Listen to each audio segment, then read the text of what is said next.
but an intensified Israeli effort to learn about the U.S. positions and talks with Iran has crossed the line, according to some American officials. The reports include concerns that Israel has stepped up its efforts to eavesdropping on senior American officials, including Steve Witkoff, President Trump's top negotiator, Elbert J. Colby, the Pentagon's top policy official, and one of his main deputies, Michael Pete. Anyway, speaking of which, let's get to the news.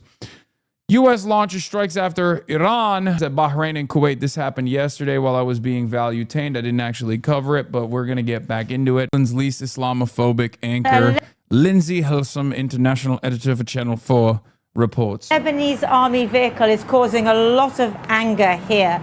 Israel says that the Lebanese army vehicle was driving suspiciously towards an Israeli position. Well, hang on. Israel is occupying Lebanese territory, and surely the Lebanese army has the right to drive around its own territory, specifically because there is supposed to be a between Israel and Lebanon, Hezbollah to one side.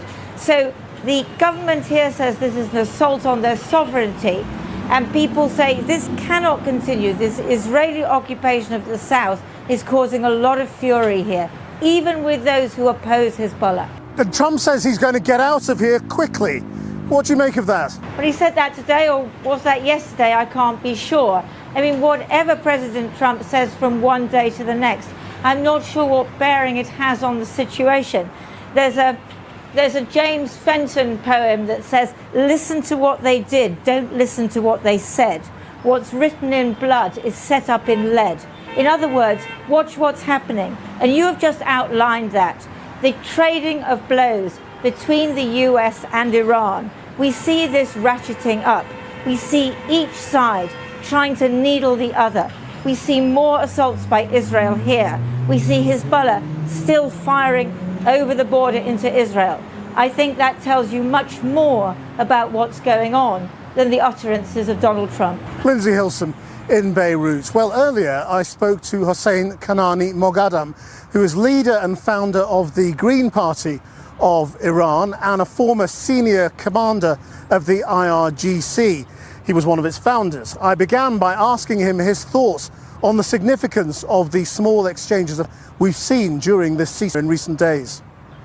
This is a normal conflict between Iran and United States and Israel. This is one part of system.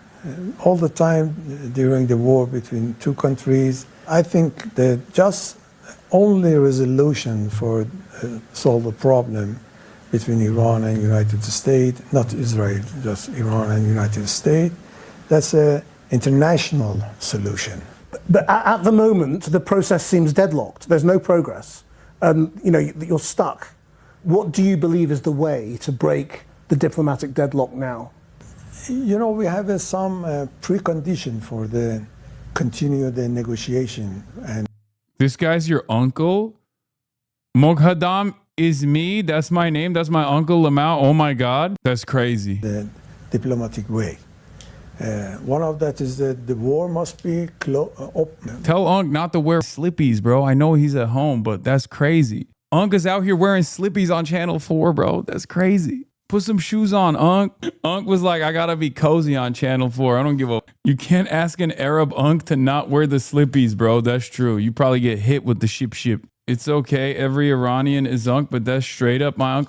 I got it, bro. You don't have to keep doxing yourself. Jesus Christ, you got so excited. Chatter's like, Uncle mentioned. This is my Unc. He treats C4 with the respect it deserves. None. True. Must be stopped. And second one is that all of my assets belong to Iran. That's the United States blockade must be free and back to Iran. And third precondition is that there is no any negotiation in the first step about the activities. Maybe after that and sign an agreement between Iran and United States, maybe start the negotiation for the activities. But at this time, this is a red line. These are very maximum demands. No, there's no reason to believe America would give in to all of that? Yes, it's not maximum demand. It is a limited and minimum demand. For example, they have to pay for the damages. So Iran wants damages. Yeah. How much? I don't know at this time, but we can calculate it. For example, many of the refinery, many of the gas station, many of the properties and infrastructure damaged by the United States. By the way, these are not maximalist demands at all. A demand for reparations to the party that actually won the war is perfectly appropriate. What are we talking about? Oh, these are maximalist demands. Yeah, it's also, yeah, Pentagon sees growing espionage threat from Israel. Bruh. No way, dude. What?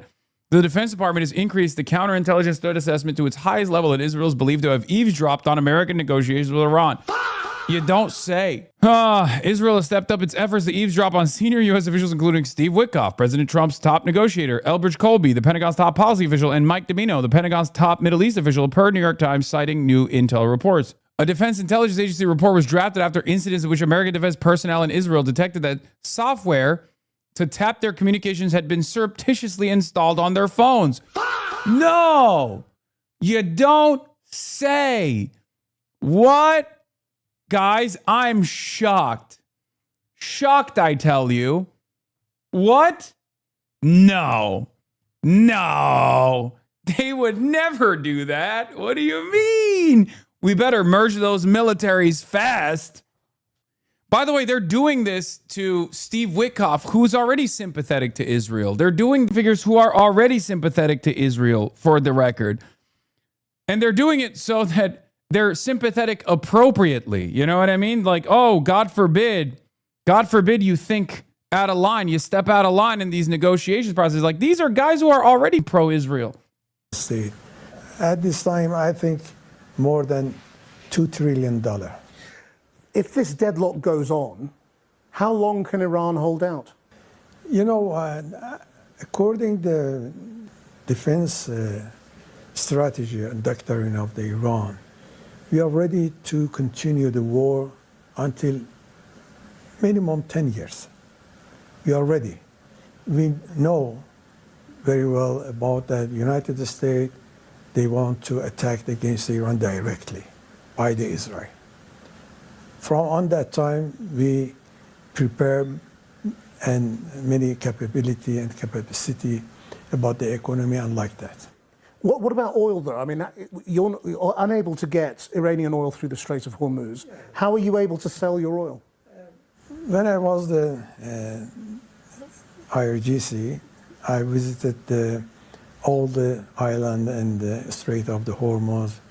From that time, we prepare many facility for how we can export the oil without Strait of the Hormuz. You know, we have many pipeline for export the gas and oil, and to other countries, neighborhood. For example, Pakistan, Afghanistan, Iraq, Tajikistan, Turkish, and many of the countries. They need the oil, they need the gas, and we can prepare it inside the Iran and export it, transfer by the pipeline. Do you think the people will be prepared to wait a long time? He's got a CRT monitor. Yeah, respect. Unk, bro, this is Unk. He's got clogs on. He's got the CRT monitor in the background. He's got books. This is Unk City. This is literally peak Unk status. For peace. Iranian people, they believe if they staying and paid the cost for that, it's better than the white flag surrender. They know very well. Thank you very much. Thank you very much. Right now, there are top Iranian official. Trump and Iran's supreme leader will not meet. So before we get into this, Hasan, I live in Iran and I despise your kind. What, Turks? That's a little weird. There's a big chunk of people, my kind, a big chunk of my kind lives inside of your national borders. This is kind of up to say. Very odd. Don't like it. strange behavior. Straight up, I went to an Iranian restaurant the other day. Dude speaks fluent Turkish. And I was like, what part of Turkey are you from? He's like, I'm from Iran, brother. I was like, what the? This, of course, is a common meta. And you ate kubide, don't lie. Of course I ate kubide. Immediately took the race part. Good job. I mean, you say your kind. You're being vague. Don't understand what your problem is. Don't understand what you're saying. What did you mean then? What do you... My Armenian grandmother lived her entire life in Iran and never learned Farsi, only knew Turkish. Yeah. Iranian and U.S. chuds are the same. Yes, there's a hog universality. Remember, hog singularity. Hog international. This dude is 100% American Iranian, if not in Israel right now. Reveal your IP address, chatter. Yeah, he's not. I mean, we can tell from the way he's posting. He's I am Persian. I hate your kind. I am Iranian and I love your kind. Thank you, Blacksmith Kave. Anyway, where were we? Oh, yeah. It brings me no pleasure to report, but Israel is up to Israel shit once again. Here's the New York Times report on it. Pentagon sees growing espionage threat from Israel. Guys, shocking revelation. I mean, this will shock your conscience. You will be confused. You'll say, what do you mean? Israel, small nation. Is small being Israel? What are you talking about? Israel, greatest ally of the United States. Israel, greatest country on the planet. Israel already has direct access into the Situation Room. Israel already gets to have direct conversations with Donald Trump after every negotiation, every talk that takes place between America and Iran. And yet that's not enough. They want to also have, full-blown 24/7 surveillance.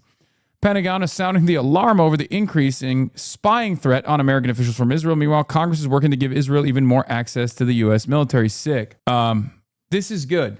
This means that there's real ruptures, however, between the American side and the Israeli side, because let's be real, if the New York Crimes is reporting on this, that means the Pentagon wants this out there, okay? That means the State Department and the Pentagon are having a little bit of a problem with the amount of unprecedented access and influence Israel might have with the top of the government, okay?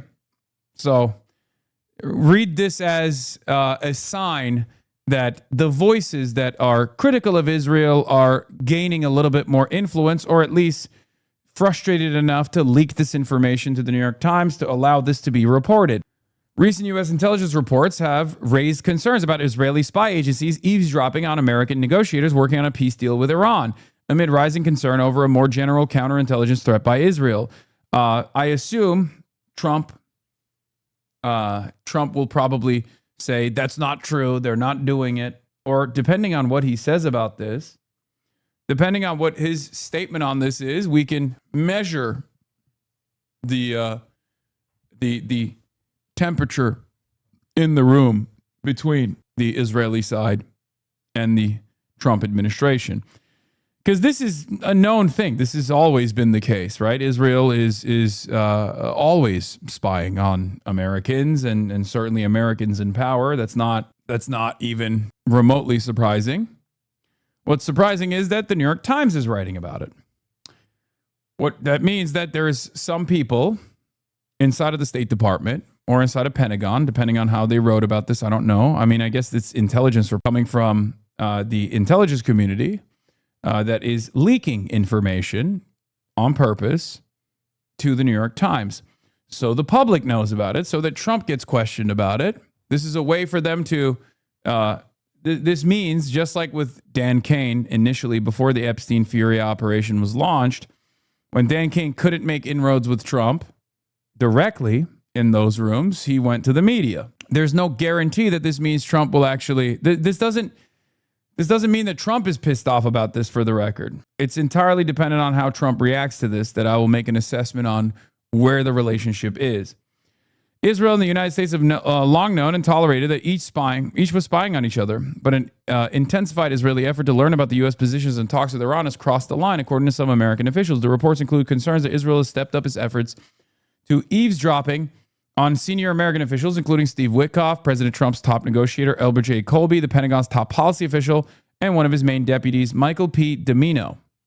Another report written by the Defense Intelligence Agency and other military intelligence offices and focused on earlier events going back several years said that the counterintelligence threat level posed by Israel had been increased in recent weeks to the top level from high to critical. The report, to which the Defense Counterintelligence Security Agency contributed, outlines various efforts by Israel to spy on American military personnel and government officials. By the way, what's really unsurprising for many of you, I hope, is the fact that it was already at the top level, or not the highest level, but it was already at high. Now it's at critical. It probably was critical always, but maybe they were getting the Israel grade, and they were reducing the critical nature of the Israeli espionage. But the very fact that it was already high, and yet American politicians were behaving like Israel is the most important ally that we have, should tell you something.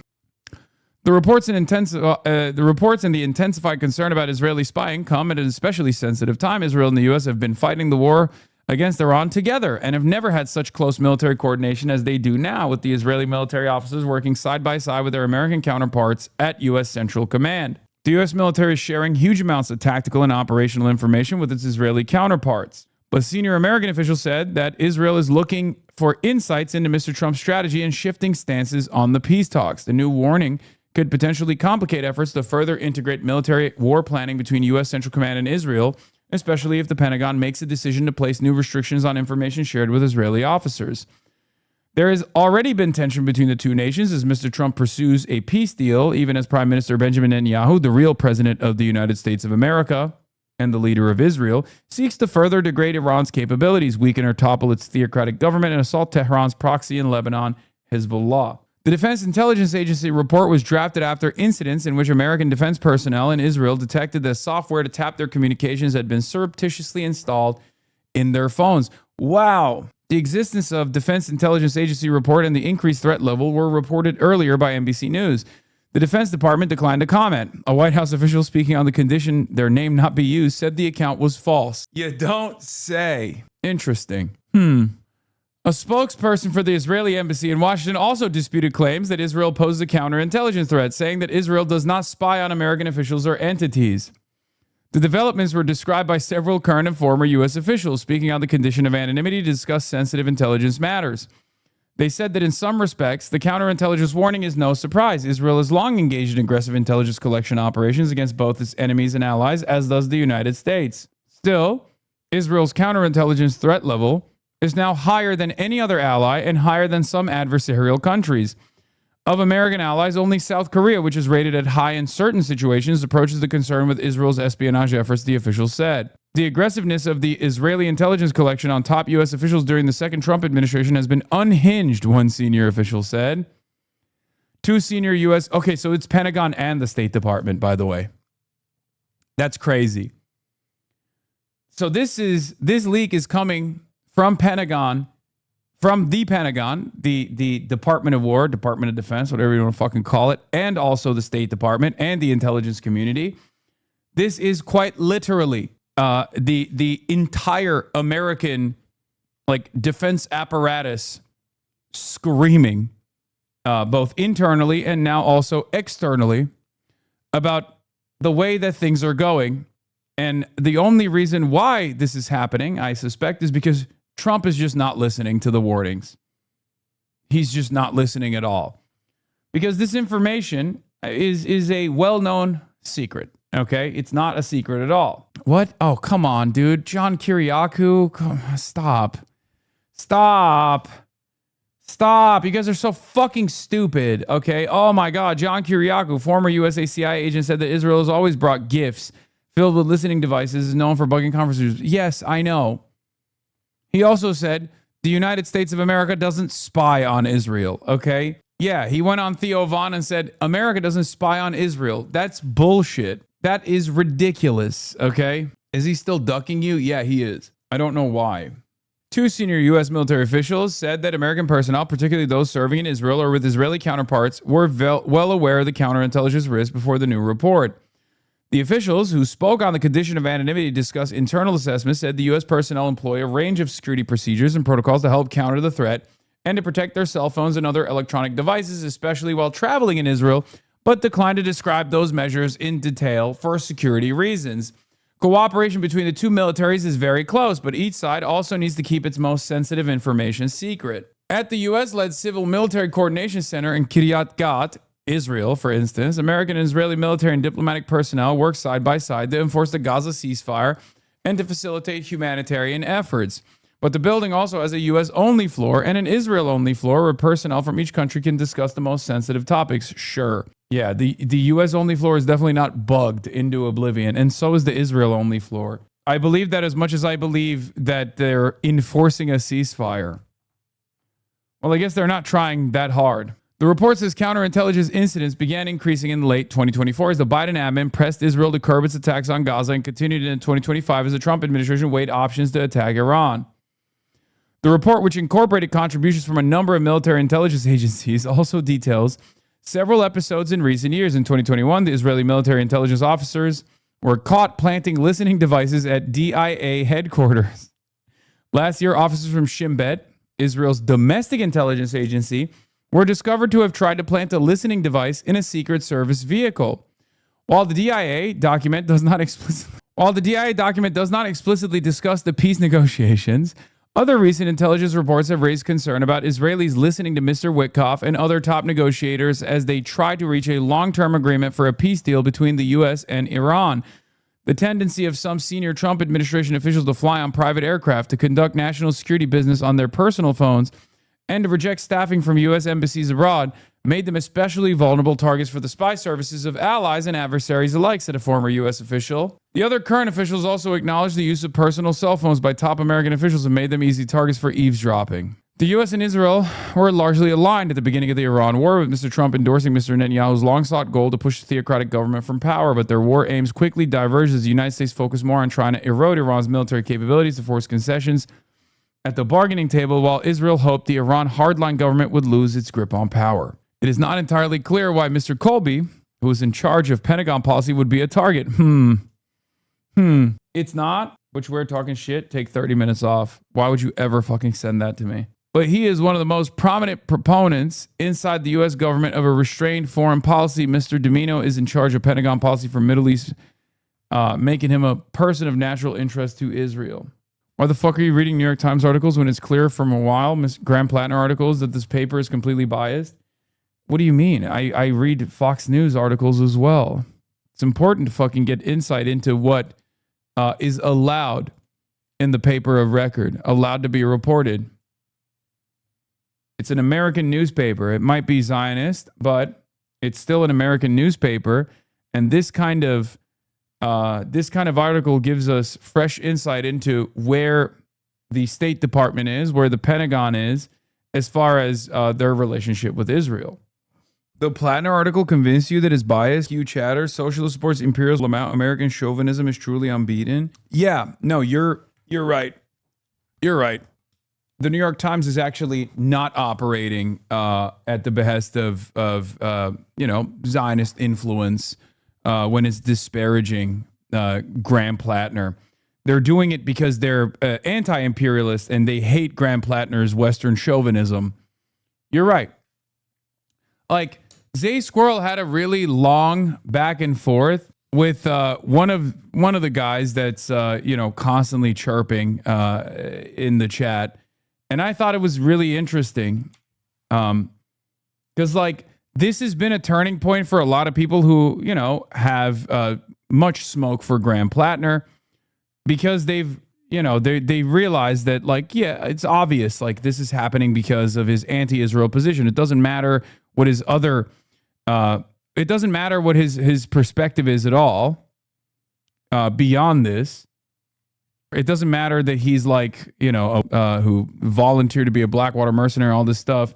It's very clear that the New York Times is taking on the Graham Plattner initiative aggressively because they don't want another possible anti-Israel vote, right? But this is a fairly decent back and forth that I think offers much insight into the mindset of a lot of people and how, when exhausted to its final conclusions, it shows you that it's pure reactionary.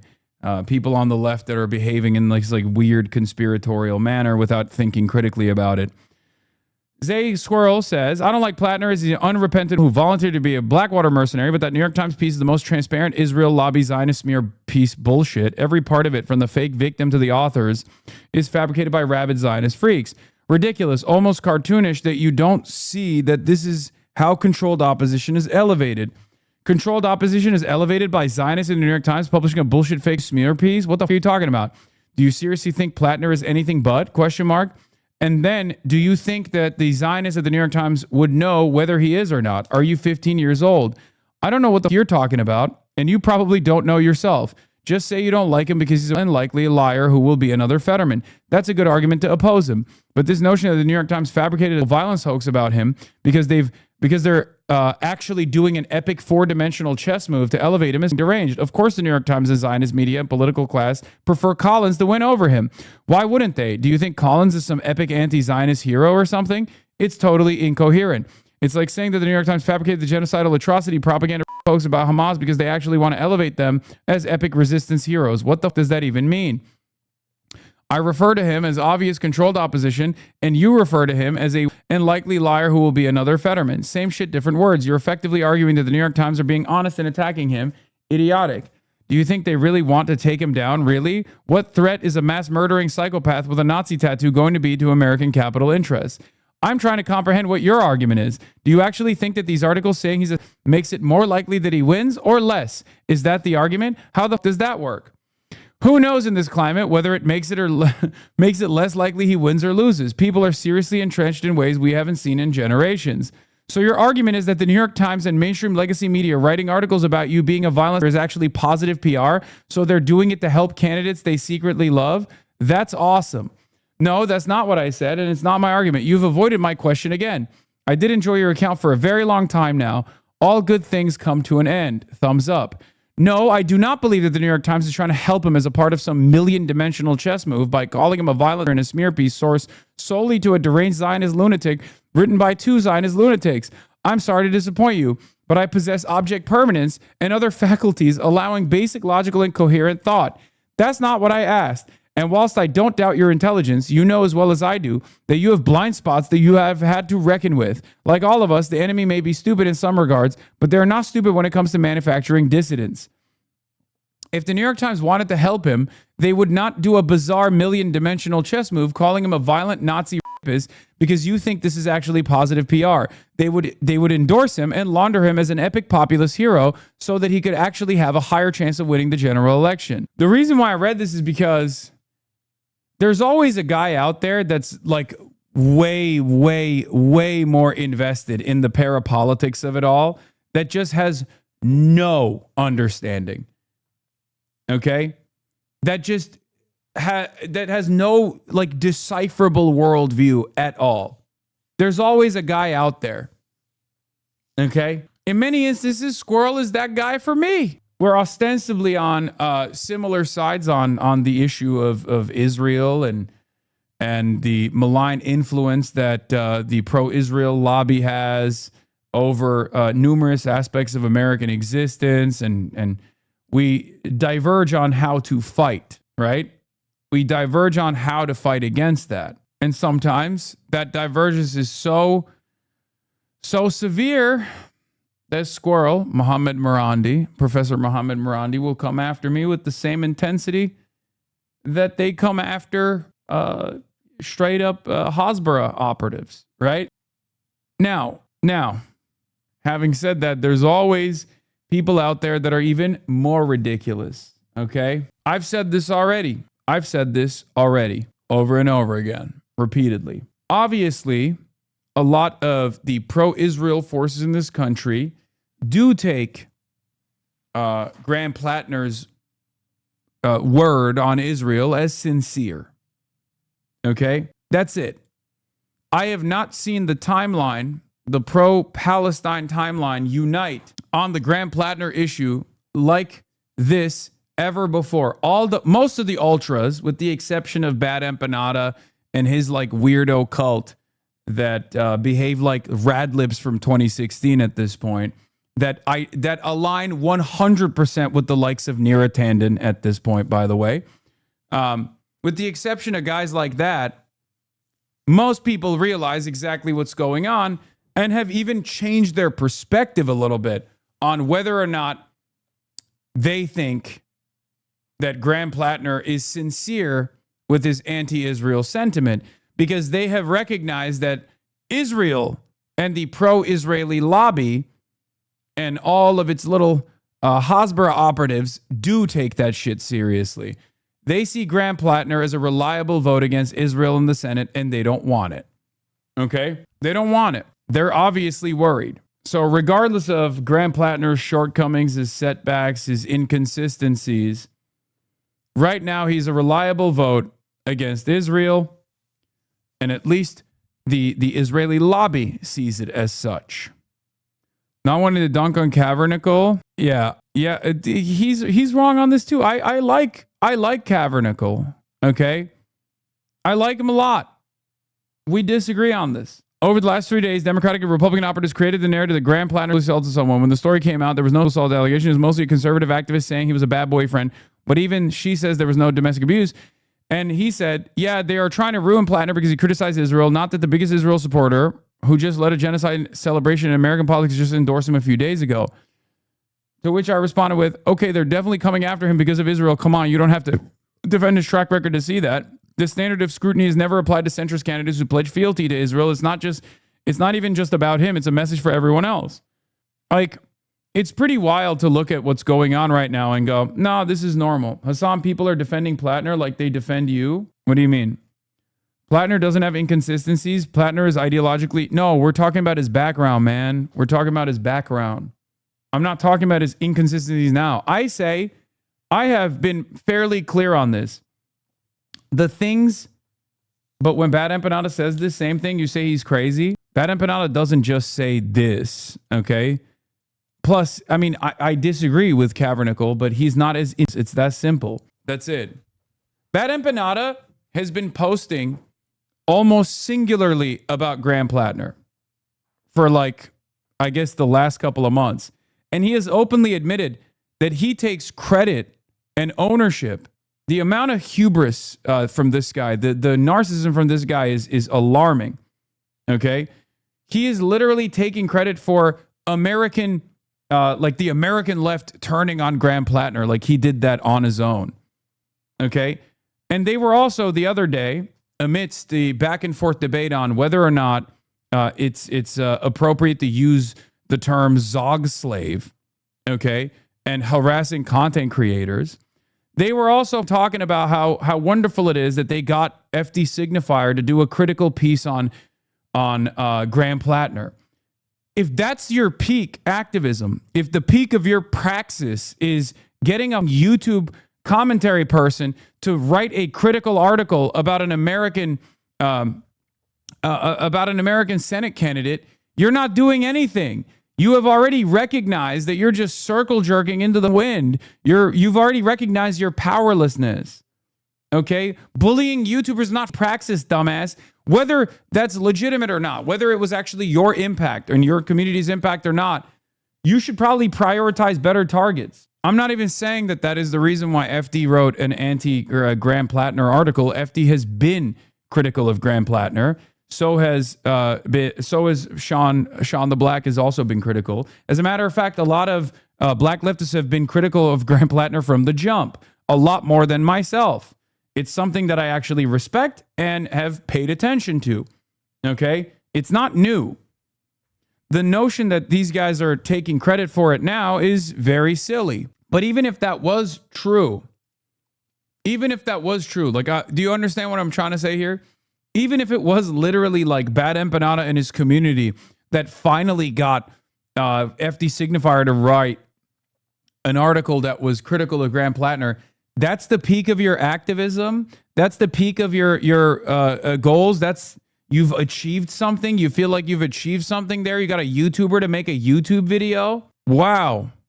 Brilliant. You've done it. You've done it. You only do this because you recognize your powerlessness. It's not dissimilar to like 2016 era peak woke radlib activism It's literally identical.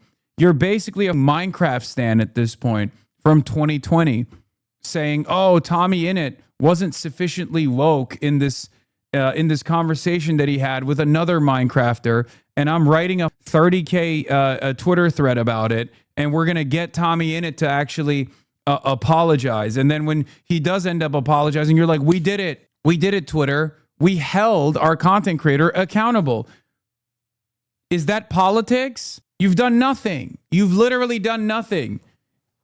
And you recognize your powerlessness when you actually take ownership over actions like that. It's literally nothing. I think that if in response to what have you accomplished, the first thing that comes to mind is internet beef, you have to have better priorities, 100%. If you don't rock the boat, you get way more views. Noah Samson does not criticize people on the left, even though I know for a fact he thinks way less of way many of them than he will ever say. It's because he does not want to compromise his audience. Sorry, Noah, you know it's true. No, I don't think so. I disagree. I think it is. Well, the reason I don't do that is I know because that you agree with me on tons of things that you will never say publicly. You will never make content.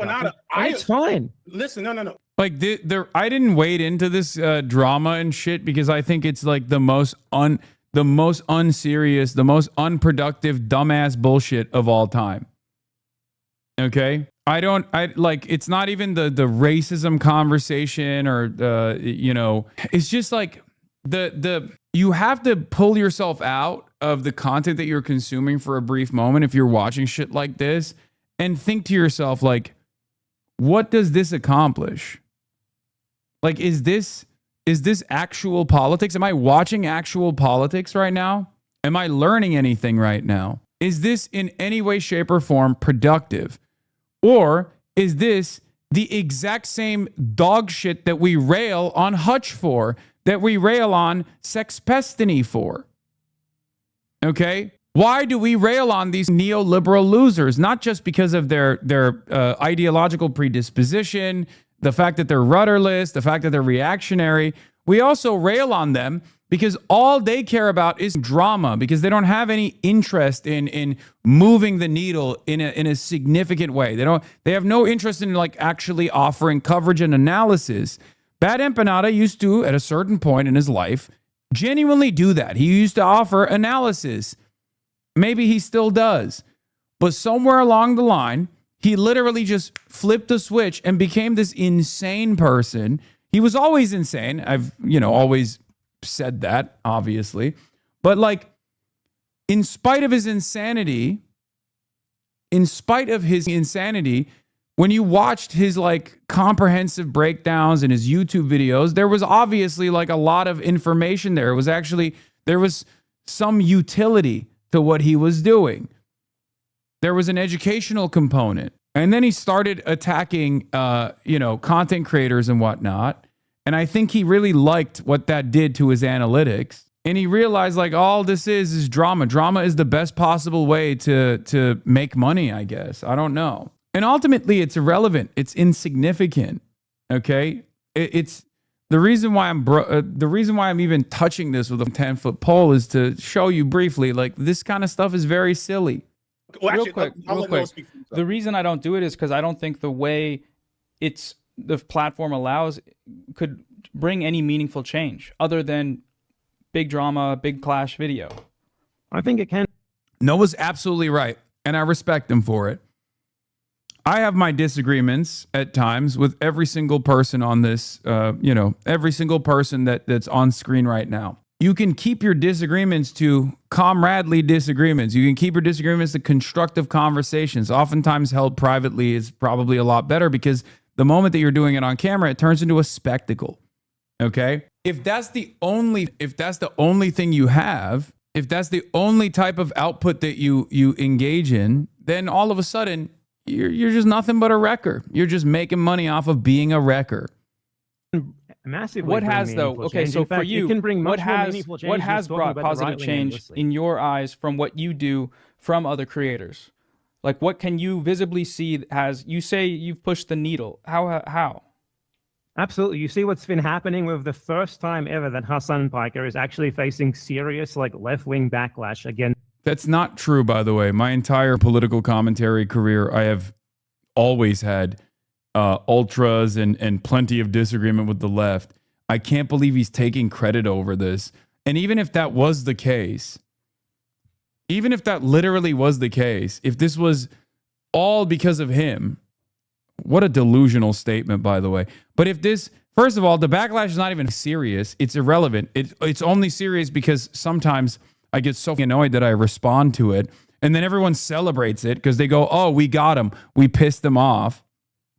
But if the only marker for success that you have under your belt is the fact that you annoyed another left content creator, you're unserious. This is the most pathetic thing to take ownership over. Here's, I'm going to support Zionist electoral strategy.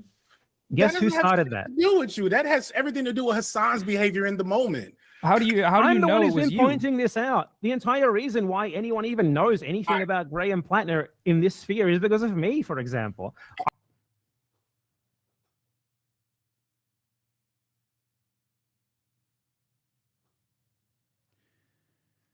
Yeah, bro. Every content creator is a delusional narcissist at the end of the day, myself included, okay? We all have our blind spots, but this is the most delusional. You know what this is the equivalent of? If I was running around being like, I'm the only one who can get anybody elected, okay? If I was running around being like, yeah, guess what, dude? I'm the reason why Kamala Harris actually lost the election because I pointed out her flaws. Can you imagine if I sincerely believed that? I would expect none of you to be a fan of mine from that point on. If I ran around being like, Kamala Harris lost the election because of me, I'm the kingmaker, I'm the only one who actually had the capacity to understand Kamala Harris's flaws.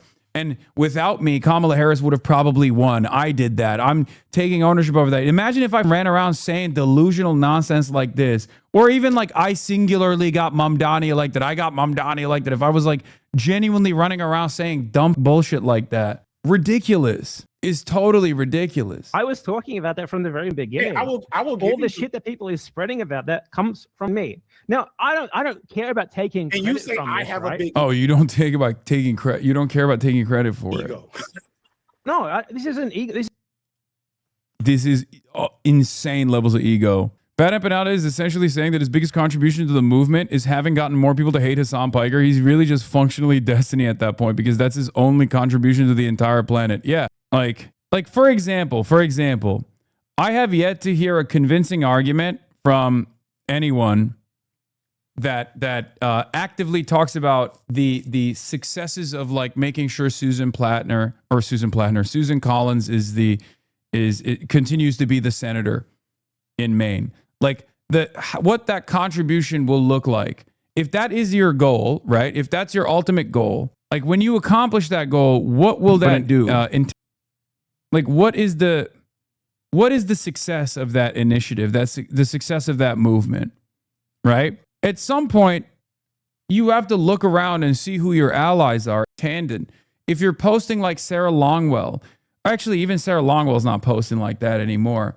But like if you're posting the exact same shit that like the New York Times is posting, if you're taking the New York Times criticisms of Graham Plattner, the article that the New York Times released about Graham Plattner seriously, okay?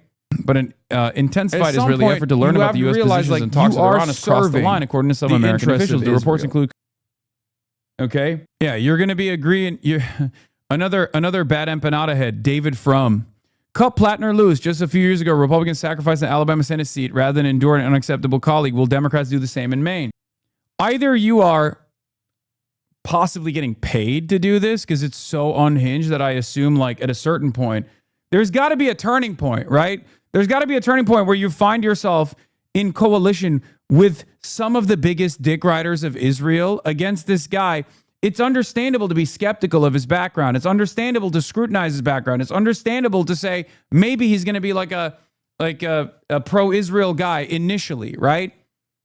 Where'd this guy come from? He's an oyster farmer, he says. He's an oyster fisherman, he says. 4 tours in Iraq. And then a Blackwater stint. That freaks me out, right? Those are massive red flags, okay? Those are massive red flags. That's fine. But at some point, you have to realize that you're aligned with some of the biggest Israel dick riders. You have to ask yourself how that happened. How did that happen? How are you in line with the biggest defenders of Israel? How did that happen? And at that point, just like Zay Squirrel did, you have to make another consideration. You have to think, whether you believe Grant Plattner or not, it's very clear that Israel believes Grant Plattner. It's very clear that Zionists believe that Grant Plattner is fucking sincere in his criticisms of Israel. That's it. I don't think these people have a goal. They just feel good by posting and making other people feel bad. They act exactly as the same as the worst chuz. They do it for leftism or anti-imperialism, but they act the same. They're nihilists who think cruelty and self-righteousness is activism. Yeah. No, there's always been plenty of fucking assholes on the left as well. I yell at them all the time, and the left has always been unbelievably critical of me. There's never been a moment where the left has coalesced their forces behind me. Well, there are some exceptions. Usually, in the past, the left would actually say, all right, well, critical support to Hasan. He's literally under federal investigation, for example. And these guys don't even do that. They actually celebrate it. They take ownership over it. They say it's a good thing. So clearly at that point, you got to realize, like, yeah, they're not invested in anything at all. They're just talking shit. They're just edgy, nihilist, 4chan style fucking posters, but ostensibly on the left. And that's it.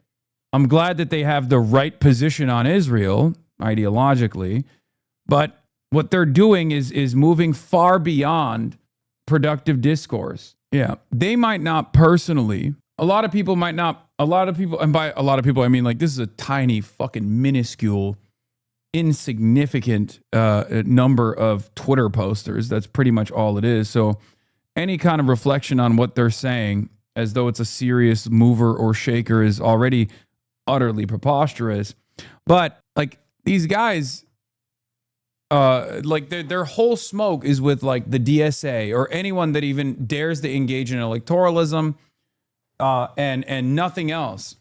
There is a fucking massive sea of unbelievably powerful Zionists out there. And instead of fucking attacking those people, they literally exclusively hit people that are closest to them ideologically. Okay? At some point, you have to fucking realize, that your disagreements are not constructive. Like, they're not, there's no real investment here beyond just personally losing your shit. So should you stop attacking people that the Israel lobby hates, like Tucker Carlson too, on the issue of Israel? Do you see, how do I talk about Tucker Carlson on the issue of Israel? I'm critical. I scrutinize it. But at the end of the day, I welcome it. I welcome his criticism of Israel. When have I not welcomed it? Hello? You think that's a good own? Is that what you think? You think that was a good, like, gotcha? Yes, people need to put energy into other people. Plattner's not the single worst guy. No, that's what I mean. If you're like, we have a finite amount, what do I always say? We have a finite amount of time on God's green earth, okay? Use it wisely. If you are focusing all of your efforts alongside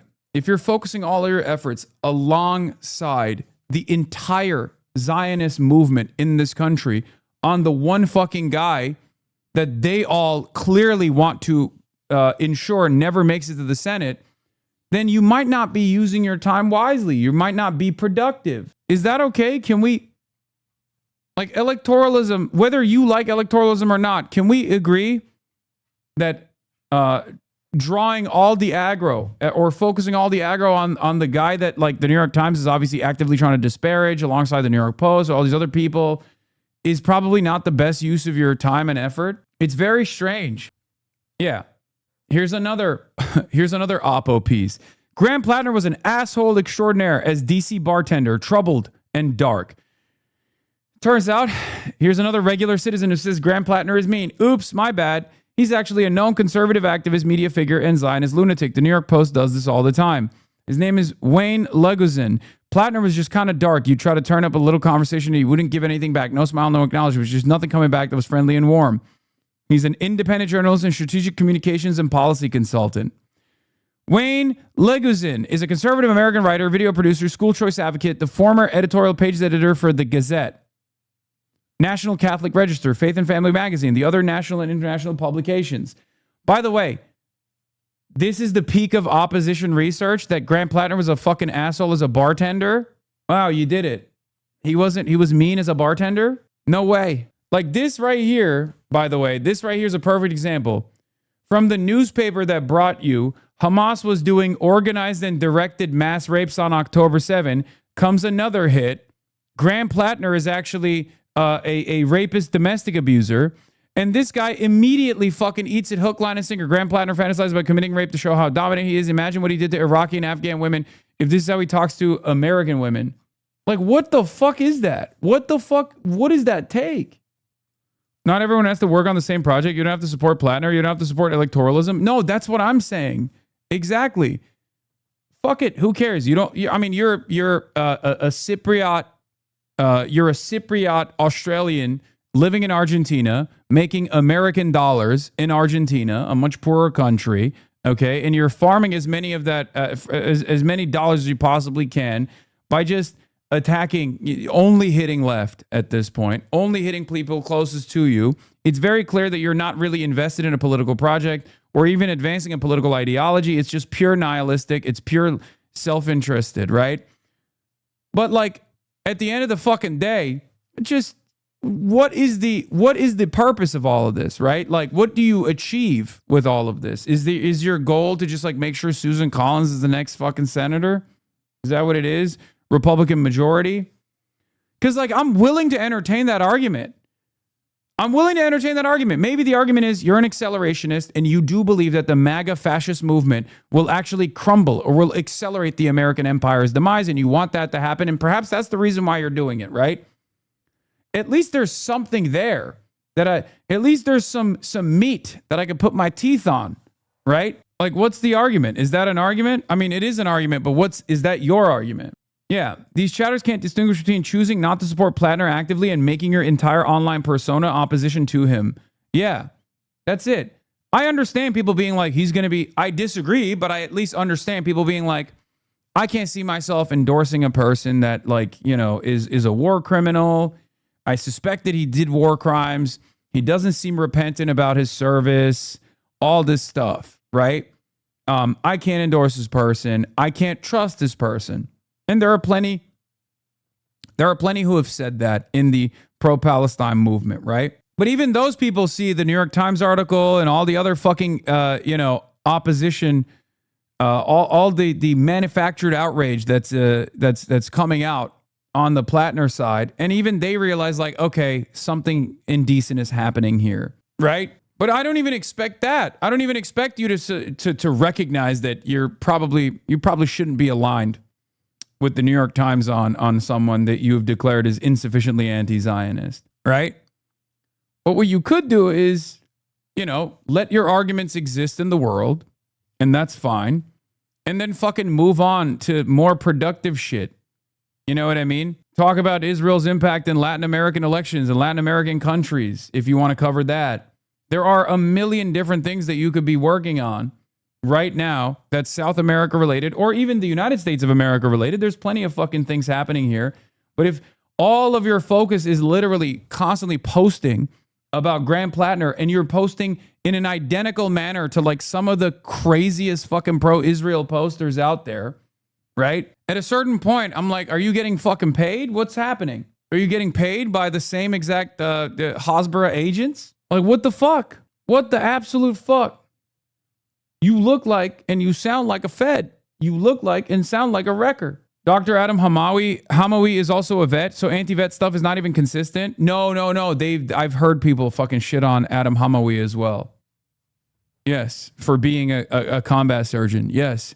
There are people who are just objectively insane. You have to understand, we have this tendency on the left to assume that just because people say the right things or use the right language or say that they're leftist, that they're always going to be on the right side of every issue, and that they all have their fucking same like ideological boundaries, and they've, they have the same fundamentals. Their worldview is anchored around the same like moral compass. It's not the case. Some people are just fucking insane. You can be an insane socialist, okay? Come up. What the fuck? Being anti-vet is now considered insane? Grumpy Iraqi, if you're literally talking about Adam Hamawi, a combat surgeon who was just a medic, so he didn't just patch up the American troops, he patched up Iraqis as well, okay, who literally went to Gaza to serve the children of Gaza, yes, you're a fucking psychopath. I can say that. I do, yes. Yeah, you're a psychopath. Like, literally, you're a psychopath at that point. He's a fucking medic, dude. He's not even... Like, what are we talking about? What the fuck are we talking about? His entire purpose on the field is to save lives. It doesn't matter if they are the lives of Iraqi civilians, the lives of literally fucking like ISIS militants, the lives of American soldiers. It does not matter. He is a fucking medic. What the fuck? Hello? And even then, it doesn't even matter. He's like not a fucking pro-war in any meaningful capacity. He is. Law, speak to me when you survive 4 wars caused by the U.S. Dude, what are you saying?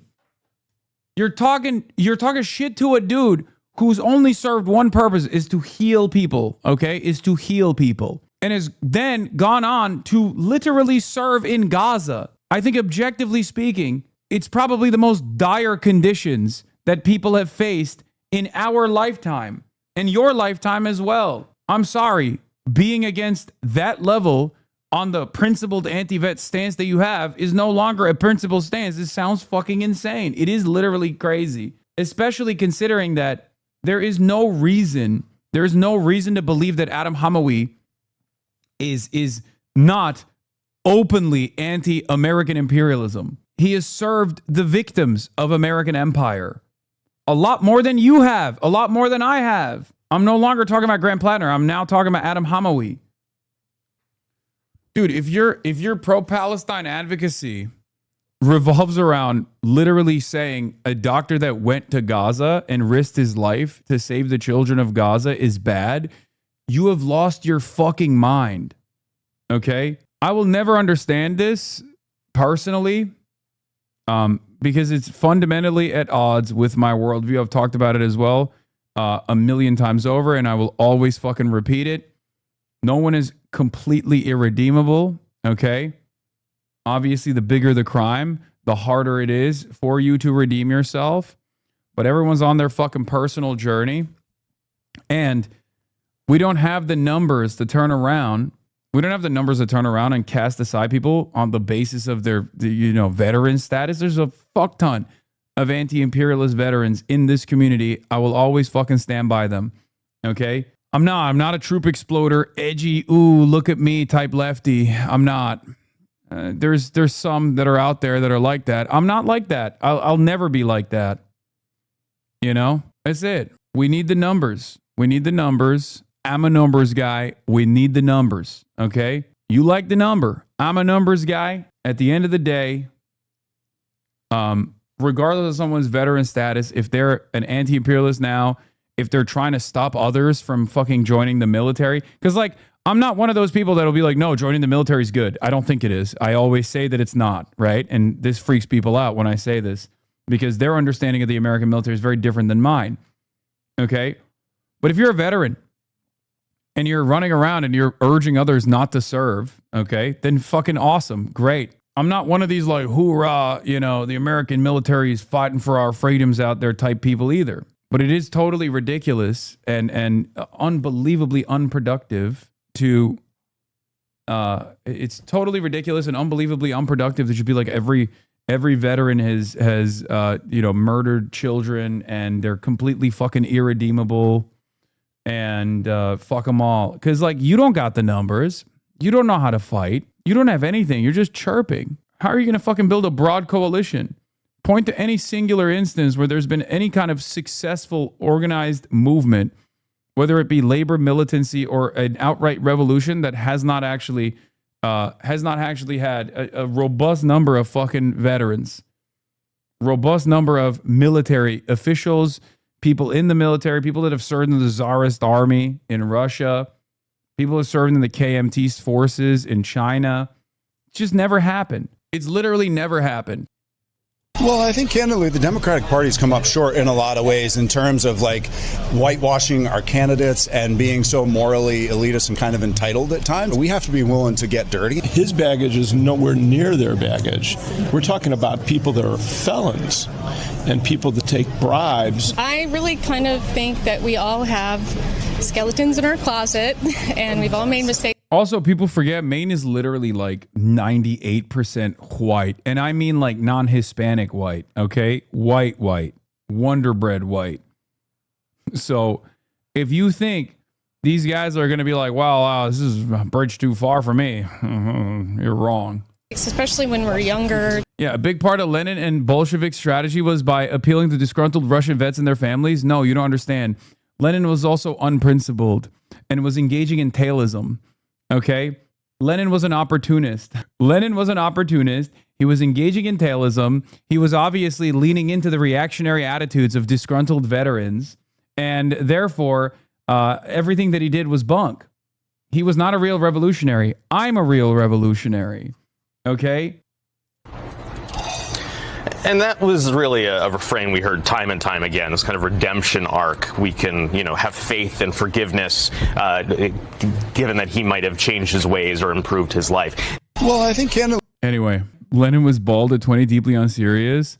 There's one candidate running the U.S. Senate in Maine who understands that we cannot continue a rigged economy in which 60% of our people live paycheck. That is so good. We cannot allow for the first time in modern history our younger generations to have a lower standard of living than their parents. We cannot continue a corrupt campaign finance system which allows billionaire-funded super PACs to undermine our democracy and buy elections. We cannot continue to be the only major country on earth not to guarantee health care for all as a human right. We cannot continue as a tax system in which billionaires often pay a lower effective tax rate than truck drivers and nurses. We cannot continue to spend huge amounts of money on illegal, unconstitutional, endless wars. We cannot continue to allow the Republican Party to control the Senate and push towards Trump's oligarchic and authoritarian agenda. And there's only one candidate who will do something about it. That candidate is Graham Plattner. And he stands by Graham Plattner. Meanwhile, the New York Post has done it. They've defeated Graham Plattner. Think about all the column inches and headlines devoted to Graham Plattner over the past week versus Ken Paxton, and then tell me again we have a liberal media. Well, it is a liberal media. It's just a liberal media that is also openly pro-Israel. I'm sorry, but you're comparing dirt poor conscripts that have fought for 4 years in one of the most brutal and pointless imperialist wars to U.S. professional army soldiers that by joining the military automatically become middle class. I have tried not to chime in because it doesn't matter, but people are delusional. Yeah, the impact is still the same. Okay, you're not adjusting to their material conditions. Okay, they could have been a dirt farmer instead of joining the Tsarist army. Like, it doesn't matter. We're literally you have to adjust it to modern day American material conditions. Like, that's it. Also, it's really funny to be a Marxist and then use terms like middle class. I'm a Marxist who's interpreted the ideological purity of Lenin's revolution, taking in disgruntled veterans from the Tsarist military. But I also like to use the terms, middle class.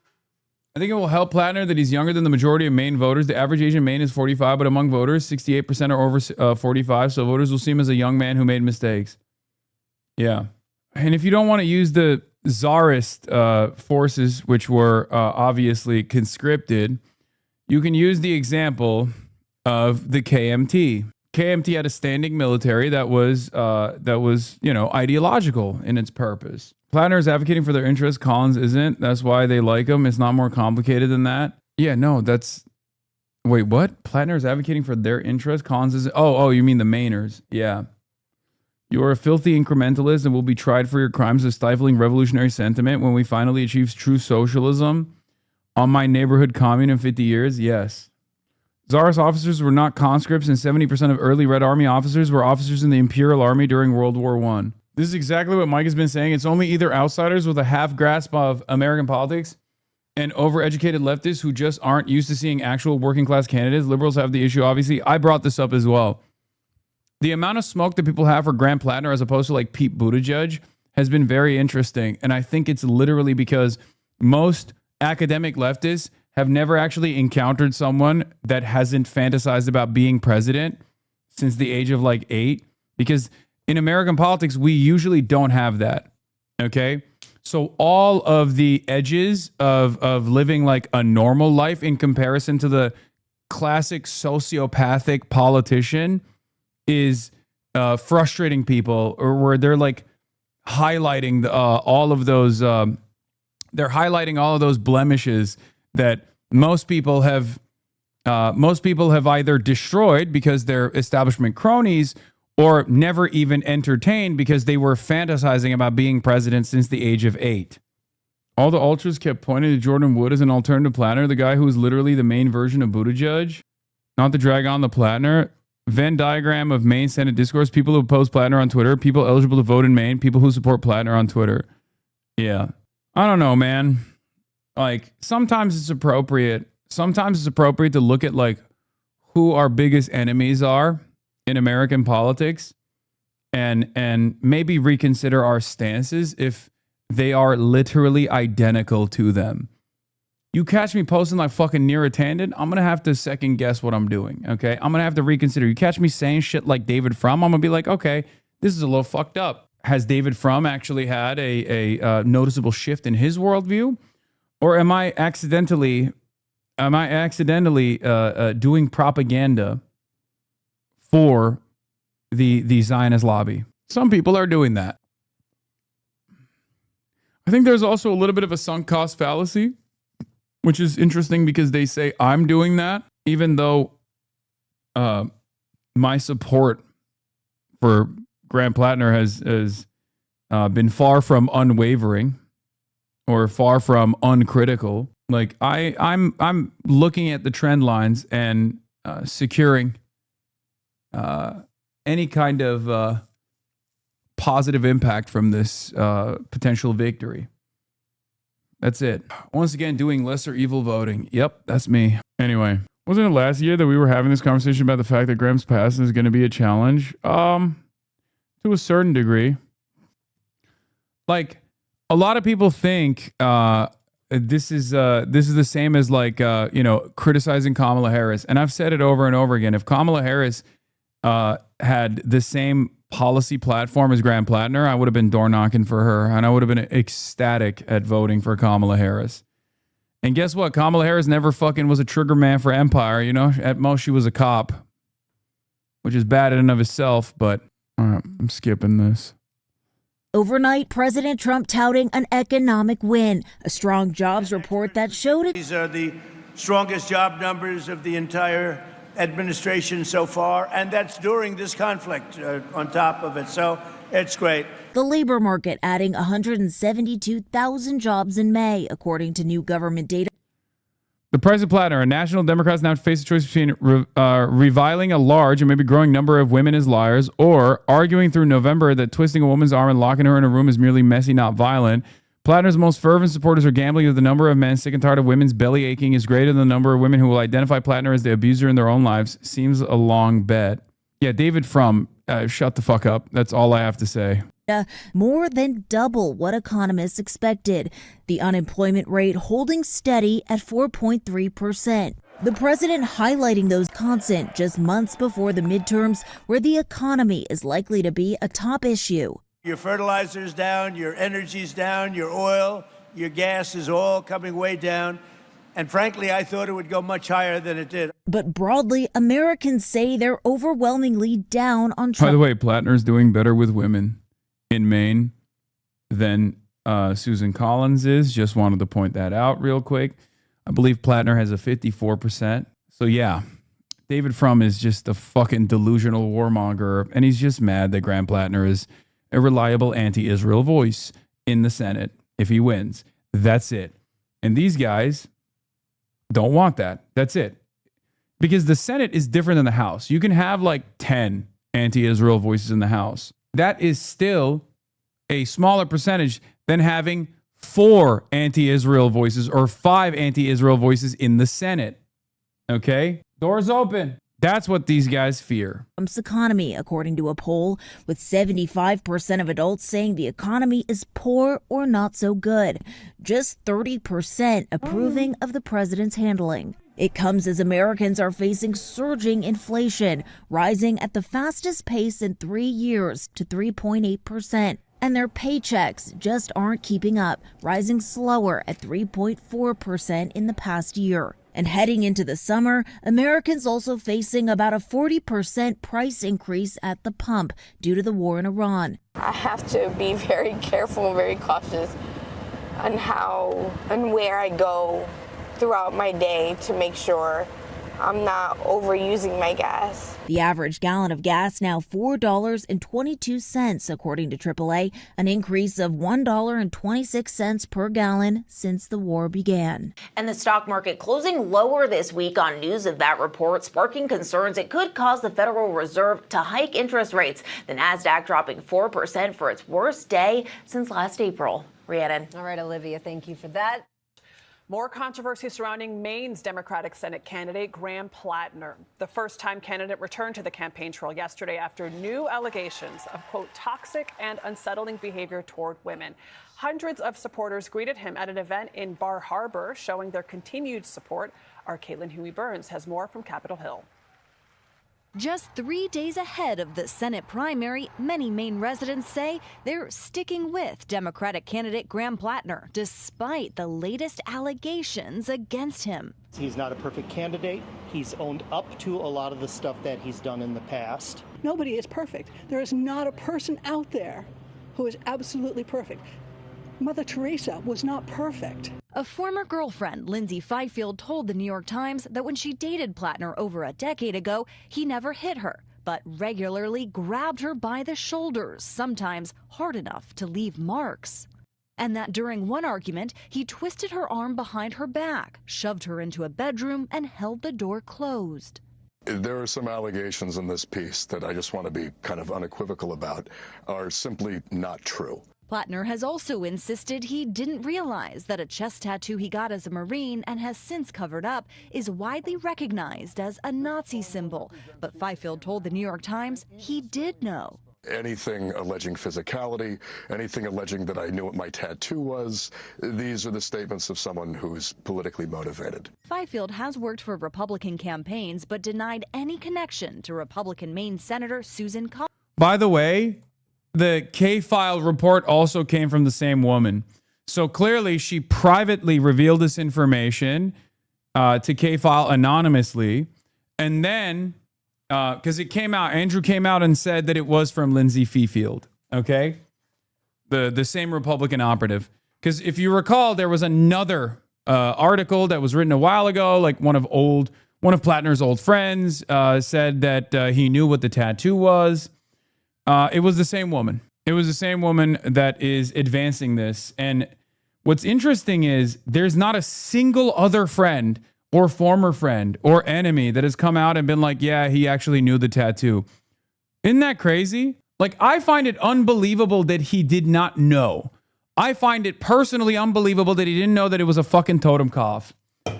But then I look at the fact that he literally had it visible all the time. Like, people were talking about his Kick profile where he's like hand covering the totem cough tattoo, but he literally had on his Instagram photos of himself shirtless where you can openly see the tattoo. If he fucking knew that it was a Nazi tattoo, I doubt that he would show it.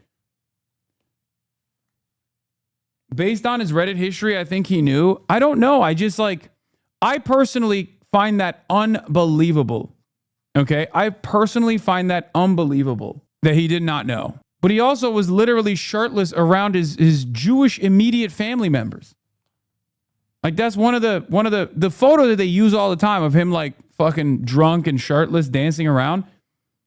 That's from his family. He's literally surrounded by his Jewish in-laws. He knew. How did they not tell him? I don't think they knew either. Sam Cedar apparently didn't know. If I saw it, I would be like, that's a totem cough. What the fuck are you doing? Zateo followed up on this specifically and got Proshko on the record for a second time, corroborating Plattner's account and categorically rejecting Fifield's story about the tattoo. Another member of his unit who got the tattoo with him was interviewed by Washington Post last fall. Did the New York Times even bother to ask him whether Fifield's claim that they saw a parallel between their unit and SS was accurate? Because it sure doesn't mesh with what he said then. Phil Proshko, a fellow Marine machine gunner with Plattner at the time, whom the campaign put the Post in touch with, also said he did not think the tattoo had any extremist connotations. Plattner, and another friend were intoxicated when they picked out the skull and crossbones tattoo at a random parlor they walked into, he said. They didn't look up the image on the internet and then picked it up because it looked different from other skulls, he said.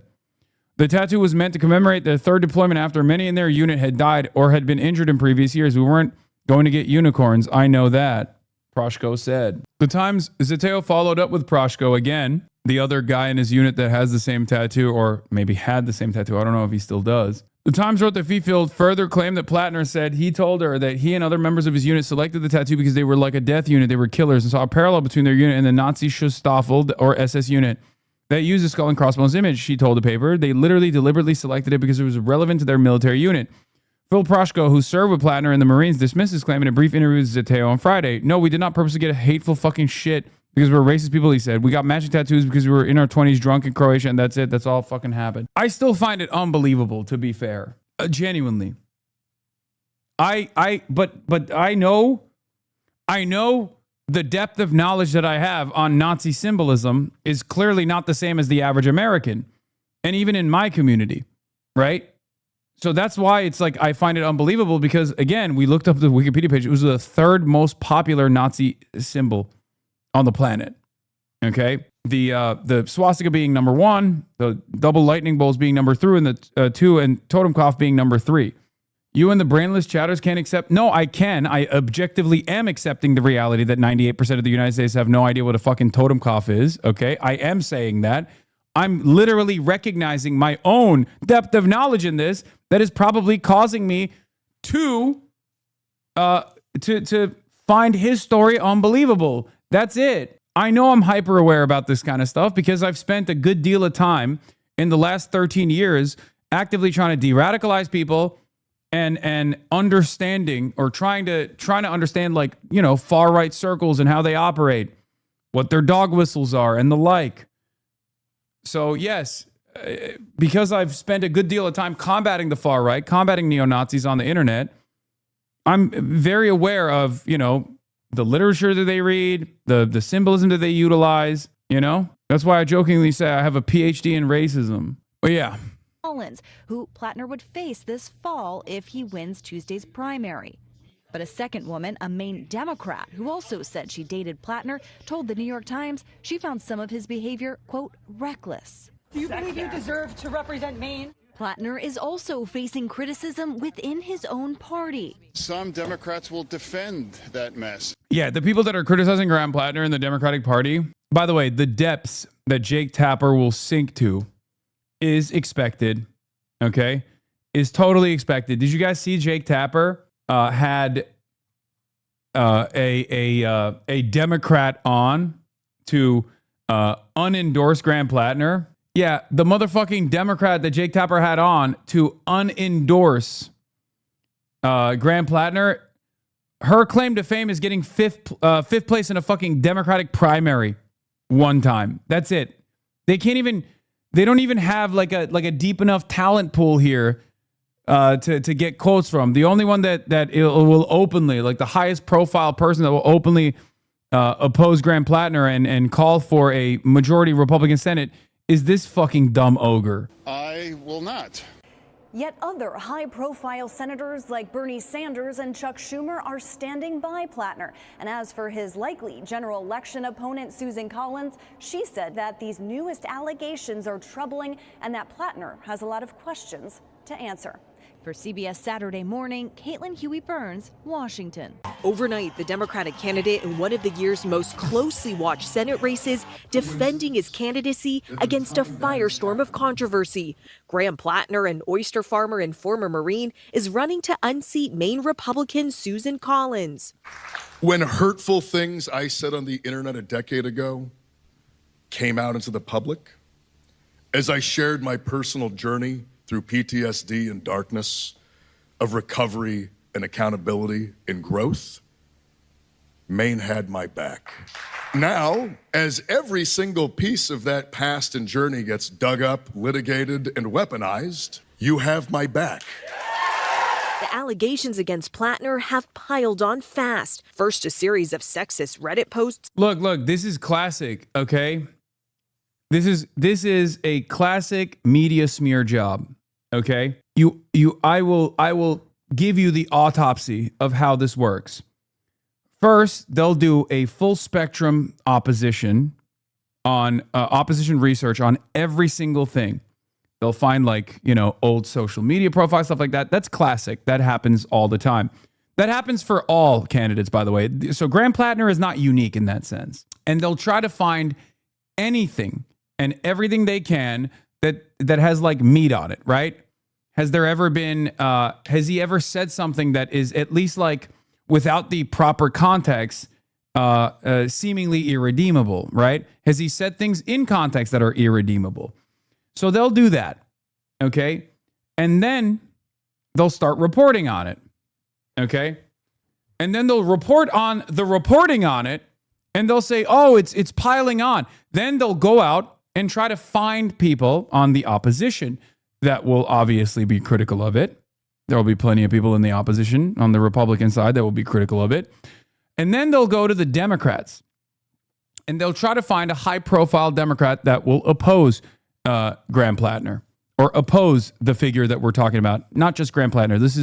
I'm using this as a jump-off point to explain to you how the media operates, how they manufacture outrage. Okay? So then the hits keep coming. If they find a specific angle in the opposition research, they'll try to needle on that angle to the best of their ability, right? If the fishing expedition comes back with anything, which there was plenty for Graham Plattner, they'll start hitting every angle they possibly can, one by one, okay? For him, it's the fact that as a veteran, he came back, he had PTSD, he had alcohol issues, and they found enough in his like mountains of Reddit posts. They found like a couple choice lines that they could use to say he's like a sexist, he's anti-women, he's misogynistic. So once the opposition sets in and you can like angle Graham Plattner as like a woman hater, and they can hit him on that angle over and over again, they go to work. They look through, they scour through all of the relationships that he has had. Okay? They'll go and investigate all of his relationships. They'll go out to the ex-girlfriends and ask them, like, did you have a bad experience? All this stuff. And we're at that stage in the New York Times, with the New York Times piece that came out, right? And there wasn't really a lot there to really throw an anchor around to basically strangle him with, right? So when that doesn't happen, when there isn't enough there, the story then becomes there's a lot of scandal around this guy. Okay? There's a lot of scandal around this person. So the story itself becomes, if you can't actually jam him up with something serious, then the story itself becomes the fact that there is a lot of stories about this guy. And that's where we're at currently. They could not actually find high profile enough Democrats to oppose him. So they went deep into the bench and found like some random fucking Democratic operatives that'll be like, yeah, although I work with a bunch of different lobbyist groups that hate this fucking guy's guts, I'm not going to reveal that in this conversation. I'm going to tell you I'm a lifelong Democrat voter and I oppose Graham Plattner. Right? And then for Jake Tapper, he'll go to any lengths, obviously. And then the story itself becomes, there's a lot of stories about Graham Plattner. This guy is too scandal-ridden. Now deleted. Or Then reports he scandal-riddled. exchanged sexual text messages with at least 6 women shortly after he was married in 2023. Plattner's wife, Amy, standing by him. I want my marriage, and I want to be married to Graham. The New York Times reporting several of Plattner's ex-girlfriends describe, quote, unsettling behavior. One reportedly claiming Plattner regularly grabbed her. What do you think the reason is for the Dems to not say anything to disavow internal fracturing? No. Because at the end of the day, the reason why Chuck Schumer has to fucking sit there and eat dick as he turns around and says, yeah, we're going to defeat Susan Plattner, is because he's the leader of the Democratic Party in the Senate. No matter how much he loves Israel, he literally can't be like, yeah, I actually want a Republican majority. Did I say Susan Plattner again? Fuck. Susan Collins. By the shoulders, sometimes hard enough to leave marks, and on one occasion yanked her out of a cab by her wrist. She says during one argument, Plattner twisted her arm behind her back, shoved her into a bedroom, and held the door closed from the other side so she couldn't get out. Yeah, this is all from the Republican operative. Plattner fiercely denies any violence. Again, the Republican operative that worked to actively get Brett Kavanaugh appointed. Okay? That is an important fact. That is an important fact. They say this is coming, like the media right now is doing this as though like all of his former ex-girlfriends have had similar stories. That's not the case. The only person that's come out on the record to say this is a literal Republican operative that started the Women for Kavanaugh group. Okay? The Women for Kavanaugh group. You don't think that's relevant? You don't think that calls into question her perspective on sexual assault, domestic violence, and the like? Democrats here in Maine divided. I feel like his political mission is sincere, and that's what I'm voting for. I will never vote for Graham Plattner. So Graham Plattner is not the Democratic nominee yet. The primaries are on Tuesday, and Maine's Governor Janet Mills is still on the ballot. Now, she had suspended her campaign back in April, but as this scandal swirls around Plattner, she wants to make sure that Democrats here know they can still vote for her if they want to, Gio. Lots of twists and turns in all of this. Selena Wang, thank you so much. Do you mind telling us what you think about Graham Plattner and the situation right now and him staying in the race? Yeah, look, I think it is really sad when you have someone who's a self-described communist who put a Nazi tattoo on himself, to see so many Senate Democrats supporting him. That should be beyond the pale. What do you think right now in the race? Do you think he should stay in or drop out? A few other things. Are you reconsidering your support for him? I'm supporting him. Are you? I don't vote in that state. You know, you got to really feel sorry for the true That's weak. That's weak as fuck. But Democrats in this country. They have no representation. Now they're taking these people who are absolutely have no business representing anybody. And if this is the best they got, my goodness. I mean, they get to choose who they want. Are you concerned about it? God, Raphael Warnock was a lion before he ran for Congress, dude. Literally. Radical liberal Raphael Warnock, man. Ugh. You're going to still support him? Just anything you could say about it would be great. No, man, please. Thank you. People of his state are going to have to make up their minds what they want in their next number. Like Raphael Warnock was a liberation theologist. I guess I can't really shit on him too much because, like, I'm not going to sit here and literally be like, you have to fucking endorse him, you know? I don't expect that. Yes, you can't. No.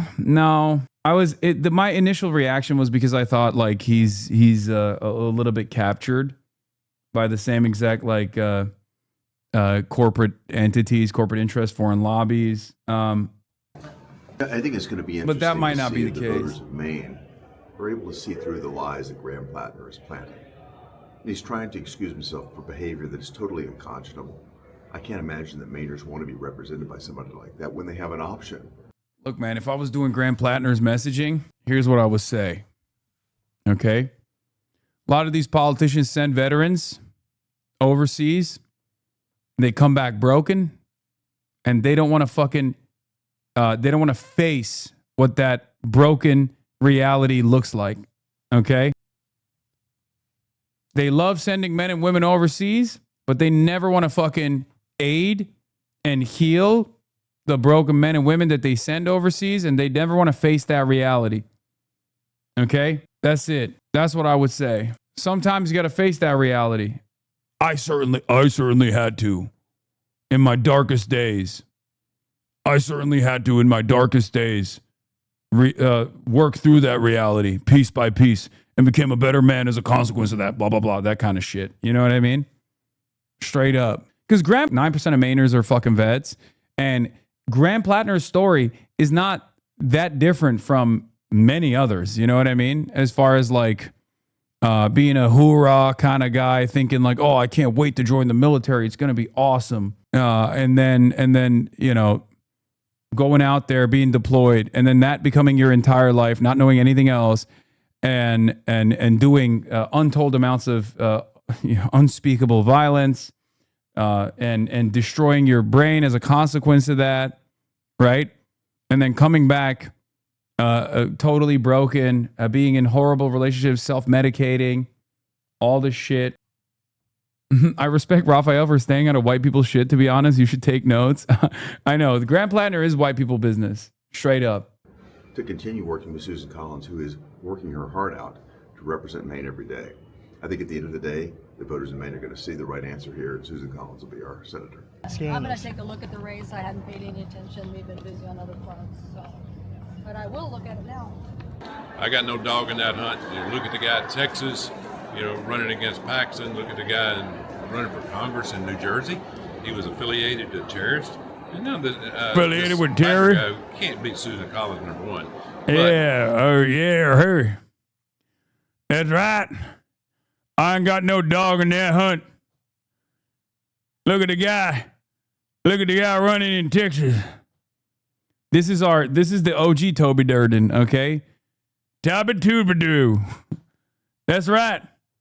I'm Toby Tubadoo. Herby Daddy. Herby Daddy. Is this who you were talking about? Susan Plattner? Fuck. Yes. To even have him in the race is embarrassing to me, for Maine and for our country. Is that like a warning sign, do you think, to the Republicans that they could put up candidates like this who actually get Heaven support and could win? forbids that happens, that they win. I don't, surely It's just so funny because, like, again, there's another Senate seat that's in question right now in Texas, which he brought up. And Ken Paxton is literally a worse person than Graham Plattner. Okay, straight up. Ken Paxton is unironically a worse person than Graham Plattner. And there is no coverage over it. Ken Paxton literally releases pedophiles back to the fucking streets, man, without even getting them to be registered on the sex offenders list. And we're over here being like, oh yeah, fucking Graham Plattner was a bad boy. He was toxic, dude. What the fuck? It's crazy. The media has focused on Ken Paxton this much. Okay? goodness, they're not going to put these people in a public office. We're moving on. We're back to Patrick Bet-David. Ladies and gentlemen, it's valuetainment time. Are you valuetained? You're the only big YouTuber that has covered it properly? That's crazy. Not a single other YouTuber has covered this landmark copyright. Like, am I crazy? Am I overestimating? Maybe I'm overestimating the significance of the story, but this is a genuinely impactful story that no one has covered at all. It's not a precedent the judge is setting. It's basically reaffirming the precedent. And if the judge had actually taken a different decision and sided with Ethan on this, there would be a new precedent set that would eviscerate reaction content, that would give people tremendous power, like to go to everyone that has ever reacted to someone else's content. It would totally change fair use. Ironically enough, this ended up reaffirming the precedent that Ethan's case initially set. What? Haberman and Jonathan Swan. Is there a F here? I don't even see it. I don't know what's going on. Hasan, I'd be scared of Ethan Klein doing dumb lawsuits? No, I don't think so. So it is a little bit of a strange situation. Do you see this clip? Oh yeah, I saw. When I see a clip like this, I immediately like it. I didn't even watch it. What's crazy is that you have a lawyer who's explaining to you how shit works. Like, these armchair lawyers are so stupid. I will say, there is something very funny about the number of like YouTube lawyers that were like, there is literally no chance. What the fuck is going on with my microphone? My microphone went crazy mode. I don't know why. She loses on all factors. Like, there is no judge that would ever for even a moment think this isn't a cut and dry case. It's like every case has a chance to lose, but like no chance. Like, come on, dude. And I think some of them now are like, I actually was saying from the very beginning that she had a really good chance. It's like, no, you weren't. No, you weren't. Why are you lying? The Dow, why are you lying? What the heck? What's crazy is that you have a lawyer who's explaining to you. YouTube lawyers are biased. Yeah, no, they've once again proven to be complete charlatans, complete partisan charlatans, okay? Asman was happy to farm the court case, making videos every week on it, and even read every tweet from that Auk account. But the moment the decision comes out, he's like, I don't know what's happening, and ignores it. Yeah. This is a way that these guys basically create an echo chamber, right? When things are seemingly going their way, when it's not even a guarantee that it's going their way, but like they constantly reassert the idea that like, this case is done. They're all going to lose. They're all going to lose all their money. They don't even think about like what kind of precedent this would set for them even, right? And yes, it's identical to when Gamergate chuds will be like, oh, a new video game is coming out and it's going to be gay and woke and it's going to suck. And then the video game comes out and it's unbelievably popular. So they very quickly turn around and say, oh yeah, the game actually doesn't suck. It's really popular because it's not woke, right? Or they'll just ignore it entirely, like Baldur's Gate. Baldur's Gate was the gayest game that came out, and they never... They didn't do it's woke, it's peak woke, and therefore it's going to lose. They just stopped talking about it altogether because it was super popular. And unfortunately, it's a training exercise in some ways. It's basically training their audience to be dumber and dumber, to constantly seek out biased information and never actually look to the other side or never actually try to seek out the truth, you know? Legal Eagle did a video on it, apparently. No. Legal Eagle... did a video on reaction content many, many moons ago about XQC and Ethan Klein talking about it. I don't think Legal Eagle did a new fair use video. Yeah. I mean, yeah, so don't look for consistency, even though I will sometimes expose the hypocrisy. Like, Ethan Klein said he wanted to fight anti-Semitism on Twitch, but his biggest supporter is Asmongold, who openly admits to being a funnel to Fuentes and whose reaction was less transformative than Denim's. Again, the whole purpose of that is to create a shaky allegiance with people because Ethan Klein doesn't care about anti-Semitism. The whole point he did. Wait, Legal Eagle actually did a video on it? Show me. Legal Eagle actually did a video on this case? I'd be surprised. Yes, days ago? Really? No, he did a Lego video. Well, I'm looking at it. Also, how could he have done it days ago? There's only a tentative judgment that just came out. Yeah, you're talking about this from September 2023 when he did XQC stealing content, and so are most reaction streamers. One of the YouTubers that Ethan was hyping up for months recently called him a slimy Jew, and he completely ignored it.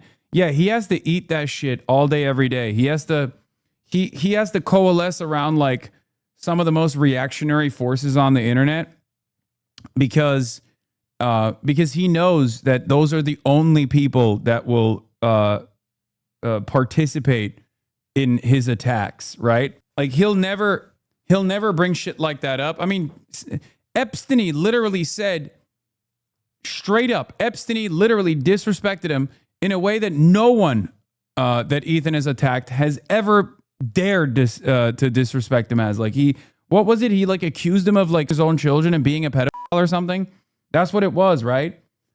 And then instead of suing Epstein for slander, okay, instead of suing Epstein for defamation, he turned around and tried to sue iDubbbz for showing that tweet from Epstein. It makes no sense. He didn't say a goddamn word about what Destiny was saying about him, and instead wanted to sue iDubbbz for showing that tweet, or not tweet, the message. It makes no sense.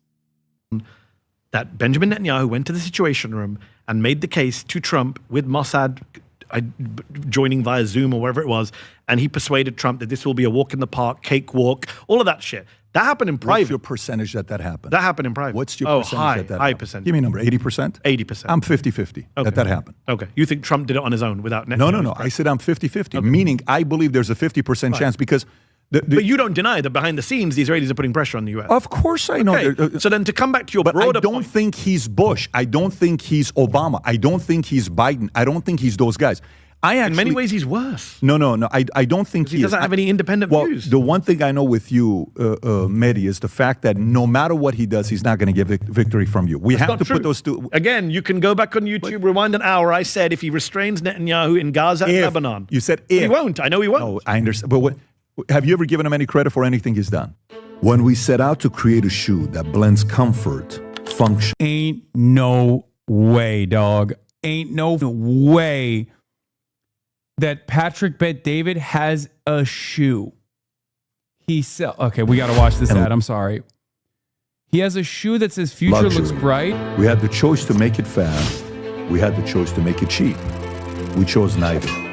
Instead, we chose Tuscany, Italy. We chose true Italian craftsmanship, each pair touched by 50 skilled hands. We chose patience, spending 2 years perfecting every detail, and we chose the finest quality at every step. Introducing the Future Looks Bright collection. Not rushed, not disposable, not ordinary.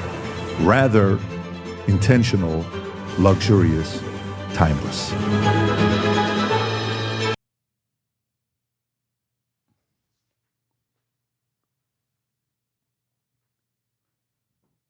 Oh my God. What the is this, bro? Oh my God. It looks so bad. Oh, what do you do? What do you do when the homie rolls up in them Patrick Bet-Davids? Ah!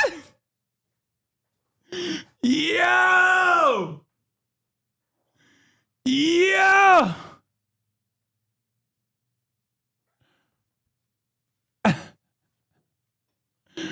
What the hell is this? It's like, is it casual? Is it supposed to be dressy?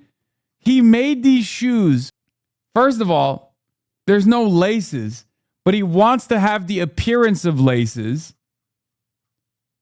And it's supposed to be like a casual shoe that you can wear under a suit. Nah, Loki, get a pair. Ain't no... Wait, what?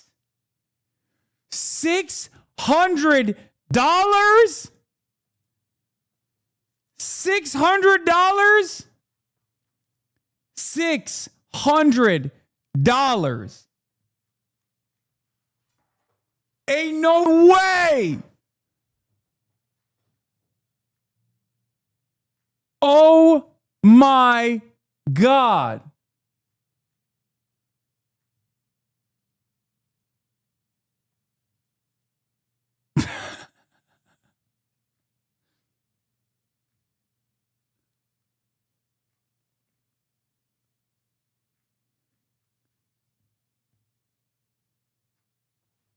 He chose to make them neither fast nor cheap nor good looking.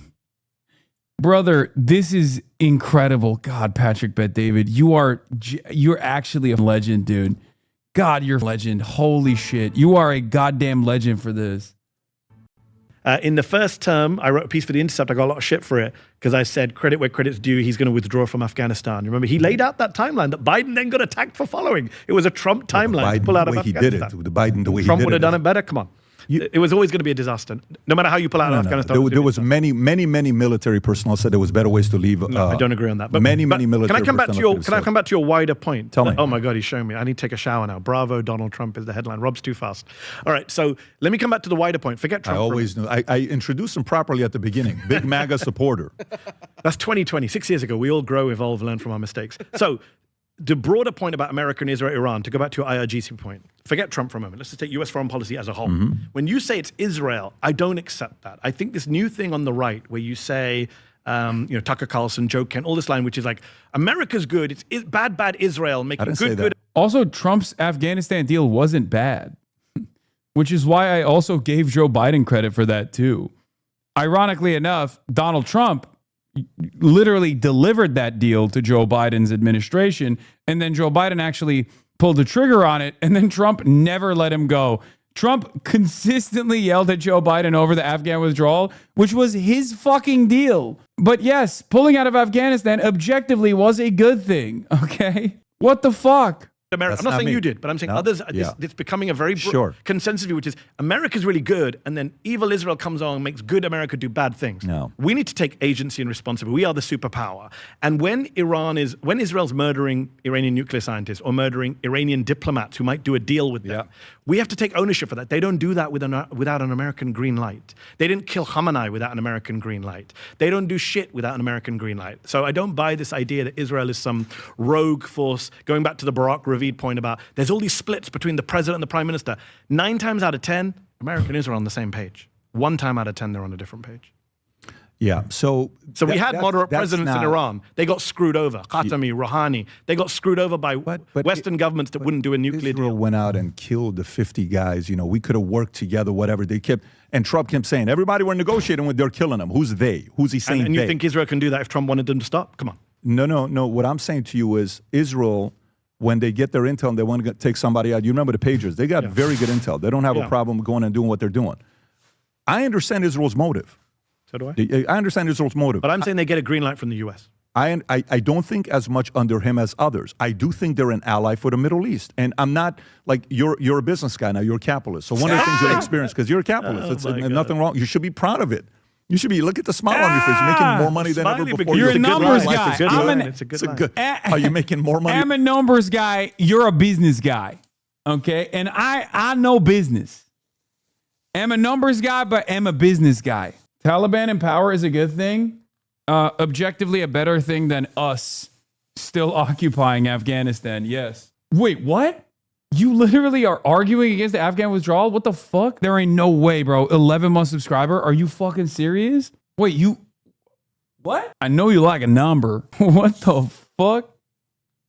Bro, defending the Afghan occupation in the big 226. Oh my lord. Have you seen Afghanistan now? Yes, I have.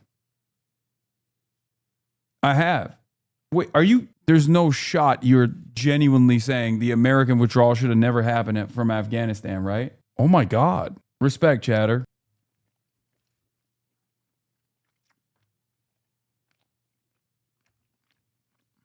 Chatter's like, hey, I know we spent $8 trillion.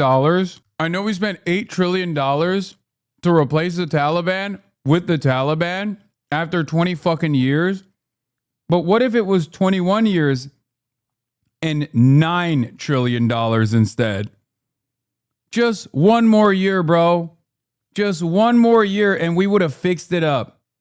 America fucked it up. Shouldn't they fix it? There is no fixing it.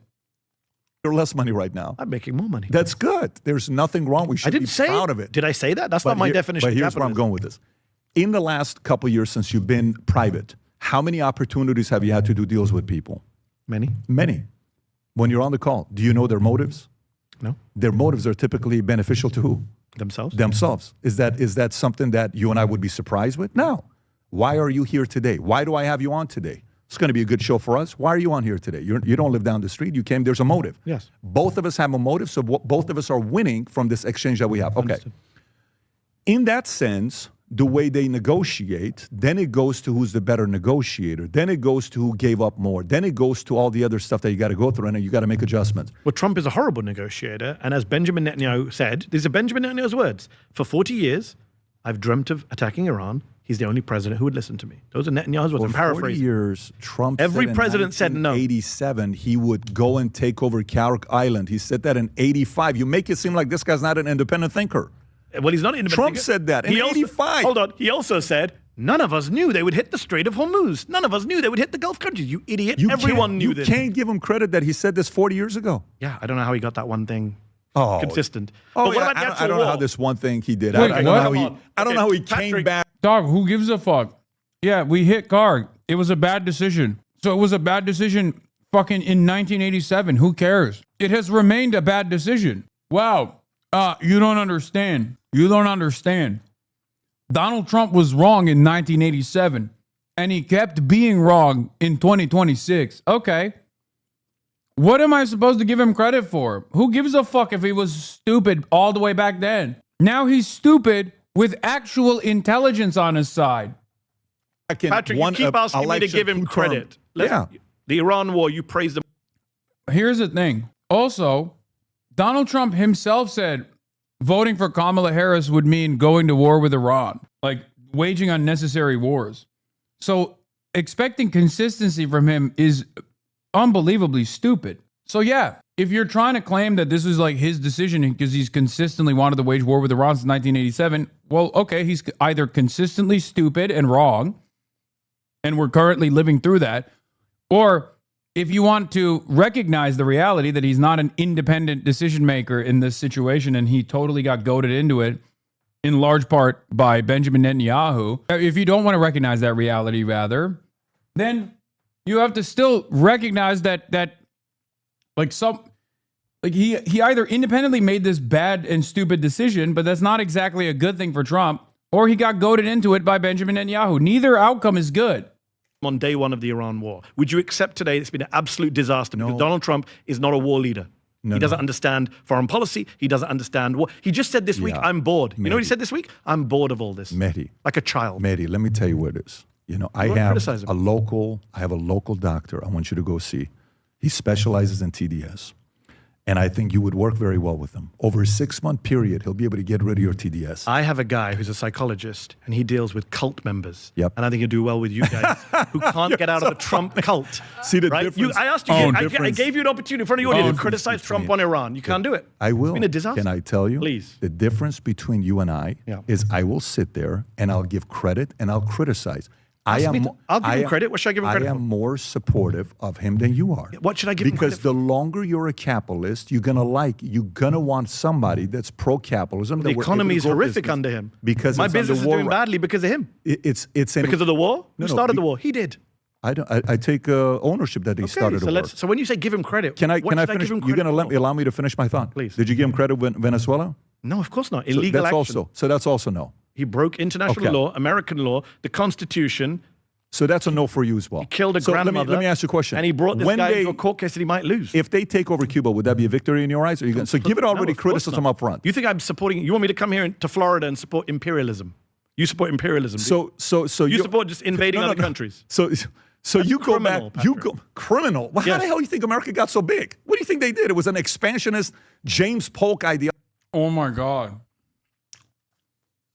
It's so funny. He's literally like, dude, this is why Republicans win, though, straight up. Because, like, a lot of people are just very dumb, and they're like, what do you mean? If you got it, you got to use it, man. It's good. I guess the counter to that literally is, like, liberalism, internationalism under a liberal world order is a progressive force in history. And the question at that point is, okay, do you think that we should still have, like, warring factions and unlimited tribalism in the world and go back to an era where, you know, the French and the Englishmen were fighting each other for 100 years. Like, do you think that is a better situation? Because that's what happens with might makes right. The American design had to abide by at least some boundaries. The American design had to abide by certain restrictions. Obviously, America violated it all the time. But there was at least like some kind of lip service offered to the international rule-based order at times, and that kind of kept things fucking intact. Might makes right is the reason why currently America's getting its shit pushed in by Iran. Because Iran was like, all right, if you don't play by the rules, we can't play by the rules either. And that's the reason why we're fucking going to close the Strait of Hormuz. Technology of let's go out there and buy all these other places. Was there international law, the UN Charter, the Geneva Conventions at the time? But you're sitting here complaining about something like this where you're living in a country, it's because of the byproduct of the visionaries previous to us that they made it what it is today. Why do you... Oh my God, it's Zen fascism. He's doing it. Mehdi, you don't understand. You're also a beneficiary of American imperialism. You're a part of the labor aristocracy, my friend. Don't you realize that this American bounty that inevitably comes back to you is the reason why we have such a robust system? If we don't extract natural resources from the periphery, someone's got to do it. I just spat out a piece of rice from my mouth. I don't even know where it went. I'm a numbers guy. Feel so safe here? Bizarre argument. Why do you? I know you really like the numbers. Alaska, we should go conquer Cuba. No, that's not what I tell you. Sounds like it. If they're expanding, I don't mind an expansionist president. I don't. You like imperialism. So how are you different to the IRGC? I don't mind an expansionist. How are you different to the IRGC? Everyone says what? Everyone says Islamic Revolutionary Guard. They're accused. Everything is about. Wait, what? Mehdi, what the fuck has the IRGC done that is dude, come on, Mehdi. God damn it. Let him finish. Okay. They're God accused. tells them what to do and that on death upon America. They're accused of being expansionist, of trying to take over the Middle East. That's the big allegation that the Gulf states make against Iran. And yet you're sitting here saying, but we should take over the Western Hemisphere. By the way, do you know what I would actually say? I'm to not that? imperialist. Let me ask you a question. You got how many that we're having a conversation about how many imperialism. subscribers do you have with your channel right now that are paying you? On Substack? On Substack. I'm not going to say that number. Let's say it's 100,000 people. Okay, there you go. It's not. Wait, he did it again. He fucking did it again. He literally keeps asking these fucking questions. As soon as Mehdi retaliates and offers a reasonable counter, instead of addressing the counter at all, Patrick Bet-David immediately moves on to a totally separate question. Oh my God. Not sadly. Okay, but let's just say you have 50 to 100,000 people. You're doing well. You're making good money. Yeah. Okay. Have you taken any viewership from anybody else? What do you mean? Are people watching you that used to watch somebody else on YouTube? What an expansionist you are. What a shameful expansionist capitalist. I've been with you for 1 hour and 20 minutes. Okay, I'm going to be honest with you. That might genuinely be the stupidest argument I've ever heard in my entire life. Straight up. And I've seen a lot of, I'm talking Twitter posts, subreddits. It sincerely reminds me of when people try to fucking make the comparison that I'm basically Jeff Bezos because I react to other people's YouTube videos or whatever. And it's still somehow dumber than that. I would much rather have to deal with someone sincerely believing that I'm basically Jeff Bezos and I'm exploiting other people's labor by reacting to their YouTube videos. I think that's a more intelligent argument. And it's not an intelligent argument at all, but it's still a more intelligent argument than the one that Patrick Bet-David just advanced. Yeah. If that argument is 2 + 2 = 5, this is 2 + 2 = fish. Incredible. This is beyond a non sequitur. I've actually never seen the nuclear grade enriched uranium version of stupidity until this very moment. And he's so happy about it. Look at his face. This guy's expanding his YouTube channel, but God forbid anybody else does it. I've waited an hour, 20 minutes for you to say the dumbest thing with respect, Patrick. That is not an analogy. Every time you say the dumbest things is when you get cornered. What do you mean you're expanding? That is the worst analogy. You're expanding. Did I go into the New York Times? Hold on. Let's take your analogy. Did I walk into the New York Times and abduct the editor-in-chief of the New York Times, put a bag over his head, do you have any take employees? him out in order to undermine the New York Times? Do you have any employees? Yes. How many of them came volunteer? How many of them did you recruit and hire away from another company? How many of them did I get with a gun and a special forces team?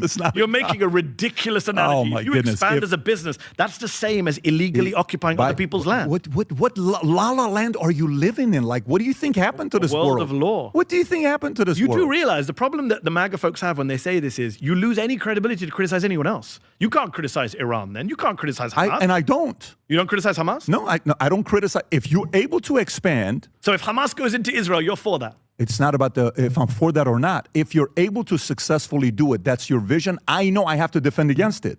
What? Oh my God, he's so awesome. All right, I'm back in. No, he literally is so one-track minded on being Sigma grind set that he literally said if Hamas were to militarily occupy Israel, then that's their vision. And they went out there and they said, I'm a numbers guy. We're going to ChatGPT it. We're going to grok it. And we're going to seize Israel. And they did it. You got to defend it. I'm a numbers guy. Listen, the problem with Hamas that I have, Patrick Bet-David, is that they're not Sigma grind setting hard enough. They're not locking in. If they had actually bought my new shoes, that would have given them the confidence. If they were wearing my $600 shoes, that would have given them the confidence during October 7th to seize control over the Knesset, okay? At which point I would be defending it because they locked in. They have the vision. He said, look. Able to expand. So if Hamas goes into Israel, you're for that? It's not about if I'm for that or not. If you're able to successfully do it, that's your vision. I know I have to defend against it. What do you think companies do? How do you think companies work?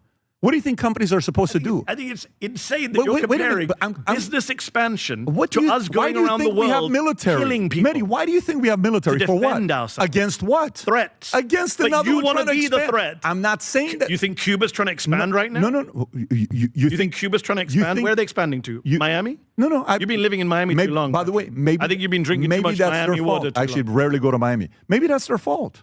Yeah, maybe that's their fault. What's their fault? Maybe their ideology, communism, created a poor country and their people want something better. But that doesn't give us the right to go and take over the country. How do you think all this stuff happened in history? Okay, lots of things happened in history that weren't right. Yeah, but guess what? This is 2026. Dude, you understand. You've taken... Dude, it's actually shocking. Patrick Bet-David's lack of knowledge and lack of intellectual curiosity is genuinely confusing me. Okay?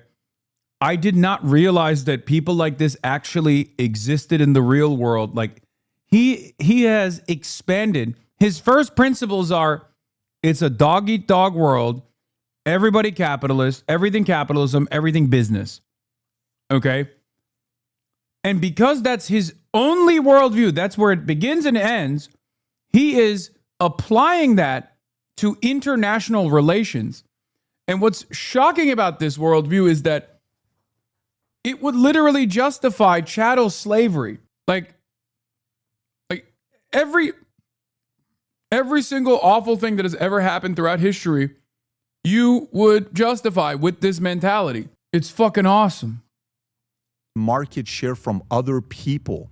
Your viewers were somebody else's viewers that came to you. So you support, kudos to you. So you want just to be clear, you want some kind of law of the jungle where might is right, power. What do you think the law is? You're fine. You're fine. What do you think the law is? I noticed you don't answer any question. No. It's a very simple question. Yes or no? Do you support a law of the jungle where might is right? Do you believe in non-compete? You can't answer a question with a question. You have to answer the question. Do you support a might is right view where law of the jungle, whoever's powerful gets to do what they want? I'm trying to find... No. I'll answer it for you. I'm trying to find out what other law of the land you think we live in.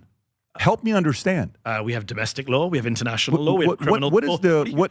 I don't know where you're living. What do you use? Do you use ChatGPT or do you use Claude? Which do you use more? Probably ChatGPT more.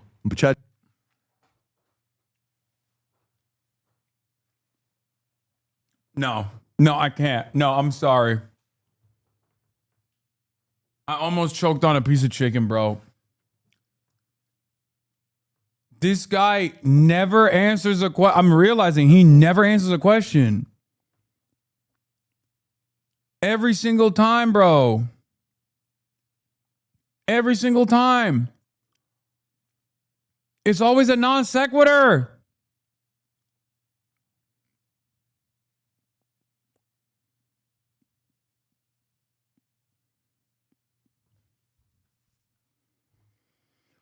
GPT more than Claude? Okay. Do you know when it first started who had the biggest market share? ChatGPT. Oh, who do you think's killing it right now? Claude. Claude's picking it up. Why? Because they invaded another country, kidnapped the president. Because they produced a better product. And hold on. Why? Did Amade? What's the guy's name? Dario Amade. What's his name? Yeah. The guy who runs Claude. Did he go into Sam Altman's house in the middle of the night, take Sam Altman and his wife, put bags on their heads, and fly them back to his compound and kill a grandmother in the process? The only difference is that, but war is never. That is the big difference, Patrick. I can't believe you don't see it. No. I understand what you're saying in the argument of that, but the reality of it is, which is what? A law of the jungle where the might is right. Do you support a world? Do you like living in a world? Are you pro? Do you support the idea of living in a world where powerful countries should be able to do what they want? Can I ask you a question? What country? You keep answering question with a question. Why do you live in America? Why do you live in America? The most because I like the law. In the world. You know what I like about the US? It's the most powerful. No. Go live in Iran. No. Go live in Iraq. I don't live here because it's the most powerful country. Why do you live here? Because many reasons. Hear me. One is it's a country that's governed by laws, principles, free speech. Yes. I love the First Amendment, the Constitution. Yeah. I don't favor presidents and people who say we should just break the law because we can. I didn't say break the law. What do you mean? Taking over Cuba is breaking the law. UN Charter. That's the law of the land. If they come and they try to take over. Who's coming? Whoever it is. Trump's already talking about it. Rubio's already talking about it. The Cubans are not taking over anything. No, Cubans are not. I'm going to keep it $1.50. I get why millions, tens of millions voted for Donald Trump. Yeah. Like, this guy's an intellectual giant on the right. Think about that. Like, we're over here dunking on him. We're like, he's so profoundly stupid, right? Meanwhile, there's motherfuckers out there who not only watch this guy, hang on every word of his, think he's fucking brilliant. They buy his $600 shoes. Those guys vote. And you bet your ass they're voting for Donald Trump. Okay? Yeah. We were wondering why they keep saying like Cuba is going to do an attack. There's an imminent threat from Cuba. It turns out Patrick Bet David. Not taking over anything. We are launching a war of aggression, like the Nazis. Nuremberg called it. You know what the Nuremberg Tribunal called a war of aggression? I'm the assuming supreme international war Is crime. it fair to say you were against tariffs on day one? Yes. I was for tariffs. Guess what Supreme Court ruled? Against tariffs. Okay, great. Guess what? You just. Okay. That's what happened. If they go. You want to live in a world where Trump says F the Supreme Court, and that's what No, J.D. not- Vance has said no, on the no, no, record. not at all. J.D. Vance has Not said this this on guy. the record. But you just said you No, want to I'm not. I'm not. people But let me get to do what they look. want. Let me tell you. You said it. Everyone today, can watch it. Trump's the president. Okay. A few years ago, Biden was the president. In 2028, AOC could be the president. Newsom could be the president. Rubio could be the president. Somebody else could be the president, right? Every time the opposing side is the president, the opposing side thinks it's the end of the world. What ends up happening to America? What ends up happening? Bad things. No, not necessarily. Eventually goes back to normalcy. And it's like, I'm going to go the I other. look at the Trump first term and I see 500,000 people killed from COVID because he couldn't handle a pandemic. But do you know why, though? Do you know why, though? What protects America the way it does?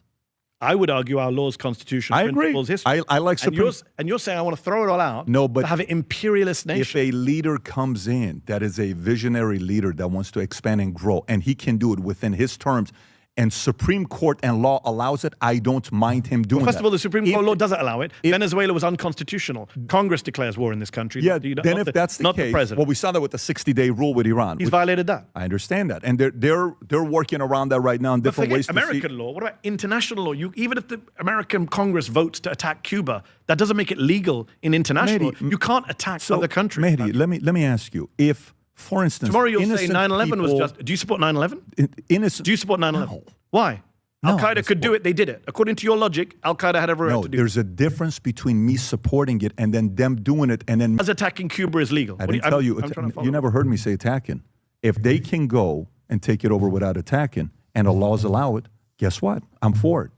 But none of those things happened with Venezuela, and actually the exact opposite of those things happened with Venezuela, and you are still supporting it. Who cares? I genuinely think he's like flailing around here to try to hold on to some kind of counter position because he has nothing.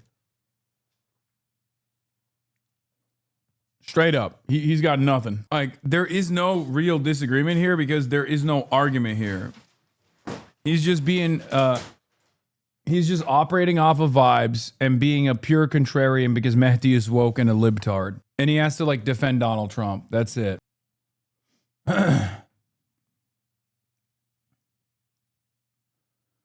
Because like, look, the principled stance here, the right-wing principled stance here, the pro-American intervention stance here is already laid out. He just doesn't know the fucking talking points. Like, you have to say that you have to lie, basically. You have to say that Venezuela is an imminent threat. We have to actually redouble our efforts to make sure that our own neighborhood, our own backyard is clean of any sort of like foreign intervention. Venezuela was a launching pad for Russian aggression against the United States of America, Chinese aggression against the United States of America. Venezuela also happens to be a major oil provider to Cuba, which is, again, 90 miles off of our coastline, imminent security threat. Like, there are talking points that you could advance, but he hasn't even read the talking points. He doesn't even care. By the way, I'm not saying these are correct, okay? I'm simply saying he hasn't even dignified Mehdi Hasan with a clear-cut, agenda-driven worldview as to why what Trump is doing is good. He is just a pure reactionary. He is a pure reactionary that is simply going, no, Trump did it and is good because he's got the power, he's got the bitches. That's a whole different argument. It's not if a whole the Cuban different. people vote in a referendum to become the 51st Don't state. spin right now and make it seem like I want to go kill people and take You stuff over. defended Venezuela. We killed people to get him out. I never said if. But by the way, You said give him credit. Wait, you never defended Venezuela? You did. I know you like number. For Venezuela, you did say that. You don't think that was a good move? No. You don't think that was a good move? I don't believe you should. I don't support regime change. I don't support assassinating foreign leaders. What did George Washington say? Don't go abroad looking for monsters to slay. Or was it Adams? I forget. Founder. So you don't support what he did. I do not support the United States government. Well, I thought that was a attacking massive foreign victory, countries, especially the way they did it. and killing foreign leaders. Even if it has a good outcome, I don't support it because I support laws and principles. Well, I do also support laws and principles. But if you say you support laws and principles, you're trying to tell me Obama followed everything? No. You telling me he violated the law in Libya? I criticized him for every one of them. Because I'm not in a cult, I criticized Obama in 2011 for doing Libya. Do you know what's the difference between you and I? People on all sides, you don't. Yeah, we do. We do it as well. But you know what's the difference between you and I and them? Go on. What's the difference? Wait, what criticisms does he have of Donald Trump? As much as I hate to admit it, your accent is getting better. I know you like number. Moving to another question. Yeah, it's actually crazy. He's genuinely asking because he doesn't know. We do it as well. But you know what's the difference between you and I and them? Go on. What's the difference? You and I and who? You and I talking, giving our opinions, and Obama and Trump. What's the difference between you and I and them? We're not politicians. They made it into the White House. Okay. And so they're going to be able to do whatever they're going to do. You and I can talk about it, give our opinions. We don't have an imperial presidency. We Dude, shouldn't have what? He's like a child. He literally, okay. I think this is his actual worldview. I don't, like, a lot of chatters initially were saying, oh, he's like, acting aloof. He's being obtuse on purpose to like try to manage the argument. No, I think he has like toddler brain. He's like, no, those guys are powerful. They won their races and they're the big business guy. I'm a business guy. I'm a numbers guy. They are the biggest business guy. If they want to fuck me, they can. I have to open up my butthole and say, go on in, Mr. President, because they actually did it. They actually did it. They became the president. If you're the president, you are the big boss. You do whatever you want to do. Fuck my wife, please. You can fuck my wife all day. It's okay. There's nothing I can do. I'll sit around. I'll say I'm a numbers guy. I'm a chat GPT it. I will grok it. But that's how it works. Like everything is a business. Everything is a business. Anyone with any power deserves the level of power that they have because they've worked tirelessly to get it. Okay. And whichever way they abuse that power, it's actually valid because they have the power to do it. If it's successful. If it's unsuccessful, well, then maybe we can have a different conversation. But of course, if it's Donald Trump doing it, I'll still act like it is successful, as is the case with Iran. Imperial president. We did. That's why we have the freedom of speech of giving. Hi, Hasan. I really like your PBD impression very much. Is there a way to rewatch it? Yes. Subscribe to Valuetainment. If you subscribe to the broadcast, Piker Broadcasting Service, it's not as good as Valuetainment PBD. Okay? But this isn't PBD. This is PBS. Okay? I'm a numbers guy. And if you subscribe to the People's Broadcasting Service, independent media, you will get Valuetained more than you ever have gotten Valuetained. That's right. If you subscribe, you can rewind. If you subscribe, you can send me links. And when are we getting $600 shoes with no laces for our subscribers? Soon. But yes, subscribe, chat, for $6 or for free with a Twitch Prime. This is the only foolproof way to support the show. Your subscriptions, your voluntary subscriptions in the form of a $5 a month or a free one in the form of Twitch Prime, are what allow me to maintain my editorial independence. I haven't been farming subs in a minute. Why exactly should I pay to send links? You shouldn't. You don't have to. There's no guarantee that I'll even click on them. The only reason why we do that is so that random people can't send like spam random links. Do a level 10 reward again? No, I don't think we're going to do it. Kill me if I ever give money to a Twitch streamer? I don't think you should be killed if you ever give money to a Twitch streamer. You're pretty cool though. I'll be honest. We all think you're cool. Because like, it's a little bit, it's a little bit cooler if you were to say that on Twitter. Because most people do that on Twitter, which is, again, at least it's not literally on Twitch. But you're currently on Twitch. On what I assume is a sock account created and following at the same date. So I think you are a far bigger loser than the way you perceive a mega donor to, a tier 3 subscriber to Pokimane. By the way, your mods banned me for saying your beard was going gray. Okay. I don't know why they did that, but you've proven once again that it was a worthy ban by doing this, creating a sock account. And you're now a subscriber, by the way, so you've de facto given me money. Truth equals ban. Yes, exactly. That's how we do it. Take a second off, bitch. given our opinions. We also have a vision of America, which is supposed to be a restrained commander in chief. The founders came to. We're celebrating 250 years of American history. They came to this country from where? From my old country, the UK, to get away from a mad king, not to recreate a mad king. Okay, so we can get past this. I mean, when maybe the next time we'll do the podcast, we'll do it in Cuba or Venezuela, just for the sake of what we'll enjoy ourselves with. Anyways, let me get to the next story with you. By the way, Mamdani Spencer. Alvay's trying to top you in sub count. They're getting dangerously close.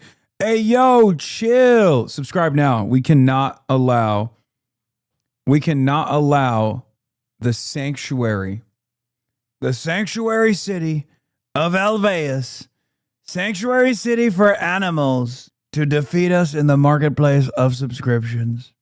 Subscribe now. Pratt, what commonality do you see between the two of them? Very little. Very little. Very little. Tell me why. Because I know this is argument that says all of these candidates who make a lot of noise, do well on social media, are similar. But I think people have underestimated what Mamdani is. Mamdani, yes, is charismatic, had a great social media game. I interviewed his team that made his social videos. Great people, smart people. The video he did where he jumped into the water, freezing cold, to show freeze the rents. The video he did for halal. You're saying Mamdani or Mamdani. I'm just talking about his campaign was brilliant online. No doubt about it. The halal. Maybe one of the best.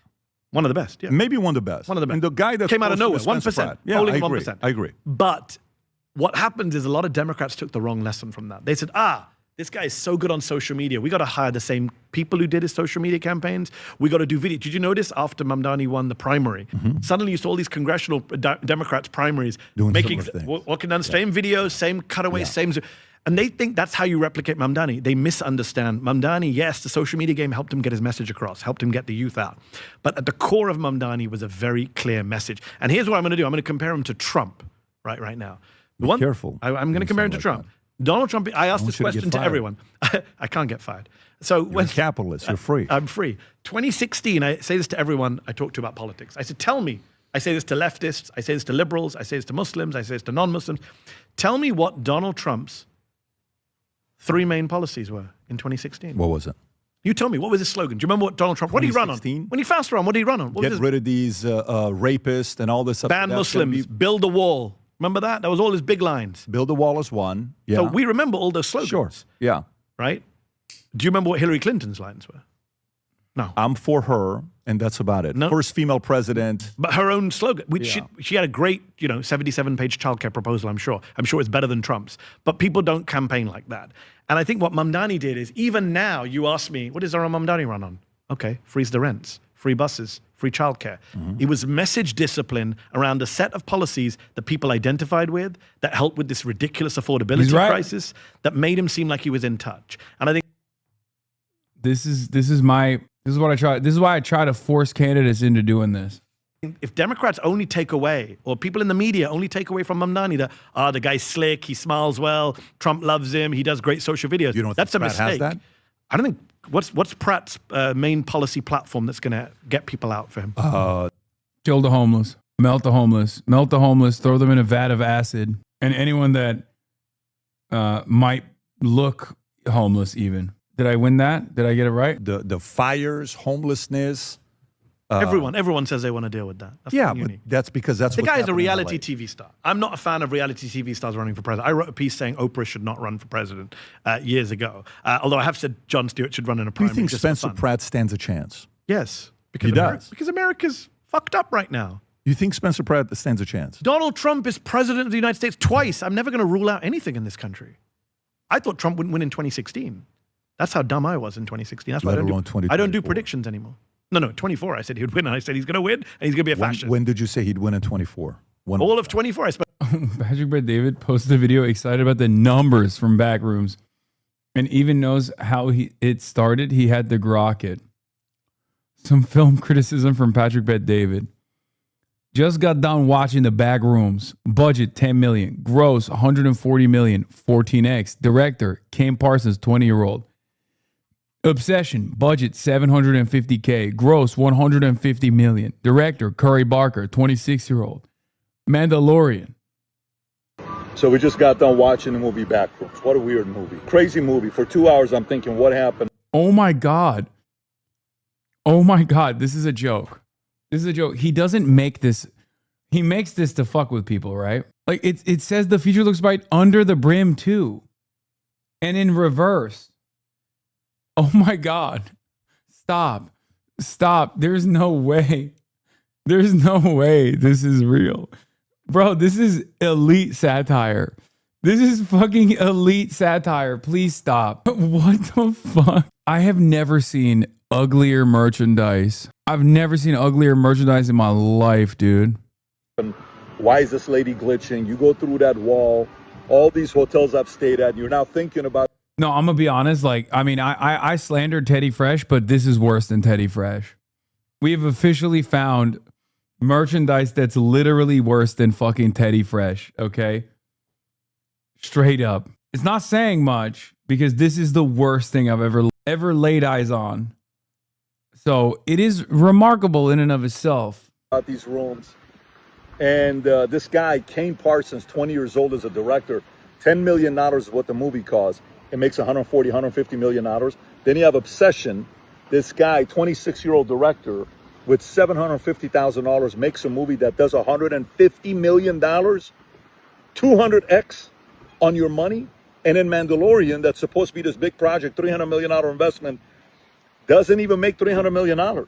2 weeks later, it's at 240 right now. So amateurs built the Ark, professionals built the Titanic, and Hollywood's got massive disruption, and it's being done by young, ambitious creatives. Can you imagine what the future of Hollywood could look like? I think Kane was the one that, based on a meme that came out in late 2019, 2020, takes that, makes a video on his own, gets 7.9 million views. That same video today has 79 million views.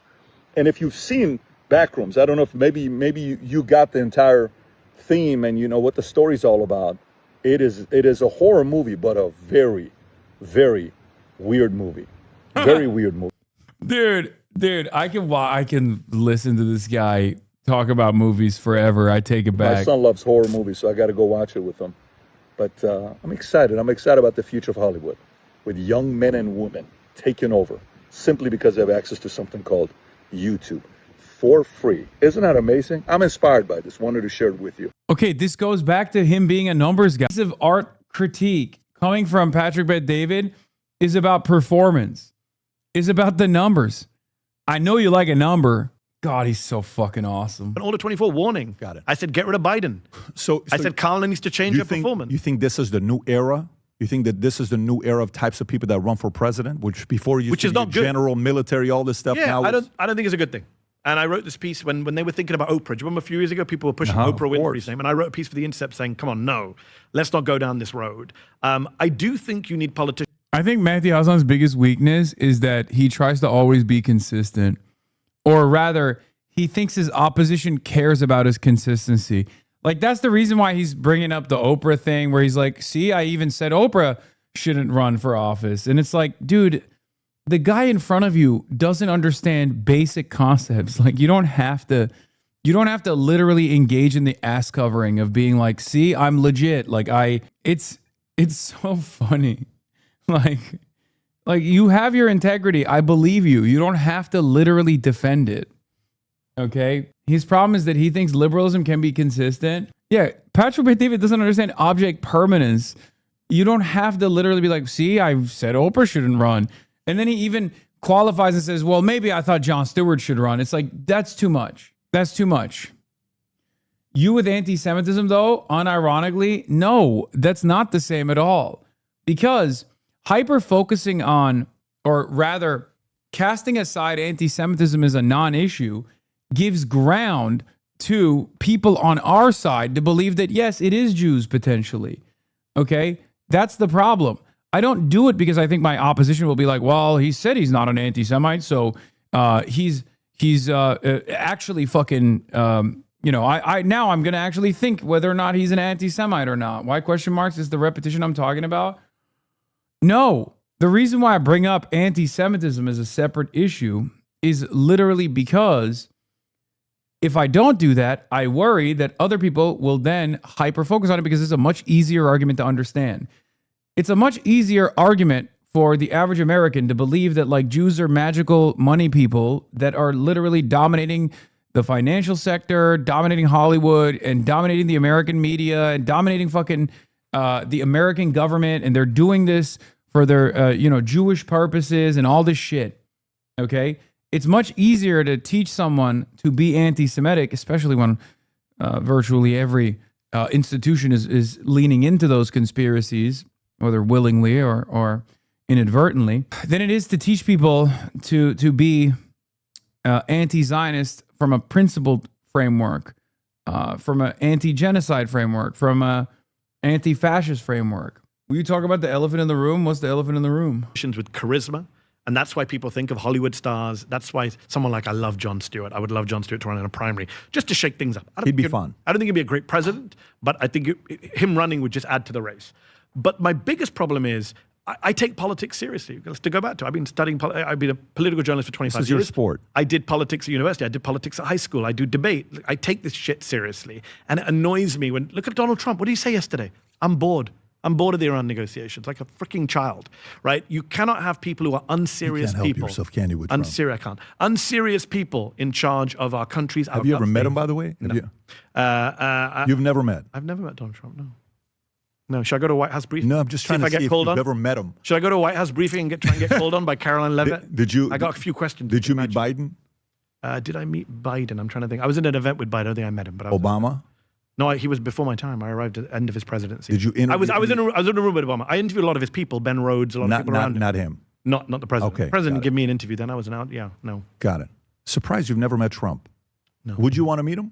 I'm a journalist. How would I not want to meet him? I'd love to interview. What would you ask him? What 3 questions would you ask him? You sat with him. What do you ask him?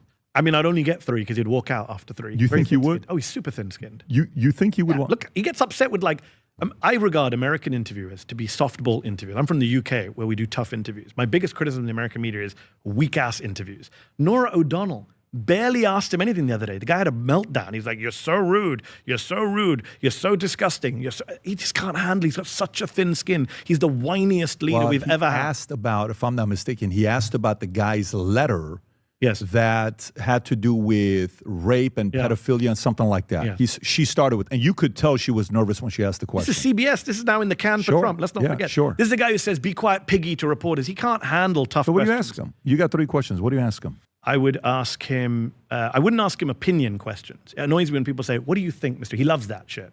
I would ask him fact questions about what is happening in the world. I would ask him, it depends on the day, right? If I'm interviewing him right now, I would say to him, you said, my opening question would be, you said a few weeks ago that people say Donald Trump's going to get bored of this war. I don't get bored, you said. And yesterday you said, I'm bored of this war. How do you explain that? That would be my first question later on. What else? I would say to him, are you out of your depth in this conflict? And I would give it the evidence as to why he's out of his depth and ask him to deal with each of those examples. For example, the Strait of Hormuz. For example, the Gulf countries. I also wouldn't be able to resist having some fun.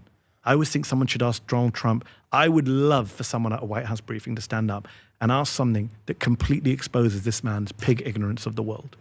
I would love someone to stand up and say, Mr. President, when will you be going to Wakanda? They are building a Trump Tower there and they love you in Africa. And he would say, I love them too. Because he doesn't know that Wakanda is a fictional country. You think he would say that?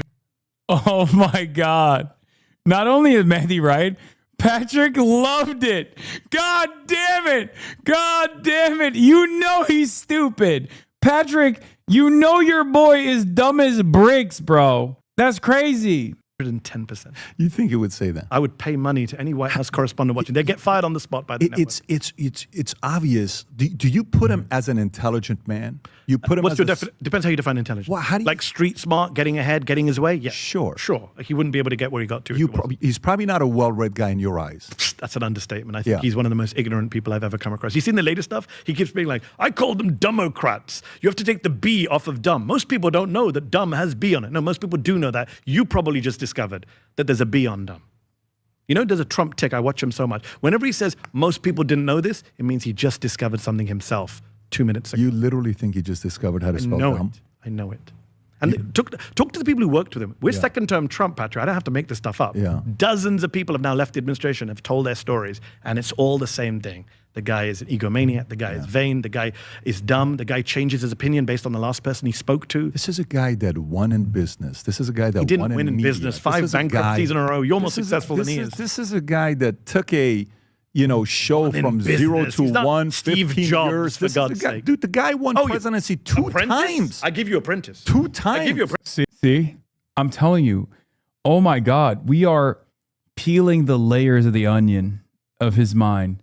And yes, much like an onion, it might be a little smooth, but it's like he genuinely is like, no, you're a business guy. Everything is business. Everybody casino. Everything computer. Donald Trump business. And when you're the big business guy, when you win the biggest business of all, which is the American presidency, you get to do whatever the fuck you want. I wonder how he treats his employees, honestly. With that mentality, holy shit. It's awesome. He truly is like, the presidency is the biggest business, and you've won that. You've won that seat of power, which means you can do whatever you want. Apprentice, great reality TV star. 2 times. Great. I'm not going to question his ability to run a reality TV star. I'm questioning his ability to run America. How do you think about his kids? Do you give him compliment as a parent, as a father? No.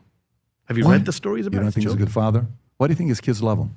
You think the kids love him? You don't think they do? I mean, Why if do you think they read wanna be around him all the if you time? read some of the tabloids, well, money and power can be You think that's great. the only reason? I know Well, if a you lot read- of billionaires that again, their kids don't want to be around him.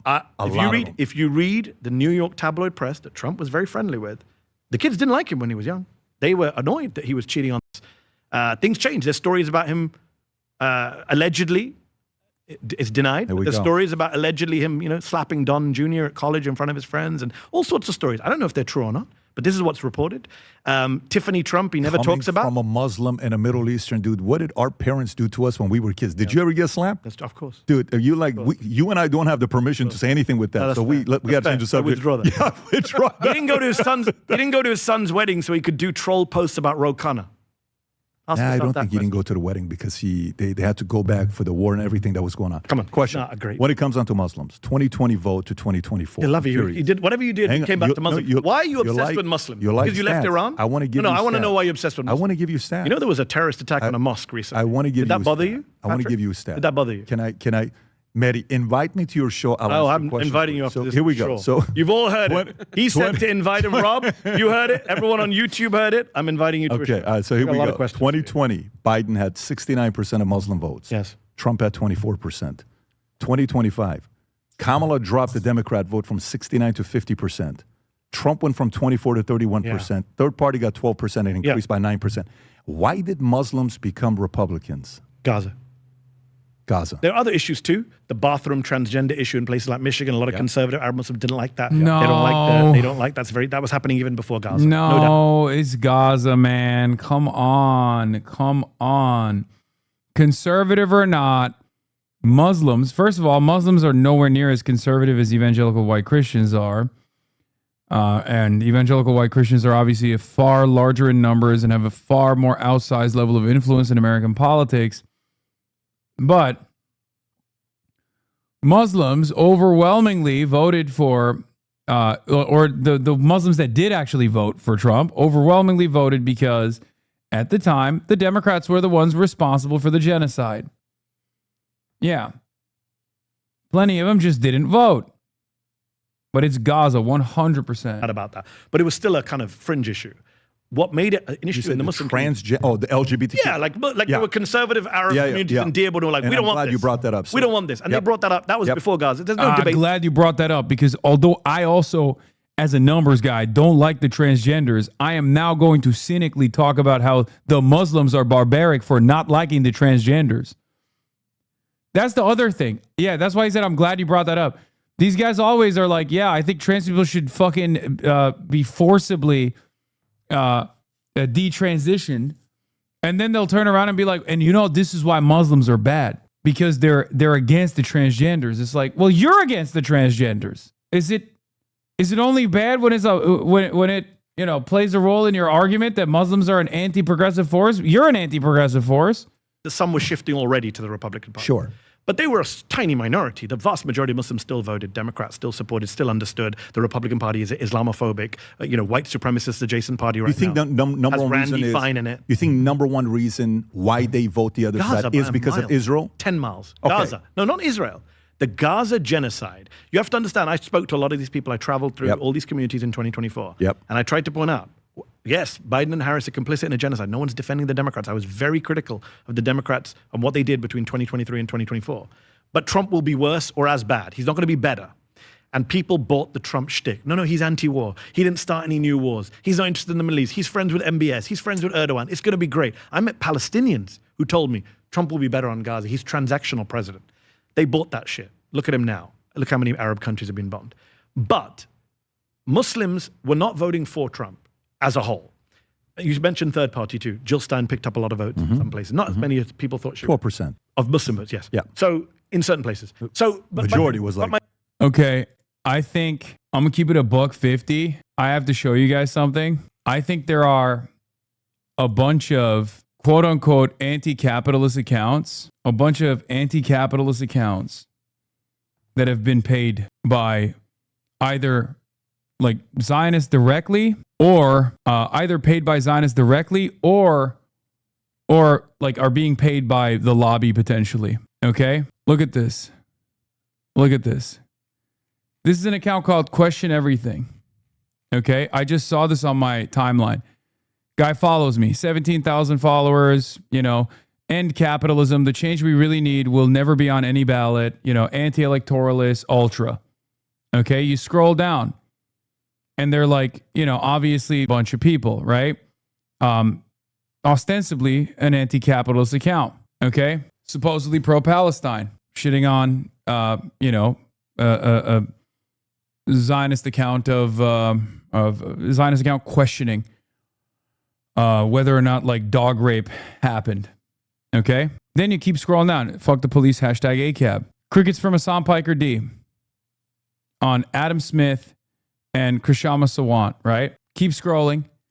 Diddy Piker D calling everyone Diddy is fucking gold. Reposting Dan Saltman. Now here's the question. Question everything. How the fuck did you find yourself as an anti-Zionist?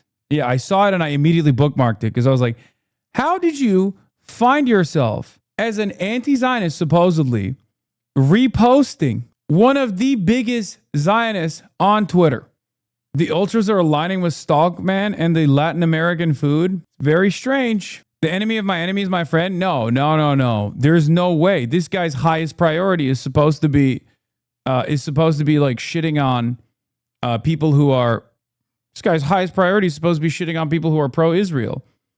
Look, reposting. Now that Hasan himself has been subpoenaed and banned from the UK, he sure likes to fantasize about suing others and limit free speech. His understanding of defamation and the law is kind of childish too. Reposting some guy who's like responding to AUK 2000. Explain what you think their rationale is. I think they're 100%. I think they're getting either paid, either they're like unbelievably delusional, or they're just straight up getting paid to go after prominent critics of Israel, but as an anti-Zionist, positioning themselves as an anti-Zionist and then straight up getting paid by maybe Dan Saltman or maybe other Zionist groups to make it seem like there's a better method of combating the Israeli influence in the United States of America, and that's what it is. Like, how does a guy who's like question everything? How does a guy like this that spends a good deal of time fucking talking about Israel-Palestine, how does a guy like this find a fucking Dan Stalkman post to boost to his, marginal audience with the Palestinian flag in his profile? Could be a bad empanada fan, but again, a bad empanada fan, what has bad empanada been fucking focusing on? What has he been focusing on? All of his enmity, all of his anger and resentment has been directed at left content creators.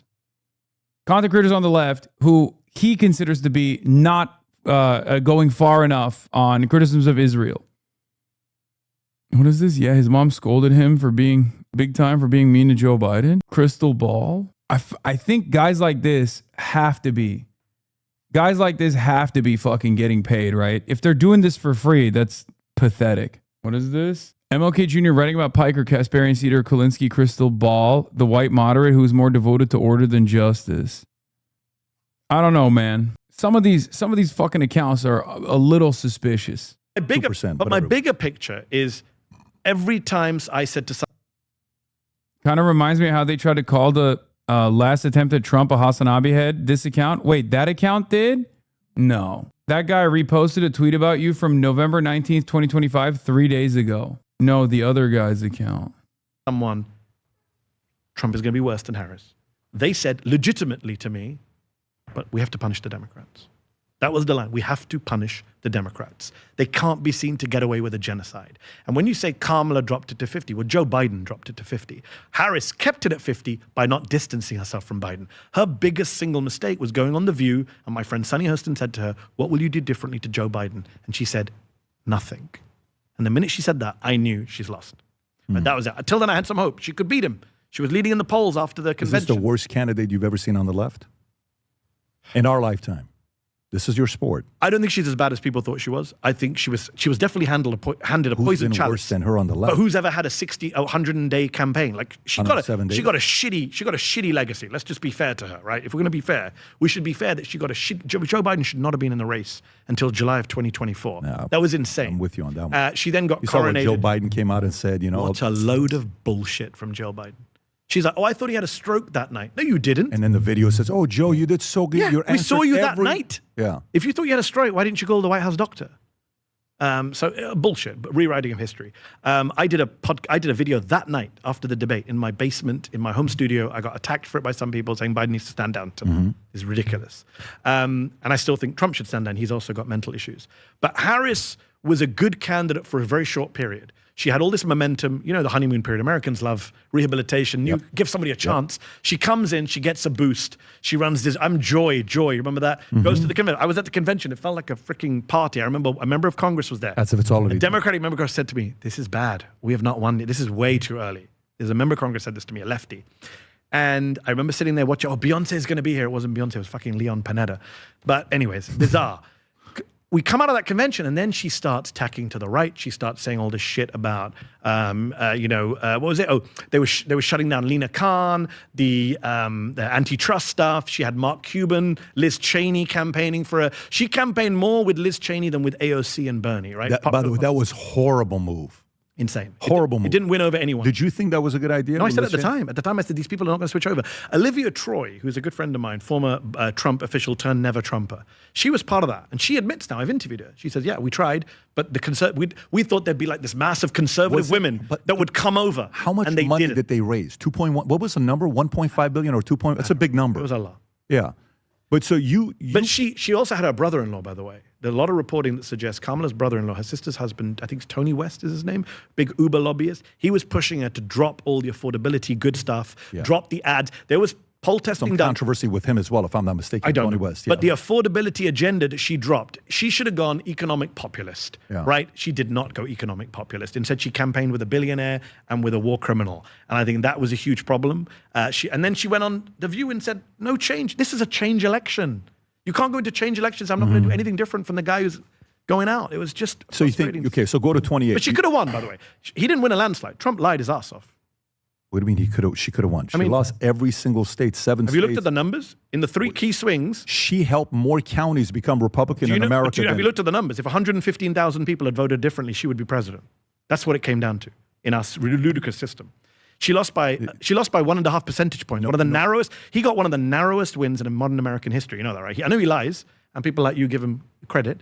He lies. He says, I won a landslide. He won one of the worst. You can pull it up, Rob. I wrote a piece for The Guardian with all the receipts. Every county became more Republican in America. Pull up my piece. Every Guardian, county 2024 Mehdi landslide. Type it out. Can you please send this chart to this man here? Pull it up. The Muslim community is becoming more Republican. As we move closer to Game 3 of the NBA Finals on Monday night, Madison Square Garden, the United States Secret Service want to help ensure a safe and enjoyable experience for all ticket holders by sharing important security procedures that will be in place. A strict no-bag policy will be in effect, and fans should make every effort to limit personal items to an absolute minimum. Fans should expect enhanced security measures when entering Madison Square Garden, including TSA-style screening procedures. Guests are strongly encouraged to arrive at least 2 hours before tip-off to allow additional time for screening and entry.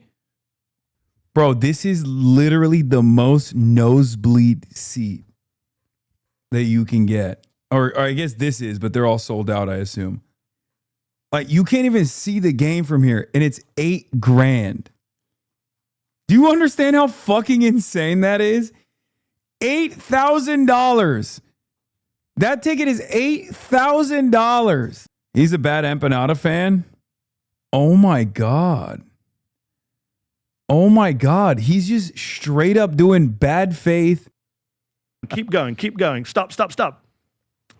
So the former president's margin of victory over Harris is a minuscule 1.6 percentage point. Actually, it's 1.5. It went down after that. Smaller than that, 1888, other than JFK and Richard Nixon. In fact, in the 55 presidential elections in which the popular vote winner became president, listen to this. Oh, your viewers are getting some good facts today. 49 of those 55 elections were won with a margin bigger than Donald Trump's in 2024. I hope the president is watching your show. I know he's a friend of yours. He's coming on the show. Can you do me a favor? Donald Trump, you lost. Can you show you won with a how many 49th counties? Who gives a fuck about counties? Won. I'm showing you the margin of victory. Dude, Mehdi. He won by 1.5. You can raise your voice, but I've already done my receipts. If there's anybody that has no room to say anything, look at this here. My receipts are up. Look at this here. You Patrick, run away. I love this here. You know, land doesn't vote. Converted Muslims into Republicans. Patrick, you know, land doesn't vote. I love these maps. That's land. You showed us that. Land doesn't vote. Dude, I gave you the numbers. Muslims voted for him. Still more for the Democrats. No. Muslims went from 24% for Trump in 2020 to 31%. Patrick, I'm not on the right. He's winning your people over. Patrick, and it kills me. Patrick, I'm not on the right. I'm not an election denier. Donald Trump won, but he didn't win 50% of the vote. You know, people say he won the popular vote. You know, he didn't win a majority of the votes. He's running 3 elections. I know that, but you know he's run 3 elections. You know who's the last majority Republican that has? George W. Bush. Yeah, it's the last one that did it. Yeah. That's not like oh my God, he didn't win the majority. You know. But he hasn't. But he brags and says he does. Yeah, but he's never won a majority of the vote. Today he's polling in the 30s. He's lost, by the way, he's lost all that support from Latinos, young people and Muslims. Yeah. You accept that, right? That coalition he put together is gone now. Yeah. So this the part where guys like you come out and they'll say what they'll say. They'll say facts. Did you see Did you see his endorsement? How they did? Did you see his endorsement? How they did? Everybody he picked. Did you see how many of them won? Oh, in the primaries. Yeah. Did you see? Great news for Democrats. Great news. Tell me you why. Think James Tallarico wants to run against Paxton or Cornyn? I'm actually curious. Tell me why. No, he picks horrible candidates. Remember, what was the Georgia candidate? They should have won Georgia and they lost. Who did they put up? Herschel Walker. Remember that? Remember Herschel Walker? I remember. Remember the dude Good in running Alabama? Back. He had a hard time speaking. Remember the dude in Alabama who was accused of child molestation that he denied? I can't remember his name. Alabama guy from his first term. He backed him. Talk he lost. About now. He picks. Talk about he picks now. Bad. 117. Why would you back Paxton? 117. Yeah, but why would you back Paxton? Let's just talk about the main. Tell me why you. So you like establishment candidates? It's like not about Cornyn, what 40 plus years. I hate John Cornyn. I hate Ken Paxton. But who would you want to run against? I want the Democrats to win the Senate, obviously, to save democracy. So you think Tallarico does better with Paxton than he does with Cornyn? You don't? I'm asking you. I'm asking you. No, I ask you. I 100% think he's going to do better. Well, the polls show he's doing better. Yeah. I mean, just trust the polls. He's leading the So polls. you think his power? By the way, do you guys in your family celebrate Pride Month? Do we celebrate Pride Month? Yeah, I mean, what does Pride that mean? Month. I'm just asking. Like, do you have a way of celebrating Pride Month? Because Tallarico. Not personally, but I support people who do. Did you see Mamdani yesterday? No. Interesting couple of posts. You know, he was like Muslim Sharia. He's an extremist. What do you say? People on your side. 9 a.m. he posts Happy Pride Month. Mayor of New York. Yeah. Midday, Happy Eid, hosted Eid at Gracie Mansion. That's modern America. People that want to make this guy into some kind of extremist. You guys on your show, I see you getting worked up about prayers in New York. This guy, Zoran Mamdani. You think Tallarico? Okay, so by the way, I think Tallarico's formidable. It's not like I don't think he's formidable. I think he's a very good communicator. I think he's to be honest with you, I think he's a better version of Pete Buttigieg. I think he's a better version of Pete Buttigieg. Okay. I think he's got a bigger upside than Pete Buttigieg. Okay. So I think he's very talented. I think he's very talented. I want to interview him again. He's a very, very good talker. His policies are good. Texas is difficult. My wife is from Texas. I spend a lot of time in Texas. I'm under no illusions. It's a difficult state to win, but it's not as red as Republicans want you to believe. Not anymore. Not anymore. Not anymore. And I think that they could have probably won with Cornyn, but I think now it's in play. And you have to ask, what is Donald Trump's political strategy? You know, Patrick, that every Republican senator is pulling their hair out wondering, what the hell did Donald Trump do here? He's now put the Senate in play in a way it wasn't in play before. Because even if Paxton wins Texas, they have to divert a bunch of resources from other states which need them more to protect him. That's the problem, strategically. For Paxton or Tellerico? For the Republicans trying to save their Senate majority, they're going to have to divert resources to you know how much money they're going to spend in this? Yeah, but it could have been spent elsewhere. We're going to see the money going there in ways we've never seen But it before. could have been spent elsewhere. Could be. I mean, that's the They part got a about... tough race in Michigan. They got a tough race all over. By the way, just out of curiosity. They're losing in North Carolina. I'm curious what you're going to say with this. So out of curiosity, you have two people to choose as a candidate. One is a hardcore Republican, capitalist, pro-Trump guy who's a Muslim. Second one is a hardcore socialist, progressive, liberal who is a Christian. Which do you vote for? Obviously, I vote for the person whose values and policies I support. I don't vote based on religion. So you would vote for the second person? Of course. Because the values and principles. Of course. I don't vote based on... How is that shocking?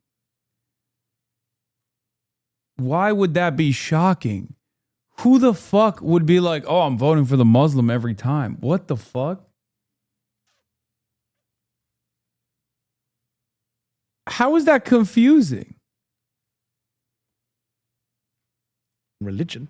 Mehmet Oz ran against John Fetterman. He would have been the first Muslim senator. If Abdul El-Sayed pulls it off in Michigan, he will be the first ever Muslim member of the United States Senate in American history. Yeah, we've never had one. We never had one. Yeah. Mehmet Oz We have could have 5 congressmen. Mehmet Oz could have been the first Muslim But he would have senator. been a Republican.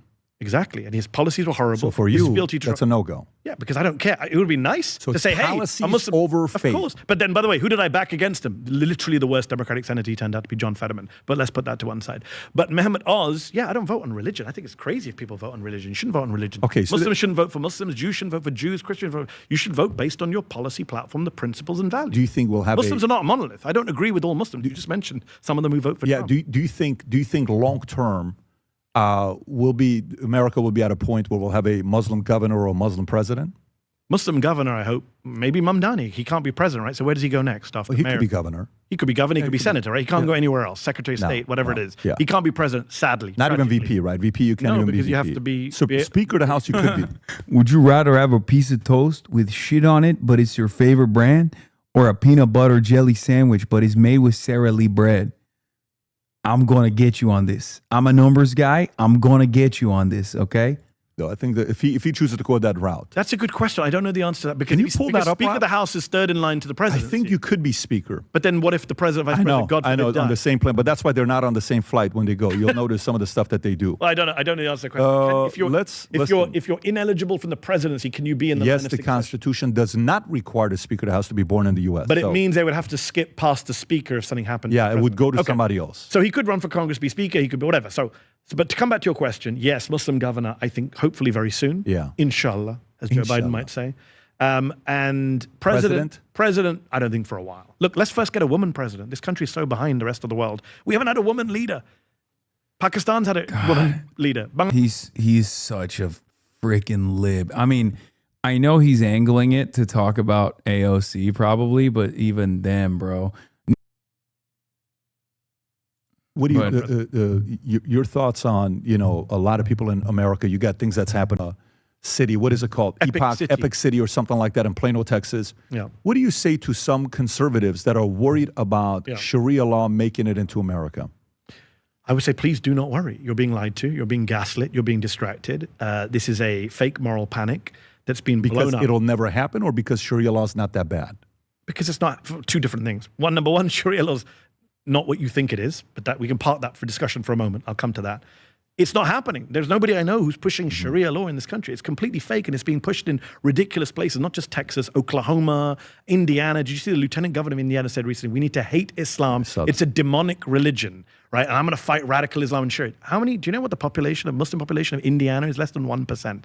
Like, this is ridiculous fear-mongering. It has 3x the U.S., I think, in the last 26 years, if I'm not mistaken. But Muslim population. But it's still less, not Indiana. But it's even nationwide. What is it? 1 to 2%. I want to say 4.5 million. It's which is yeah, what? you're right. It's 1 or 2%. But by the way, you're 3x and in 26 years. I'm a numbers guy. One Muslim is too many. It's not like you're not doing a good job. You're growing. We're growing. Elon Musk wants people to have more kids. But my point being is, it's not going to happen. But also, well, a few things. Number one, please let's not talk in this demonizing way about Muslim communities being a threat to you, because it has real world consequences. We just saw in San Diego, a mosque was attacked by 2 Nazi teenagers who shot and killed 3 people, including the security guard, who had 8 kids. Police say he was a hero, saved 100 kids in that mosque, in the school, right? Murdered by 2 guys. Do you read their manifesto? I don't like reading these shooters' manifestos. I read the whole thing. Some of the lines in there are crazy. They say, you know what they say? Towards everybody. You know, towards everybody. Jews, women, Muslims, gay. But the line about the line about Muslims is really scary, because they say, we don't hate Muslims. We hate Islam. We hate the invasion of our country. That is rhetoric that you hear in right-wing media. That is rhetoric that you hear in the House of Representatives. That is what you hear from Randy Fine. That is what you hear from Republicans. That is what you hear in America. So that is not just some Nazi shooter. That is mainstream rhetoric that has been mainstreamed on the right, and has real-world consequences. If you say, look, I've seen some of your shows. You've talked about Muslims praying in Times Square, that being some kind of threat. I would say just have a sense of what the real world consequences of our rhetoric can be. Words have consequences. Crazy people out there can pick up weapons and think Muslims are coming to take over my country. You know, I would tell you, I've interviewed a lot of weird people on my podcast. A lot. You tell them, I'll have them on. I don't have a problem talking to anybody. I had a great conversation with Wes Moore. Yeah. What was it, 5 weeks ago? I've had mobsters on, Sammy the Bull. I've had Kobe on. I've had, many different people on. You know what's the only one that brought so many death threats? Bibi was the only one. I've had a lot of people on. Okay. Multiple presidents. We did a podcast with Bibi. I've never told this story publicly, so they'll know. It was on my birthday, and I come out of the podcast. My security says, there's a guy in the front lobby that just got caught with cops with grenades. I said, this is a terrible joke here, because everybody always tried to prank me for my birthday, and I always catch people. Like, they're trying to surprise me. I'm like, listen, this is not the right way to do it. He says, I'm not laughing. This is an 18 Delta guy. And I said, really? He says, yeah, look at the front gate. So I go to the front gate. I'm looking. I'm like, wait a minute. What is that? Cops everywhere. Guy shows up. I'll show you the pictures afterwards. With grenades, with weapons, with guns that came in here. And the number of death threats that we started getting afterwards, insanity, just for having Bibi. Dare I ask, what was the guy's background? Do we know? I couldn't tell you. I know he went away. I know they took his weapons away. I'll show you a couple texts and emails. Was he quote unquote far right? Was he quote unquote Islamist? Do we know what his ethnicity was? I have no idea. Okay, I don't know that. I have no idea what that was. But the point is, the threat started increasing only after Bibi. So here's the part: when you say that, I think that applies to both sides. I agree. If you think about like who in the 100%. history of America has had more assassination attempts as a president, where do you think that's coming from? Wait, Donald Trump has not had more assassination attempts.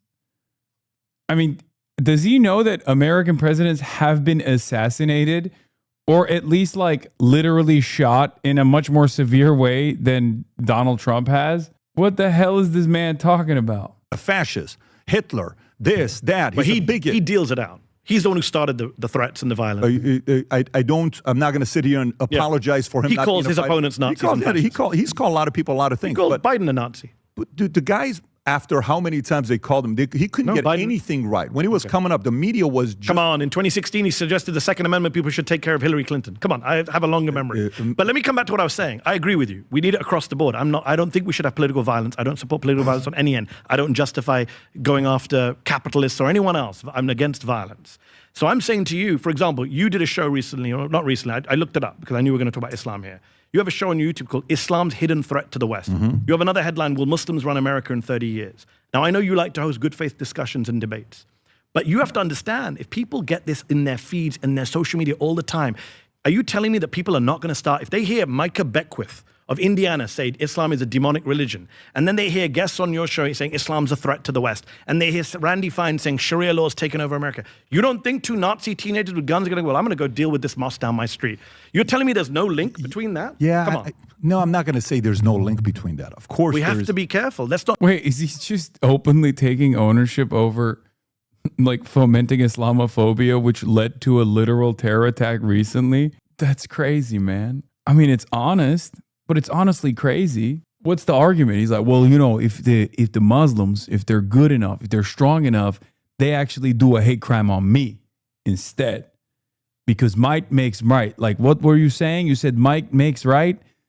That's why Muslims got to organize, just like Hamas. If they were going to fly over with their little flying golf carts over the compound, the Patrick Bet-David compound, I have to respect it.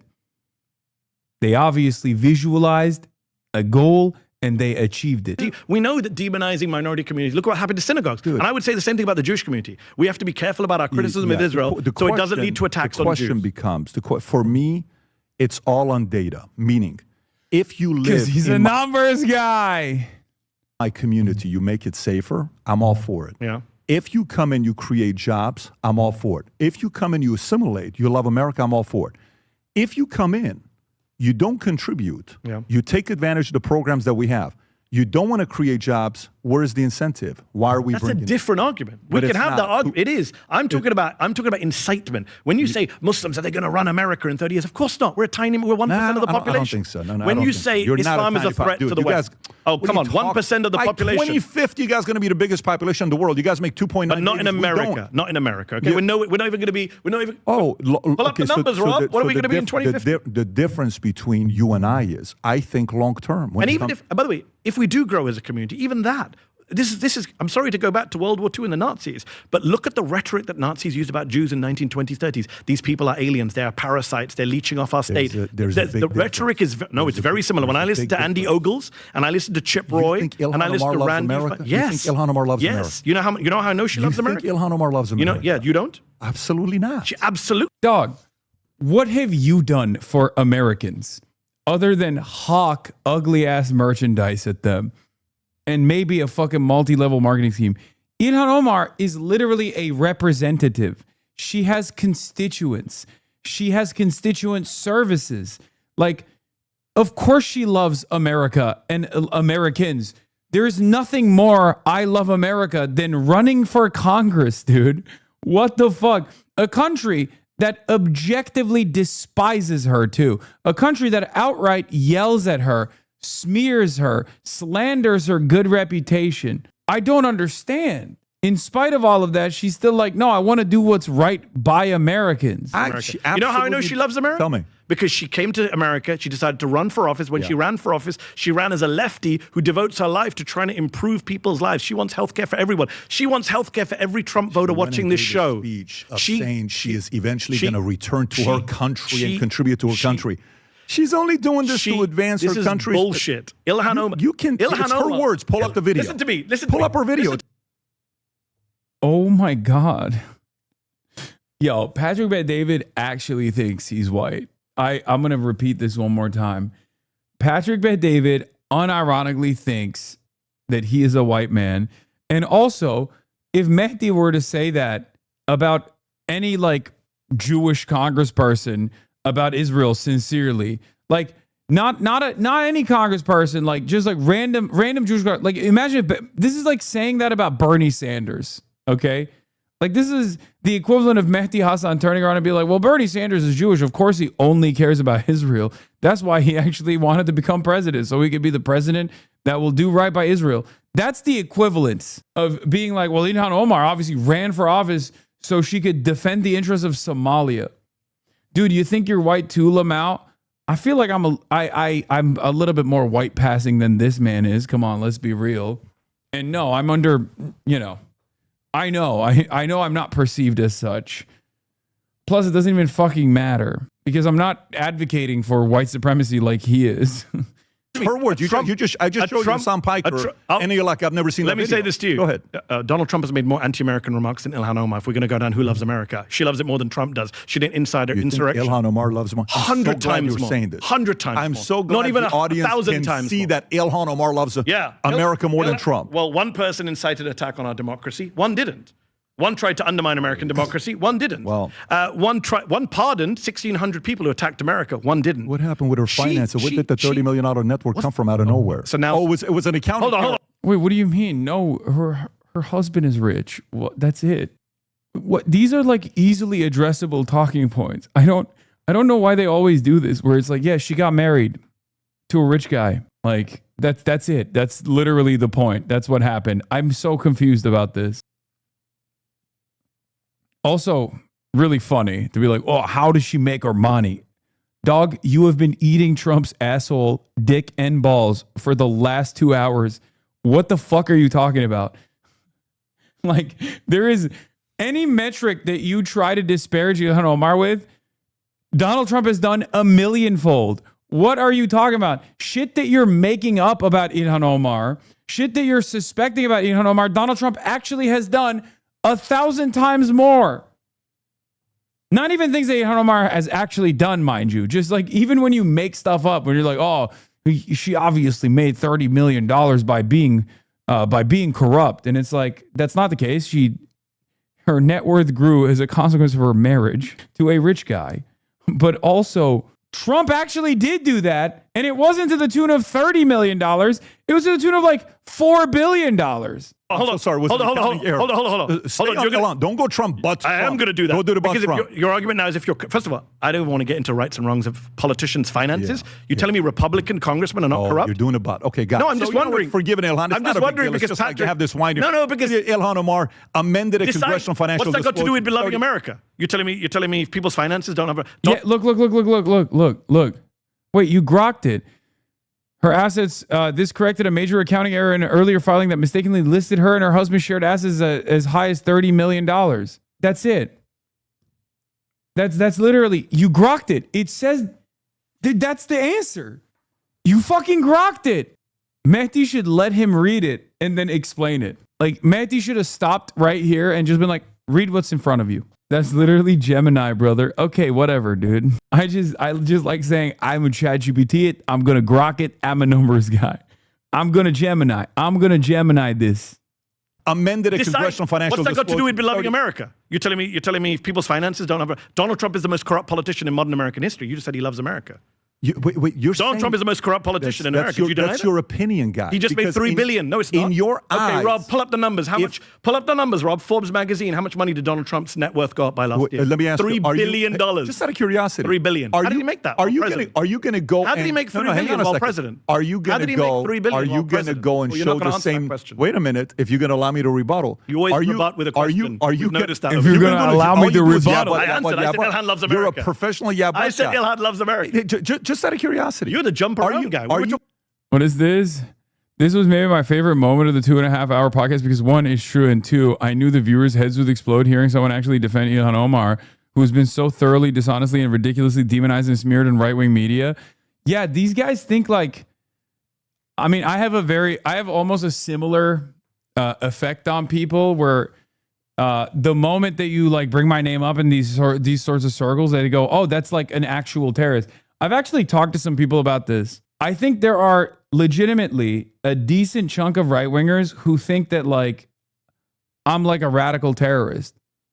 And I think they think the same about Ilhan Omar as well. Like, it's not someone cynically claiming that because they're racist. You know what I mean? Well, they are racist, but they're not like faking it. You know what I mean? They genuinely think it. They genuinely think that I'm and Ilhan Omar as well. Like we're actual fucking straight up, you know, wearing the Hamas headband secretly and doing terrorism, doing acts of violence. I brought your name up to my left-leaning but uninformed number 2 at work, and her first response was, is that the guy who beats women?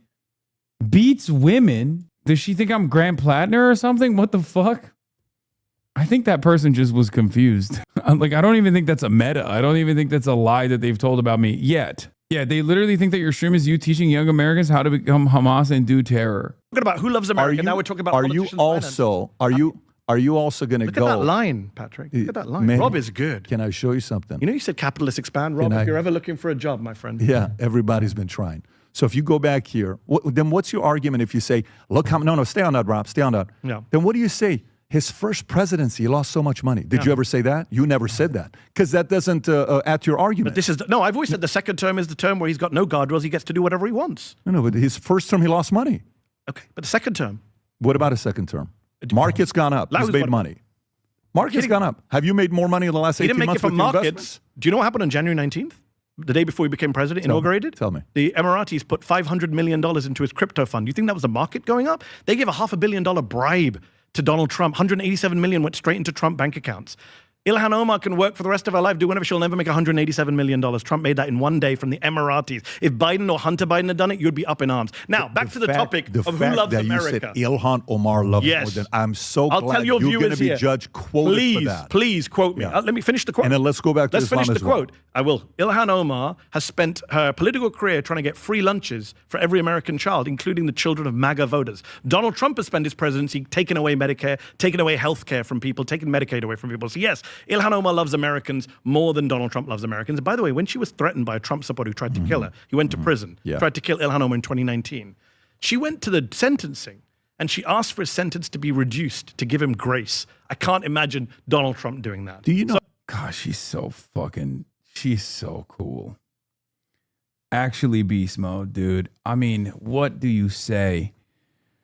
Oh, what a fucking saint. We genuinely don't deserve Ilhan Omar. We don't. I do think Ilhan Omar is someone who has actually a very good role model. Do you know how many endless, I wouldn't have done that. Do you know how many endless stories? You know what's also crazy, actually? Now we're going to have a lot more. Like, by the end of this midterm season, all of these like anti-electoralist ultras that also obviously have tremendous respect for Ilhan Omar and Rashida Tlaib, who have been yelling at me for propping up candidates, are going to have like 8 more candidates that they can point to that they love just as hard as Ilhan Omar and Rashida Tlaib. And that's what's so ironic about it. That's what's so funny. If you ask every single ultra unconditionally, like, if you were to pick 2-3 politicians that you actually do respect in American Congress, they would all say the same thing. They would say Ilhan Omar and Rashida Tlaib. Okay? Now there's going to be like 8 of them. Bro, they don't like them. Law, they hate them. No. That's not true. Summer Lee's another one too. I think you're super wrong. You think they would respect them if they need to disrespect them to attack you? No, I think there's plenty of ultras who just like sincerely have a disagreement with me. I'm not talking about fucking bad empanada guys. What the fuck? No, I'm talking about people who are like not even ultras necessarily, but like there are people who are very critical of AOC, very critical of Zohran Mamdani, and outright criticize them with regular frequency, who obviously still very much love Ilhan Omar and Rashida Tlaib. Those are the people I'm talking about. There are of what Trump's done behind closed doors for people. Do you know how many? Yes, and do you know how many of them are? Do you know how many of them are him screwing people over? Do you know what he did to his niece? Do you know what he did to a baby in his family? This is all you're gonna do. This is your hit piece, just going on him right now. I mean, you're doing positive. I'm going to do negative. Isn't that the point? You're building up, man. You're building up Ilhan. Like if there's anybody, there's no comparison. Anyone who knows Ilhan Omar says she's a good person. All of her friends, Donald Trump's people. Everyone who knows Donald Trump says he's a horrible person. What is the investigation into her right now? Why did no one in Donald Trump's cabinet endorse Donald Trump for president second time? What is the investigation? Why did his vice president not endorse him for president? You know how he is, though. He Why did his vice president call him Hitler? Why did the HHS secretary call him Hitler as well? That's the other thing that these Republicans do all the time that I find very funny, where they're like, you're calling Trump Hitlerian. You want him to die. It's like, well, you know who else did that? His fucking vice president. You know who else did that? RFK Jr., okay? He's a guy that he's they a all team hate of him. rivals. They hate him. Why Everyone. did he come back? Why did he come back? Why did he come back? His national security advisor. Why did he chief come of back? Staff. Why did they come because back? the Democrats fucked everything up. Joe Biden and Merrick Garland fucked everything up. Okay, He should have been in prison. Whose fault is that? The Democrats. Beautiful. I'm agreeing with you. But how come Merrick Garland. I blame 2 people how for come Donald it unified Republicans? I blame 2 people for Donald Trump. Merrick Garland and Mitch McConnell. Mitch McConnell should have voted to convict in 2021 to prevent him from ever running again. And Merrick Garland should have got off his ass and investigated him from day one and not outsourced it to Jack Smith with 1 year to go. And I just do want to come back to the Islam question. Let's do it. Muslims love America who live here. According to the polls, according to the Pew polls, 92% of Muslims in America say they love being American. So this is a myth that Muslims don't love America. No, and by the way, I have Muslims who work with me. Right afterwards, come with me. I'll take them to them if you want to meet. Yeah, and they, dude, I love when he does this. He's talking about his Turkish chef, by the way. God, I'm such a Patrick Bet-David head. You know his chef is Turkish? He's like, I'm Armenian, and my chef is Turkish. He's a Muslim guy. Very good guy. And he basically parades him around. How do I know that? He's talked about it before because I forget who it was, but someone brought it up. Someone brought it up before that he like hates Muslims. And he's like, no, I'm a numbers guy. I know Muslims. So my point is, and their families are worried for their safety right now. Every Muslim in America I know. They are. I think they every feel the Muslim, safest in America. Let's talk to you guys I afterwards. think they feel the safest in America. Every Muslim I know, Patrick, trust me on this one. I spend a lot of time with Muslims. Every Muslim I know is worried about what they're going to do. Have a plan B. Where are you going to go?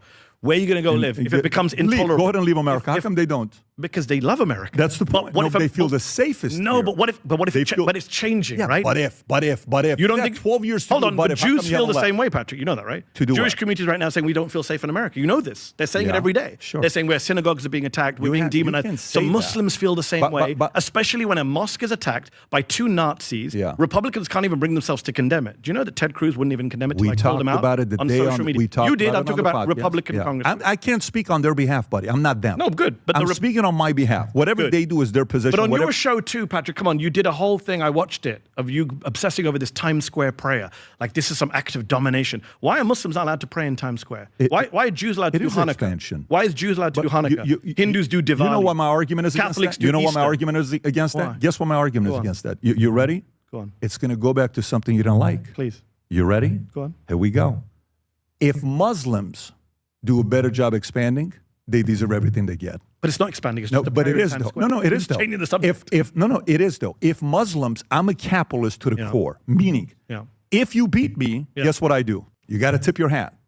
I don't know if you follow What if people basketball or aren't not. trying to beat you? What if they just want to pray in no, Ramadan? but they're visual. You want to go watch how many of the videos like long term we're going to come America. Sure, Have here's where we're going to be. have you seen the Christian prayers at the National Mall? They're not the same? No, you can't. Have you seen? Are you kidding me? What is this? What does he actually believe this? He must, right? Like I guess there are people out there who are just like running around constantly thinking like every Muslim wants to kill America. He's just like, yeah, you don't understand, Mehdi. You're Muslim, I'm a Muslim guy. You're a Muslim, I'm a Muslim guy. I know how it is. All of you people are always plotting to do attacks on U.S. soil. You want to do 9/11s.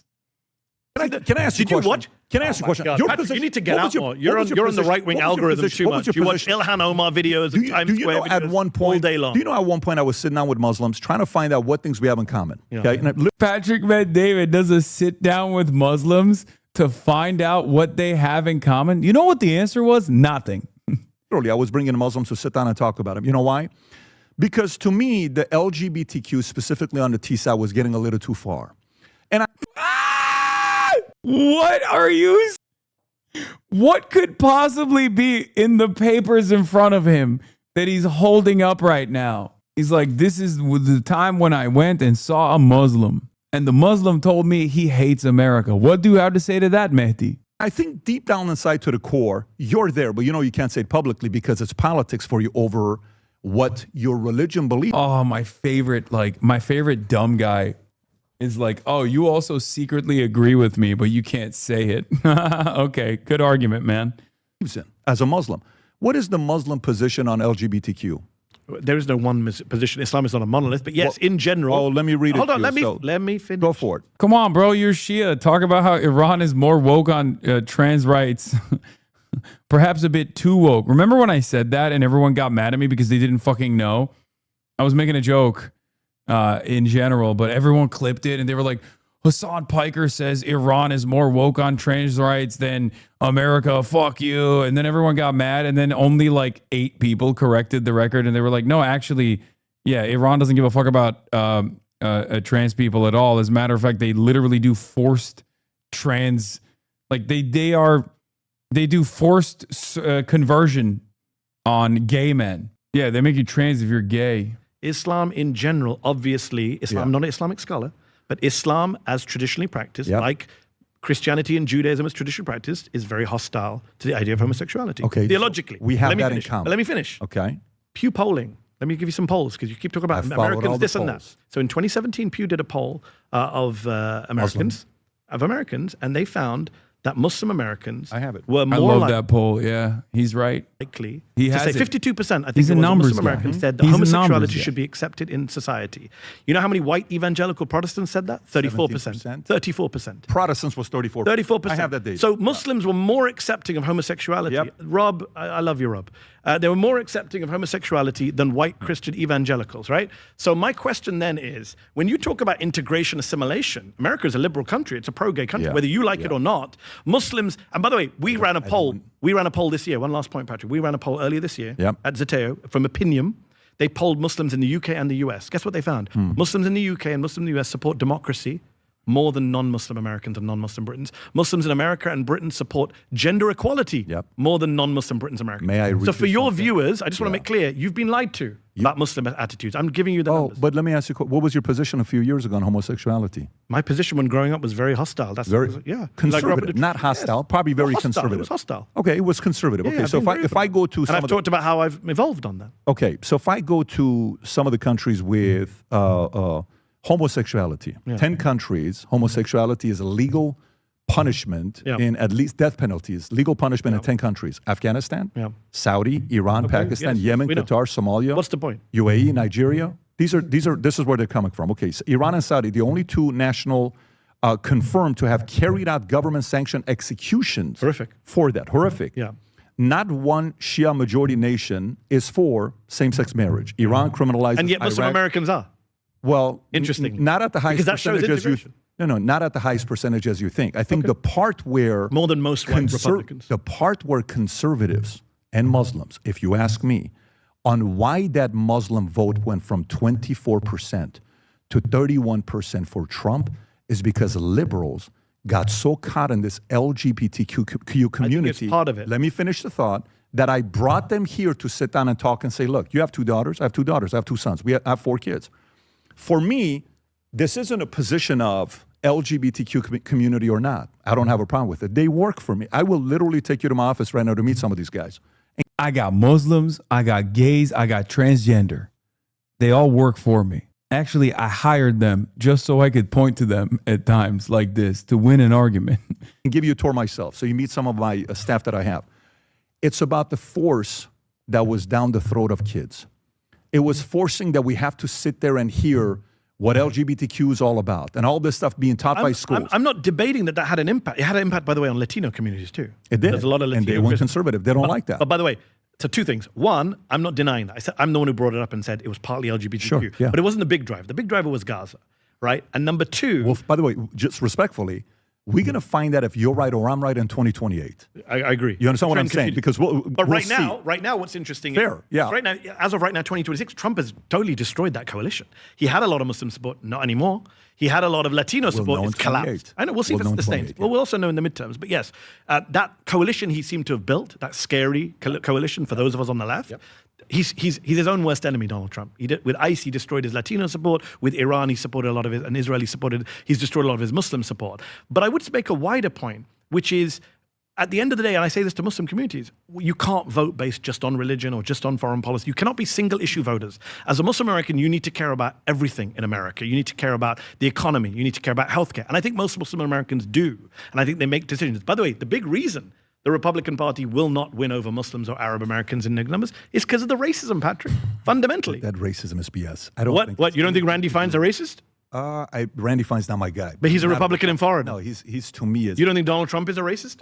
Not at all. When he says to Rashida Tlaib, you should go back to where you came from. She's if from you Michigan. don't like America, go back. She's born and raised in Michigan. That's racist, Patrick. When I grew up, you tell someone to go back to where they came from, you start a fight. Listen, we're both from the Somalis garbage. Dude, we're both That's racist. You lived in UK. I've lived in Middle East, but we're both from the same area region. We are what a lot of, if we walked in the streets and say we don't have a name, they will look at us in maybe a different way than they do the average guy. You're not a white guy, I'm not a white guy. Okay. When you're talking about all this stuff, you said Muslim, people coming in here. I'll tell you another thing that is a concern of mine. I want to know what you're going to say about this. When it comes down to age for marriage in some of these countries, give you a rebuttal. I'm curious. So if a person comes from a country, or like in Sudan, the minimum age for marriage is 10 years old. Are you for that? I don't think you are. In Iran, the legal age for marriage is 13 years old. Okay. As young as 9 with parental consent. Are you for that? I'm certain you're not, okay? Right. And I'm not saying you're taking these positions. Yemen, no legal minimum wage. I don't know where you're going. I'll ask you the question. Yemen, no legal minimum age. 1/3 of women 20 to 24 will marry before 18 years old. Iraq parliament in 2024 moved to allow age girls to marry as young as 9 years old under Jafari school law. Pakistan, 1.9 million child brides in Pakistan, Terrific. sixth highest in the world, okay? By the way, the good news with that, I want to give that credit as well. Islamabad, Capital Territory, just changed the minimum age to 18. Good for them. They're making progress. Nigeria, over 50% of girls married before What's the age the of 15. question, Patrick? This is the question. Culturally, if you're coming from this environment to America, notice I didn't say every other country that's coming from Muslim. If you're coming from that culture to America, does that coincide? Because if you've lived there for 30, 40 years, and these are the values you've lived with, then you're coming here, there's a clash with the Western ideology. What do you say to that? I would break this man's brain. Ilhan Omar breaks this man's brain. Ilhan Omar is a hijabi Somali woman and is infinitely more woke than Patrick Bet-David. And so am I. I grew up for the first 18 years of my life in a Muslim country. What the fuck? I mean, these guys care about anecdotes more than anything else, which is why I'm saying like it would be, I guess, somewhat powerful. But I guess in his mind, he would say, oh, you're doing this to fake. You're a phony. You secretly also believe it. Like he implied Mehdi. He implied Mehdi Hasan is also secretly anti-trans, but he can't say it. I will say two things. Number one, all of the social sciences show that when people move to a country within a generation, max two, they do assimilate to local values. And I just gave you the numbers for it. Muslims in America and Britain who come from dictatorships support democracy more than non-Muslim Americans in Britain. The percentages are there. American Muslims are more open to homosexuality and the acceptability of homosexuality, having lived in the US, than white Christian evangelical Protestant. So the data shows that within generations, they do not, they do adapt or do assimilate, integrate, whatever word. These are all loaded phrases. And by the way, Europe and America are different, by the way, don't forget. Europe is a very secular place. So when you're moving there, it's actually very different. America is actually more hospitable to Muslims coming from those places because we are still very much a Christian country with very conservative attitudes. It's funny, Rob's on duty, I hope still. I got a request for Rob here. You mentioned you're giving me these child bride ages. Rob, pull up American states. How many of the states in America had child marriages until very recently? What's the age of consent? What's the lowest age of consent in American states till very recently? So when you're reading out 13, 14, 15, until very recently, American states, that's now. You can see there are states that until very recently was 12, 13, 14. So America maybe doesn't get to give so many lessons on some of these things. And by the way, what is the biggest scandal in this country right now? It's the pedophile who was protected by the President of the United States. Donald Trump not just protected Jeffrey Epstein after lying and saying he would expose. There are so many places I can go with that. Please. But I won't. He also gave Ghislaine Maxwell a soft ride in prison. He also was going to appoint Matt Gaetz, a man who was accused by the House Ethics Committee of sleeping with a 17-year-old. He was going to make him Attorney General. Yeah. So please don't give lessons to other people now about ages of consent.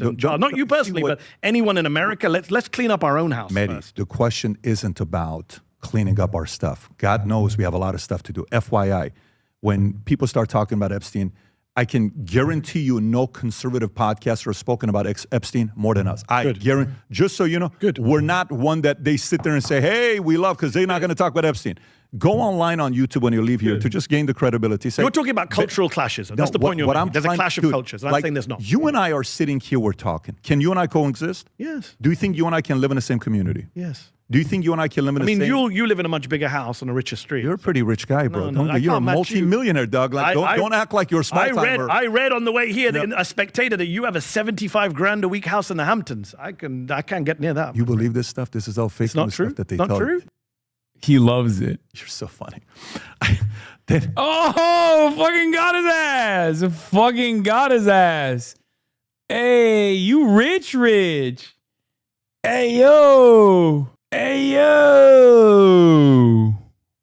Vinny, we have to make sure we don't post pictures this summer where we're staying at because Mehdi's going to be talking shit to us. 75 grand a week. Well done. Yeah. Where were we at? We were talking about, okay, you and I can coexist. Yes. Why? And my parents are from India, which has a lot of backward things going on. But a lot of child marriage. You got a little bit of UK. You went to a good school. You went to Oxford. Who made the school happen? My parents from India. Your parents. They paid for it. They worked hard for it. But so they were immigrants. It's an FYI. But, okay. But what if Patrick Bet-David in the 1960s said my dad shouldn't come because he's from India? Do you want me to go to a different place? Let me take you to this next place. You ready? Okay, let me go to the next place. What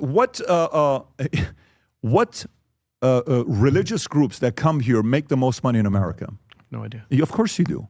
Hinduism, number one, Yeah. $166,000. Oh, that's true. Yeah, great. You know that number. Yeah, great. Right-wing Republicans in Not Texas. me. No, I didn't say you. I said Again, right-wing Republicans. I'm telling you my in Texas. position. I know, and I have some. By the way, I have guys that are working here that say that. That's their position. But That's why can the sit Republican and go, Party's racist, and you shouldn't. No, we sit and we debate because we think that's the right way to do it. Because your book is called what? Yeah, I'm Win open the debate. Art of Good Debating faith Arguing. debate, not Put the racist. link below, Rob, so if people want to go support the book, they have it.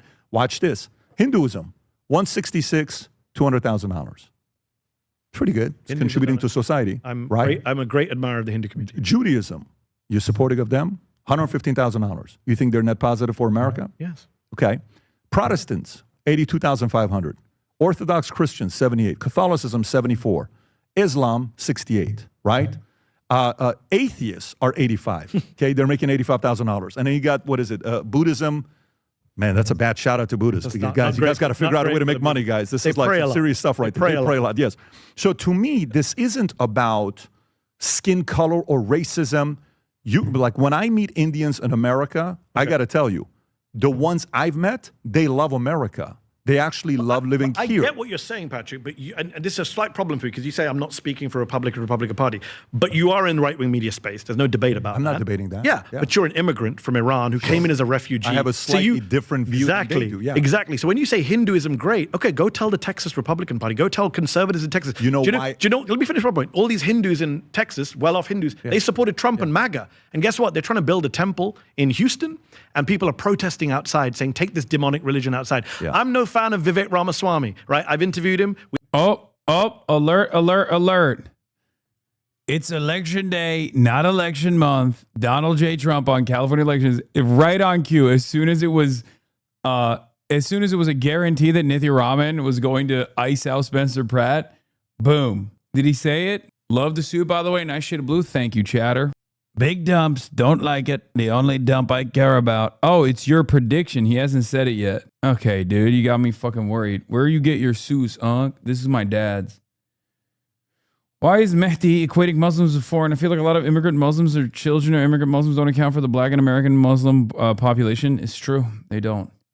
We had a great clash, but I do admire him as a smart guy. He succeeded in life. He's super patriotic. He's very eloquent. He's running for governor of Ohio. Did you see the clip the other day? Guy stands up in the crowd. Groiper guy stands up, says, Hinduism is a pagan, demonic religion. Why should we have you lead us? This is what the Republican Party, for you to say they're not a racist party, when I'm seeing what they're doing to Vivek Ramaswamy, forget Muslims, what they're doing to Hindus in Texas, what they're doing to Hindus in Ohio. This is a white supremacist party. Yes. White supremacist. What's your definition of racism? Is nobody racist? No one. I think. What's your definition of racist, Patrick? May I finish? Please. You're raising your voice. Why are you screaming? I'm sitting I'm- right what across about? from you, bro. Like, let's act American, not Middle You Eastern. shouted earlier, but I yes, know, do Middle Eastern. fair enough. Okay. So to me, I think a part of it is I think everybody has a little bit of bigotry in them. Okay, everybody. And I know it's going to sound like, what are you talking about? I think everybody is a little bit against some community. By the way, it could be as simple as you're a Red Sox fan, I'm a Yankee. Yes. White supremacist. What's your definition of racism? Is nobody racist? No one. I think. What's your definition of racist, Patrick? May I finish? Please. You're raising your voice. Why are you screaming? I'm I know, sitting right what across about? from you, bro. Like, let's act American, not Middle You Eastern. shouted earlier, but yes, I know, do Middle Eastern. fair enough. Okay. So to me, I think a part of it is I think everybody has a little bit of bigotry in them. Okay, everybody. And I know it's going to sound like, what are you talking about? I think everybody is a little bit against some community. By the way, it could be as simple as you're a Red Sox. God, he's like, the cuteness kind of wears off. The cuteness kind of wears off a little bit because, like, he is just such a relentless racist. Like, it's actually really fucking annoying. Sox fan, I'm a Yankees fan. I can't stand you. There's no way we can coexist. Agreed. It could be you're from Boston, I'm from New York. Tribalism. People are tribal. By the way, that's natural. Agreed. That's not like you were a kid, you were part of a gang, you're part of another gang. Hey, we're gonna attacking a religious minority is not. So that's that part. The other side is calling. Like, if there's one thing, like I brought the what do you call it, Westmore that we're speaking to, and I'm like, you realize, like, for Democrats, why did they lose so much of their support during this period? Let me finish, and you can argue and say we didn't. I think some of the positions they took in COVID was out of control. I think some of the positions they took with LGBTQ, to me, was out of control. Calling everybody racist, a little too much. Calling everybody a bigot, a little too much. Calling and making everybody. It's really funny that first he said everyone is racist, And then he's like, you know what the real problem is? Calling everybody racist. I feel like the real problem is the one that you admitted. If you truly believe that. Like, yeah, everybody's a little racist. Who cares? You know, fuck it. Stop calling everybody racist. That's the real problem. I feel like I'm a bad person. You need to read the book, my friend. These are all straw men. Calling everybody a racist. I was very specific. I said Randy Fine's a racist. I said Donald Trump's a racist. I said the Republican Party's indulged racism and white supremacy. I can stand by those with the Republican receipts. Party that racist. If a party institutionally allows for racists to take power and do racist policies, what should I call it? Oh my God. Okay, let me give you one. Can I give you an example? Yeah. Okay, so right now, when you came to America, you came in 1990? Yep. In 1990, I checked before I came in. George Bush Sr. was president. Yes. And he allowed in 122,000 refugees, of which 4% were from the Middle East. So you and your family, how many came from your family, if you don't mind me asking? Me, my mom, my dad, my sister, four. So four of you were But my dad came in 84 because my parents got a divorce, and then he came back in 1990 separately. Okay, so three of you came on that. We did, yes. As vetted we refugees from went Germany. to Germany. From Germany, we came. I read it. Story. You came in 1990. So you're part of the lucky 5,000 people from the Middle East. I feel like I'm the luckiest man alive living in America. Okay, and that was George Bush Sr. I'm not a man I'm a fan of, but he did that. Sure. He understood the response, as did Reagan. Yep. You know, Donald Trump, since October, has allowed in 6,069 refugees only. Not 122,000, only 6,069. And do you know that 6,066, 99.9% of them, are from white South Africa? Only 3 are Afghan. Dude. That's the numbers. Are you serious? That's a fact. Okay, you're serious. Pull it up, Rob. 6,000 refugees, all of them are white South Africans fleeing from an imaginary genocide. The previous guy brought more people than 4 presidents combined. Hold on, he brought in 125,000 refugees. He's trying to say, guys, time out. Let's get jobs for our people. No, we're talking about refugees. Refugees are different. It's not about jobs. You're talking H-1B, green card, which one are you talking? Okay, refugees, vetted by, the vetted program. Sure. Where you're vetted abroad. You check you're not a terrorist. You fucking idiot. You. He's talking about you and your family specifically. Okay? That's who he's talking about. All of that stuff. That's what happened to you? Yes. Biden did it too. He allowed 125,000 people. He upped the cap. Okay. Trump dropped the cap with Stephen Miller to 7,500. Okay. And since October, he allowed in 6,069, according to the Washington Post. I want to know where you're going with this. He allowed in only 3 Afghans and 6,066 white people from South Africa. There are 2 things I would say about that. Number one, that's racist. You let in 99.9% of your refugees are white people who are not refugees, and you don't allow people from Iran, Iraq, Syria. And the second point is, Donald Trump wouldn't have allowed you into this country, and yet you sit and support. You voted for him 3 times. Donald Trump would not have allowed little Patrick Bet-David into this country. How do you feel about that? Kill shot. So funny. A genuine question. You are so Kill funny. shot. It's a genuine question. You're so funny. Kill shot, motherfucker. He's right. Bitch, you ain't white. You're a goddamn refugee too, on top of that. Who fucking talks about refugees being scary? Coming from Muslim countries. Fuck you mean? Little Patrick.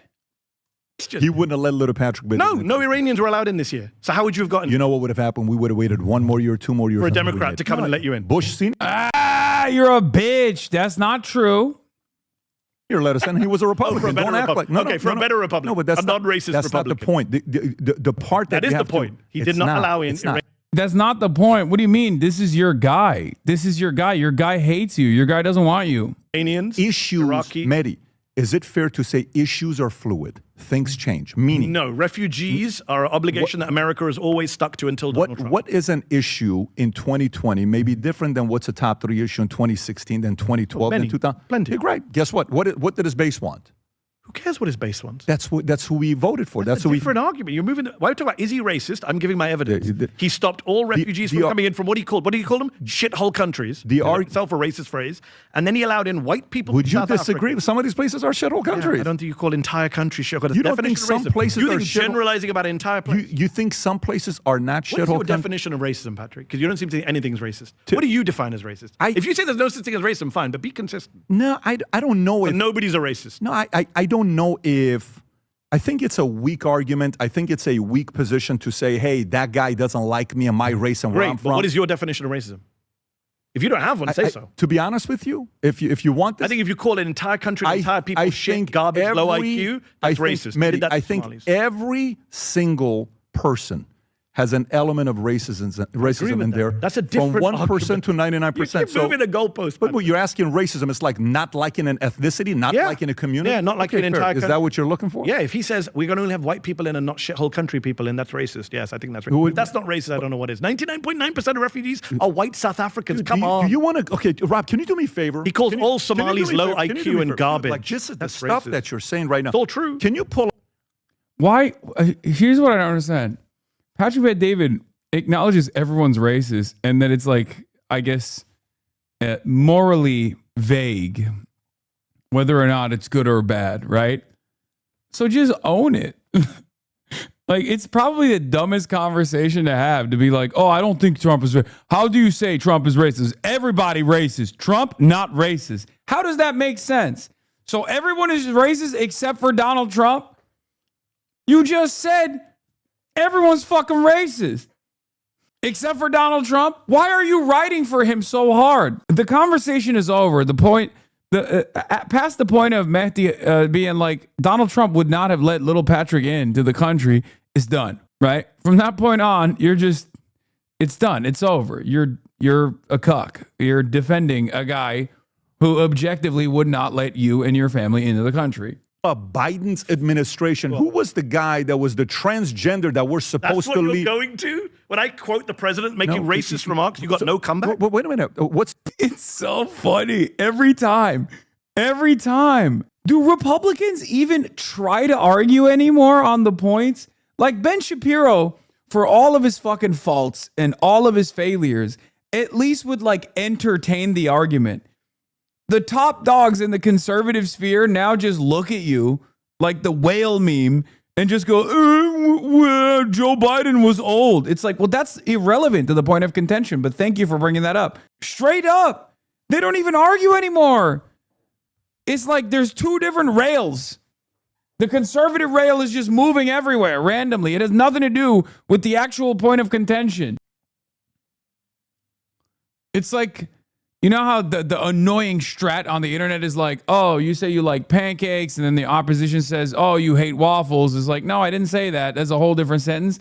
These guys are like, you'll be like, oh, I like pancakes. And then this guy starts talking about, I don't know, how the color green actually smells strange to them. And you're like, what the fuck does that, what? Are you okay? Are you having a fucking aneurysm? What do you mean? What does that have to do with anything? And also, you should probably see a doctor. The argument of DI with you that massively failed. Are you supportive of DI? I don't know what what the fuck does that mean? What? Joe Biden, transgender, DEI. What? Please tie this back to the conversation somehow. And the more they get hammered with like actual direct points, the less defensible the conversation becomes, the more unhinged the non sequiturs get. If this went on, I think, for longer than 2 hours and 30 minutes, if it went on for 3 hours, the last half hour would just be Patrick Bet-David grunting. Okay? It would just be, Mehdi Hasan would be like, here's why Randy Fine is a racist supremacist, right? Here are the facts as to why Randy Fine is racist, right? Or is Israel first, whatever, right? And then Patrick Bet-David would just respond by going, and then maybe by some stroke of good luck, he could accidentally arrive at a talking point. I don't know, not even a talking point, just a thing. Biden old. Look over there. Pull up the numbers. Look over there. Biden is old. What's your definition? Are you supportive of DI? I don't play. This is not right wing bingo. No. Your words mean nothing to me. I'm from outside the right wing media chamber. I talk DEA to guys, is meaningless. Guy, I talk to guys on the left wing side. Like, okay. See, but Mehdi let him get away with it. Don't let him get away with it, man. Come on. It's off the fucking rails. Yeah, Patrick Bet-David, Iranian style, doing mosaic defense like the fucking IRGC, bro. Yeah. I guess, you know, you can get the boy out of Iran, but you can't get the IRGC out of the boy, you know? God damn. He just said, fuck it, we're bombing. Fuck it, we're bombing Dubai. Fuck it, we're bombing Bahrain. That's what he keeps doing. He keeps slamming the bomb Bahrain button for no reason.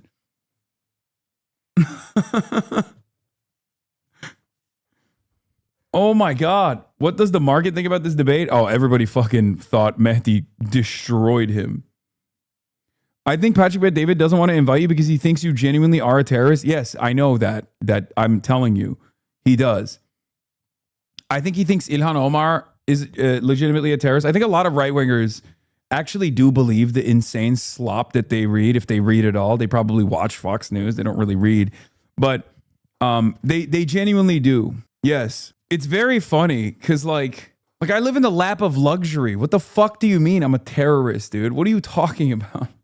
like you say that too. You'll be like, oh, he's a rich socialist. He's obviously a hypocrite. Okay, so I guess I have too much to lose to be a fucking actual straight up terrorist. Like in your worldview, you should be able to comprehend that that's not the case. You think I just talk to right wing people? No, but the way you say DEI and the transgender guy from Biden and Ilhan Omar, this is like right wing bingo, Patrick. Is this a good pick? Like he thinks that if he invites you, you'll do a terror attack on him? No. I think it's kind of woke. It's the woke platforming argument, but for the right. I think a lot of right wingers genuinely worry about like platforming someone like myself. Like they don't want to be associated with like an actual terrorist. People on IG comment thread were adamant that you actually full-time live in Qatar. Yeah. At this point, it's the insanity's gotten to a degree where people just like fantasize. They just straight up hallucinate alternative facts about my life, and there are plenty of people who will believe it because they've been so negatively polarized, you know? Yeah, Rachel Levy and I interviewed her on my show. Was he phenomenal at what he did? I'm sure she was very good at her job.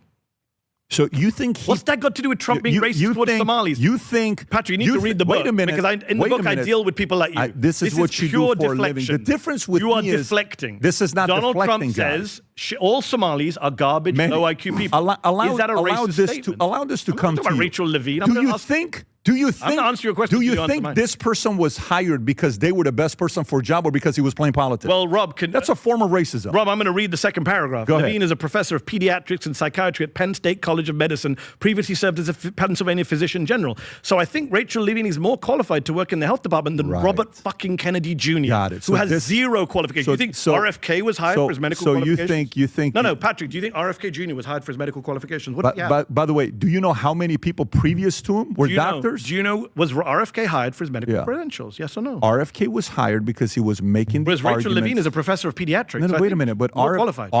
I take it you heard you actually work for the IDF theory. What? People are out here claiming that I work for the IDF. Who the fuck's making that argument? I'm fucking with you, Lamont. Oh my God, Jesus! Saying RFK is not qualified for his job. Not to be health secretary. No, by a mile. Conspiracy theorists who doesn't even understand. You take medicine? A transgender to be this job, then you think transgender people don't have intelligence? No, Is that a new attack on no. See what you're doing now. You see what you're doing now. Yes, a credentialed transgender person is infinitely more qualified. The question is this, okay? Here, the should have just straight up been like, you're literally about to die. You got shot in the gut, okay? There's a bullet inside of you, okay? In front of you are two people. One is an actual decorated doctor, okay? Went to medical school, did the residency, been a doctor for 10 years. That doctor is transgender. The other person is actually Robert F. Kennedy. Let's do that. No qualifications, didn't go to med school, loves crystals. Which one would you choose if given the opportunity to save your fucking life? That's it. There's no way that he's going to be like, oh, I'm picking RFK Jr. That's just not happening. That won't matter. Patrick Bet David won't answer that question or any other question. Yes, a non-answer to that question is an answer to that question, chatter. You guys don't understand. That question is positioned in such an... That question is framed in such an obvious way that if you don't answer it, it doesn't matter. You've already answered without answering.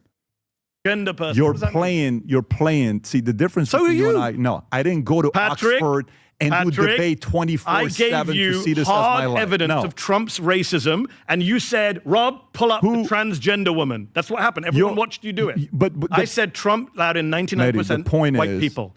The point is, the previous guy picked people because of color. Completely unacceptable to target independent journalists like this and reporters in general, from David Pakman and Brian Tyler Cohen to Don Lemon and Steven at home. I wonder if there was another California resident who was targeted that you guys forgot to mention Governor Gavin Newsom's press office. He didn't even tag Don Lemon because he's not even on. Yeah, interesting omission from this. Nah, he's talking about the new White House page, brother. I know he is. I'm on it too. Weird how my governor forgot one name on this list that is a California resident as well. Yeah, David Pacman isn't even in his state. I am. Gavin is not defending you. How come? What do you mean, how come? Notice how he also said he would come on the broadcast and has not done so because, he's got all the time in the fucking world for Charlie Kirk, Ben Shapiro, Steve Bannon, and no time for his own goddamn resident. If there is any party that's I'm not even racist, asking about that. Was the previous... You legitimately don't fuck with you? Yeah, no, they don't. He does not fuck with me, obviously. I'm not even they kept asking saying, about that. black this, I'm not even black asking that, about that. black this many female, this many transgender. Trump did the same. The left is the party of the racists. Even if I concede that, it's irrelevant to my point that Donald Trump has blocked refugees like yourself. Patrick Bet-David would not have been allowed into America find a way to get under here. Donald You Trump. don't know me. You would have come in illegally. I would have You're came here pro-illegal immigration. You're so This funny. is so interesting I would today. have made it here, Pat, buddy, you heard it legally. here. You're going to clip Ilhan Omar, clip that. Patrick Bet-David said if he wasn't allowed in legally, he would come in illegally. That's awesome. By the way, he does not realize that that's the common immigrant story that he rails against all the time. He's not even making that as a joke. Okay? He's not even saying that as a joke. He just genuinely doesn't understand that he is genuinely incapable of putting himself in the shoes of others, even if this situation is one-to-one comparable. Difference between you and I, this doesn't bother me. I understand the game we're playing. I understand the conversation. I'm not here for a game. I just said to you earlier, this stuff has real-world consequences. Oh, this stuff has real-world consequences. Three Muslims just got killed stuff has real-world in a mosque consequences. in San Diego because of Republican Party racist rhetoric. And do you know what? Republican congressmen couldn't even condemn it. I assume you condemn what happened in San Diego. We obviously. 100% condemned it. But you know Republicans wouldn't do it until they were forced to do it. Brandon Gill was asked on the congressional corridor. On their behalf. I'm not asking you to speak. I'm telling you it's bad, right, that what they did, not condemn. But do you realize you think it's also bad that everything we had to hear in 2022 with Biden getting elected was about how many black female candidate leadership team we're going to have? Diversity is a good thing. No, it's not. Yes, it's based on leadership. When he was president, we're going to find a way to have this percentage. Let me finish. This percentage of pilots got to be female and black. And by the way, Hollywood, you want to go to Hollywood, what standards they created? Do you remember the Hollywood standards? In order to win an Oscar. That's not true. That's can you please pull debunked. that? The whole, Can you pull that up, please? Elon Musk propaganda. This has been debunked a million times. A million times. What time are we at right now? I got a flight to catch soon. That's what I'm saying. But this is an important conversation because I need you to concede that 99.9% white refugees from South Africa is a racist refugee policy. Zero. I got not allowing people in from Afghanistan and Syria. Next time you come in, don't book a flight afterwards so we can go 4 hours because I'm enjoying this. Next time you're coming on my show, we all heard you agree to my invitation. I hereby invite Patrick Bet-David. You can bring Rob with him. If you need support, bring Rob with you. So funny. But we'll have you on. We'll have a good time. Let me wrap it up with some one-word answers, and then let's go from there. You ready? Yep. Okay. Since you already brought him up, I'll bring it up. So I'll give you a name. Oh, Rob has just proven me right, by the way. 2 of 4 DEI standards. You don't have to. It's not something you have to tick some boxes. What do you mean 2 of 4 DEI standards? Pull up the standard. Yeah, you have to have 2 of 4 DEI. They even said you have to have a underrepresented racial ethnic groups an ensemble cast of at least 30% represent from 2 underrepresented, some of them even disability. First of all, diversity is a good thing, especially on screen. Stop it. I know you don't like that. I know it's a bad word. D-word is a bad word. Your people are clutching their pearls. You know why you're here? You know why you're here? All the valuetainment viewers are clutching their pearls because Mehdi said diversity. Do you know why I'm talking to you? Do you know why I'm talking to you? Because you needed to hear from me that you wouldn't be allowed into America if Trump was president. Do you know why I'm you would have talking to come to in you? illegally. That's Betty, do your shtick. I'll let you finish, and then I'll say. Do you know why I'm talking to you? Why do you think I'm talking to you? Please tell me. Because you're good at what you do. I appreciate that. That's why you're here. I appreciate that. Imagine if I said, hey, Rob, moving forward, listen, we need 3 disabled, 2 black, 4 gay, 5 this. I know you need to tell your audience. No, I'm not doing that. In fact, the person who does that is Hexeth right now. He's literally blocking black women and You are so obsessed with Trump just asking for a job, bro. Just go and say, can I be part of this freaking cabinet? You wouldn't give it to me because I'm brown. I'm almost thinking you are so upset. It's like, these girls that are so in love with somebody secretly. It's like that's infatuated. I love that's the only argument you have. Can I go? No, you lost this one, but it's okay. No, I didn't, because technically you wouldn't be sitting here if Trump was president. You've already agreed. I'm going to sell your book like no one's ever sold your book. You are a great salesman. Go buy this book. I want to say something nice about you. I'm going to say you're a great salesman. Go for it.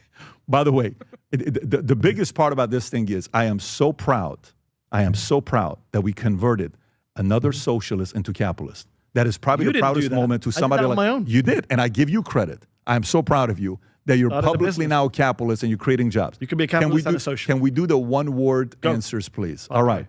Tommy Robinson. Bigot. Nigel Farage. Overrated. Sadiq Khan. Underrated. Ilhan Omar. Patriot. AOC. Presidential. Interesting. J.D. Vance. Fraud. Marco Rubio. Little. Trump. Little Marco. Okay, I got you. I want to quote my man, Trump. I had respect. Newsom. Dude, he's like a kid. Dude, I swear to God, conservatives are so funny, dude.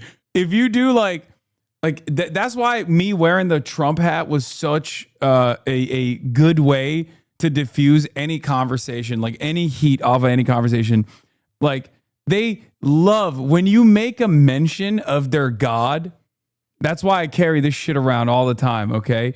When you make any mentions to Donald Trump, all of a sudden, because they've decided in their worldview that you can't even mention Donald Trump, he's Adolf Hitler, like blah blah blah. That like if you crack a joke in the direction of Trump, that's like where you recognize his existence without immediately saying he's bad, they straight up melt like butter, bro. Although Marco Rubio could be your president, by the way. Newsom. Slick.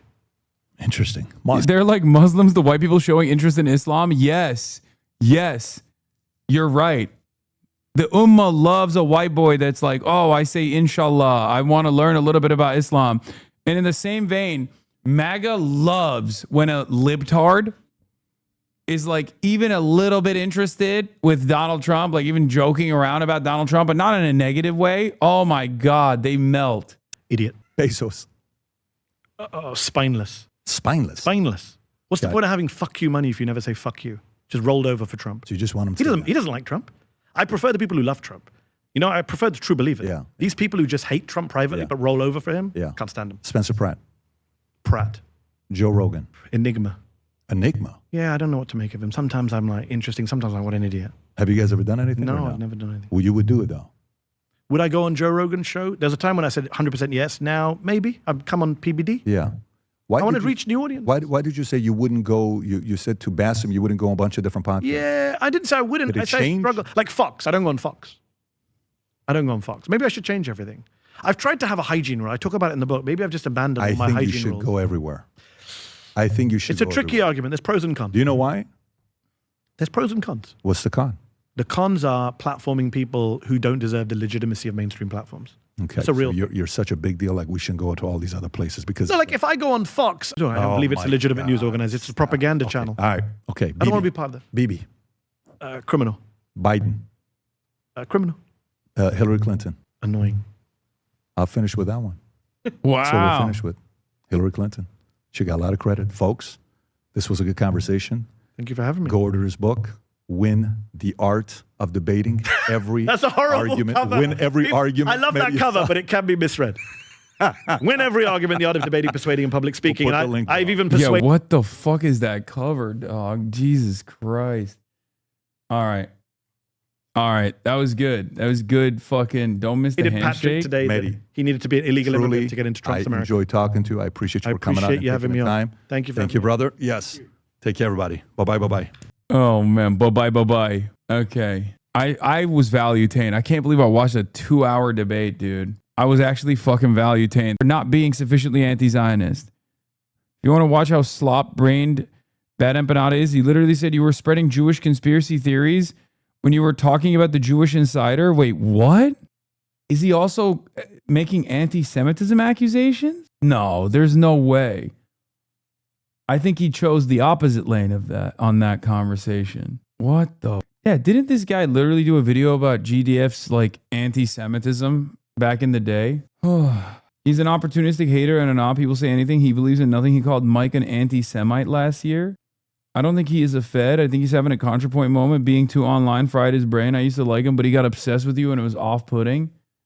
Bad Empanada just farms left drama because he realized that's the most low-effort way he can farm an audience. He tried to promote Maureen Galindo, but was talking about being an army wife. Exactly what he complained about Plattner and was pushing for her. What the? I've never said that Bad Empanada is a op. I've always said he's crazy, but I always thought he was sincere and unhinged. But lately, I'm beginning to change my attitude on it. I no longer think he's sincere. I think he's bad. I mean, he's totally bad faith and not just like, oh, he's bad faith because he's insane. Like bad faith because I think he's like actively trying to to cause chaos within any kind of like online organizing surrounding anti-Zionism. Patrick, which is great. Patrick, will you give me permission to read from your screen? Go for it. Can we scroll down? Yes. This is a great moment for me, taking over your show. Scroll down. Keep going. And there are still people who always... No, there's still always going to be people who, because he uses the right language, and there are always going to be people who want something more radical. That there are always going to be people in this community that go, no, I think he's fine. I think he's just fine. He's just a little mean. He's just a little mean. Buddy, if you're talking about a doctor that went to Gaza and you're saying that a doctor that went to Gaza to save lives is actually not a real anti-Zionist, you're out of your mind. You know, what have you done? You've done nothing. You've literally done nothing. He said his approach is Sinwarian, which is absurd since Sinwar's whole thing was uniting different factions. Yeah, what the Bad Empanada. See, and then there's the stupid people. Chat feels like IDF signifier. Get your American heads out of your American asses. Bad Empanada applies agitated propaganda as he sees fit. Dog, you know what's really funny about this? Bad Empanada used to always say, like, my fans are a part of a cult. You're literally a part of a cult. Okay? You're straight up a part of a cult. I don't know what it is about, like, left position, left, like, ideological tendencies, like, different ideological tendencies, but it's always strange because, like, there's always people like that. There's the Larishites. There was the Black Hammer cult, right? I usually have a pretty good nose. Regardless of my naivete, I have a fairly decent nose at like cultish behavior and cultish thinking. And this is turning into a cult. Not really, dude. I'm just tired of American exceptionalism. Yeah, that's what we're doing here. American exceptionalism. His impact is marginal. You give him more attention than he deserves. It distracts your community from actually doing organizing and focusing on stupid Twitter beefs. Yeah, no, these are like the shining path guys. This is how you end up radicalizing yourself into like believing in Lyndon LaRouche or the Shining Path or Bob Avakian's Revolutionary Communist, that kind of thing. The U.S. is the source of all of this, as you know, and your working classes are not organizing. Yeah, which pales in comparison to what you're doing here, which is to constantly chirp. Like, what do you mean? What's the goal here? Do you think you can get every one of the labor aristocracy to like successfully kill themselves or something? Because if that's your goal, you're trying, it's not going to work. But like, what is your solution? It's nothing. You're just posting. You're saying posting is praxis. But at least if you're going to do posting as praxis, you might as well post in the most unhinged ways possible. If we're both posting, you're just posting more repulsive style. That's it. You're not going to post your way to communism. You're not going to post your way into building any sort of robust anti-imperialist movement. Like you're chirping about FD signifier in my chat. FD signifier. Is that the revolutionary praxis? Complaining about FD signifier in another Twitch streamer's chat? Go organize then, dumbass. What the fuck are you talking about? I don't understand. What's the goal here? I once pushed back politely on him going after you after you got kicked out of the NCI and I got banned, hit him from his comment section for being too much of a fan of you. He calls anyone who disagrees with him his fans and he are lame as... Yeah. No, but I'm tired of everyone calling Bad Empanada a maniac when he's just tired of your antics. Oh, brother. My antics, dude. I know. When I inevitably go to federal prison, you'll find a way to justify that too. It's actually deep undercover, right? My antics. Clearly, people in positions of power see what I'm doing to be a significant enough threat because they don't think that just simply chirping about other anti-Zionists on the internet and anti-Zionist content creators not being sufficiently anti-Zionist is probably not the revolutionary praxis that you think is disruptive, okay? You're failing to comprehend. What Bad Empanada is doing is unprincipled.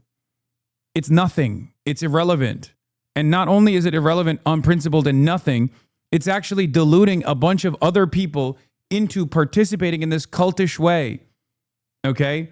I'm sure there's plenty of fans of mine that would follow me in a similar cultish manner to whichever ideological tendency I go to, but I'd probably lose a fuck lot more if I just stopped advocating for the things that I'm advocating for.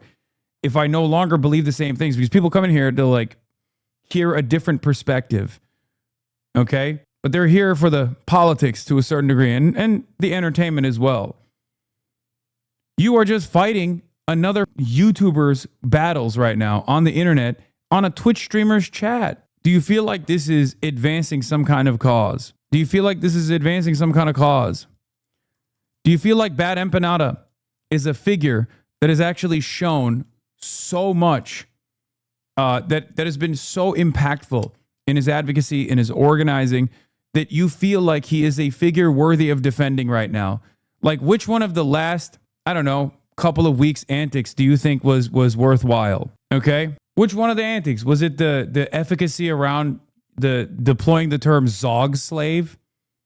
Was that the productive organizational principles that he was advocating for?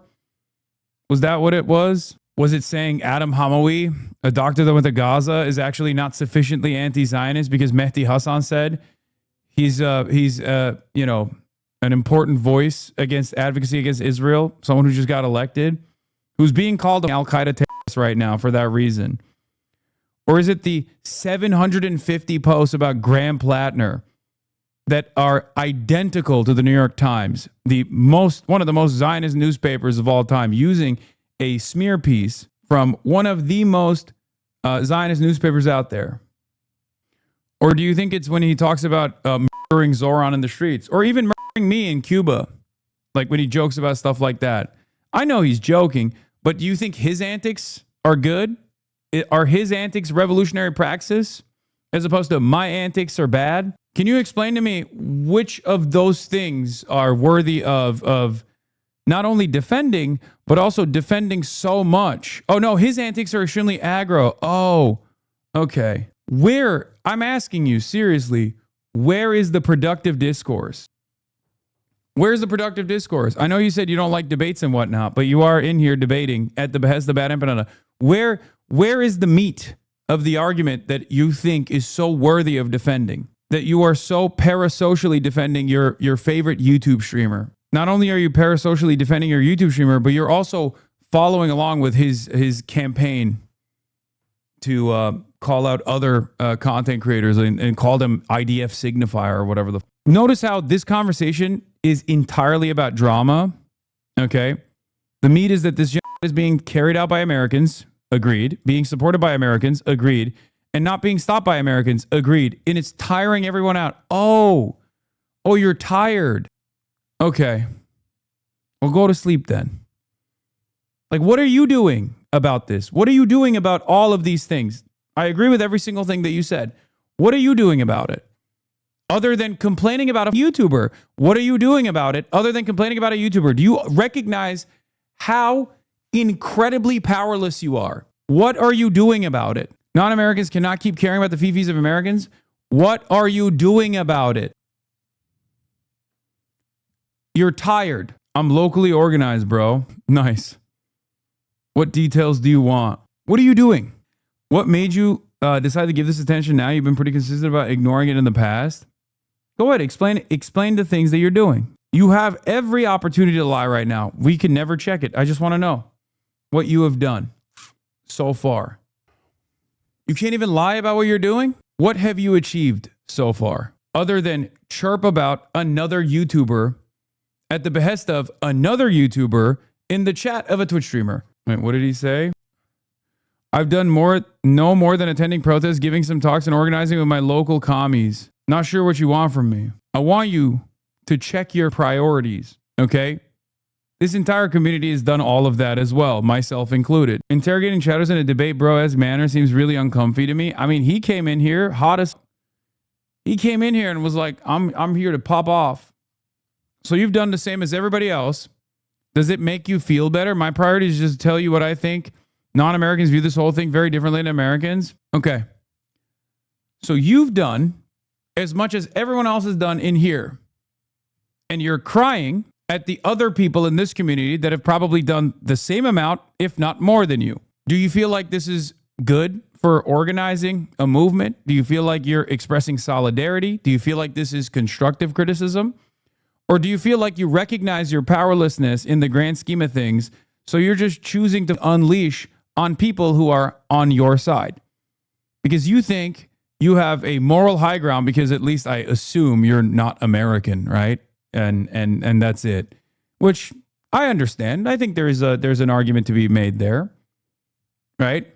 Sure.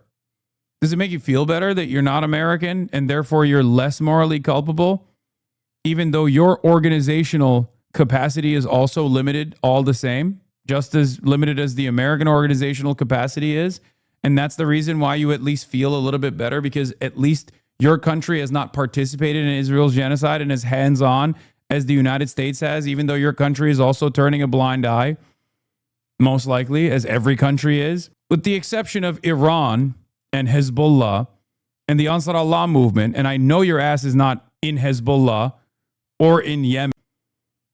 Which country has actually done something to aid and abet the Palestinians? Nothing. Now, the question for you is, what has Bad Empanada done? Because you defend him and you say he's actually a defensible person. What has he done? You might have done more than him, actually. Because now I think, and in the past I didn't think this, but now I think his output is actually a burden. And you know who's done a lot more than both of us, all of us combined? Adam Hamawi has. He actually went to Gaza. So why the fuck are you defending a guy who's shitting on a guy who went to Gaza to save Palestinian lives? What the fuck has Bad Empanada ever done? Other than make YouTube videos, which were good initially, especially at a time when it was necessary to get the word out. Okay? I love you because of the agitated propaganda you used to do. I just defend Bad Empanada's agitation. I still do agitated propaganda, you fucking idiot. It's just successful. You are a hipster. He is a fucking gatekeeping ass hipster. He thinks that the most morally pure version of politics is the one that is repulsive to many people, okay? Once something becomes mainstream, once something actually reaches mass consciousness, he actually tries to become more radical because his goal isn't to actually bring people on board. His videos are good and well sourced. Oh, he's made good videos. He's made good videos. Okay, never mind.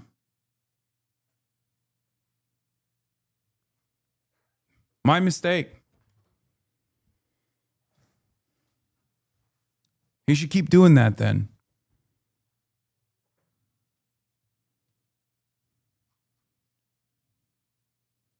We don't have time for fucking nihilistic bullshit, okay? Anyway, these guys genuinely, I think, a lot of people. He's also not a comrade. For example, the UK ban. Yeah, the fact that Mohammed El Kurd was allowed in, but not Cenk Uygur or Hasan Piker makes the game clear. They want to bring attention to centrists and frame them as radicals. Actual radicals are being allowed to speak, no problem, but they'll get no attention. Yeah, I'm not going to... I speak to Mohammed. It's clear that Bad Empanada doesn't. I'm not going to reveal anything more than that. I don't think Mohammed would agree with that. No, he's saying Mohammed El Kurd is more radical than me, and therefore he was allowed entry into the country, and I wasn't because they're trying to... It doesn't even make sense, guys. It doesn't make any fucking sense. They're trying to say that he's trying to say that the UK banned me from entering the country, so there's like more attention towards me and not more radical speakers like Mohammed Al Kurd, right? And it's just conspiratorial, delusional thinking. They're trying to say like, oh, these guys are actively trying to make Hasan the face of the pro-Palestine movement because he's a centrist in comparison to Mohammed Al Kurd or other people. Okay. So why did they ban others as well? What's the Palestinian soccer reporter who started reporting for Dropsite who was in Gaza? Why did they ban him then? Was he not radical enough? Yeah. Actually, his visa was revoked to frame him as a radical Islam. Mohammed El-Kurd got in, no problem. I saw this when he said it. Like, he genuinely is insane. And it's kind of stupid, too. He's, like, remarkably stupid. He's very well read. But I think his mental illness sometimes stops his brain from functioning appropriately. It's not dissimilar to assuming that the New York Times report on Graham Plattner was also an op to boost Graham Plattner. Because deep down inside, they know that he's secretly going to be a reliable vote for Israel. Okay?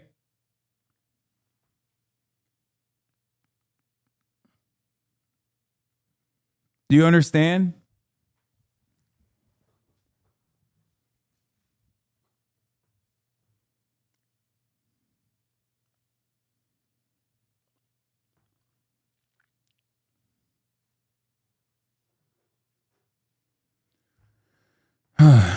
Yes, dude.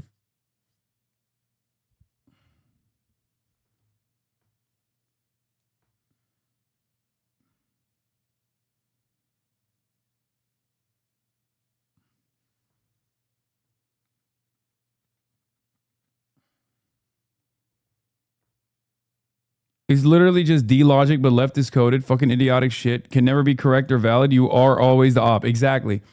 No matter what evidence is suggested to the contrary, no matter how hard Zionist advocacy groups go after me, there's always a hidden underlying thing because the highest priority for Bad Empanada has become the exact same thing for Destiny. That's why they always work backwards from that highest priority, and that is Hasan is bad. Okay? That's literally it. I don't know what causes people to behave this way. It's got to be something I'm doing. Maybe it's the algorithms that benefit it and people slowly but surely, especially content creators, because this doesn't happen in the real world, but it does happen to content creators. I think the highest priority for a lot of these guys becomes, oh, if I say fuck Hasan, I'll be able to draw people. I'll be able to gain attention and gain new followers. The algorithm will boost it.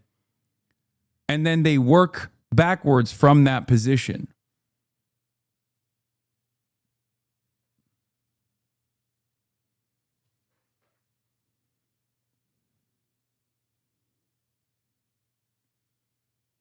I think that's what it is.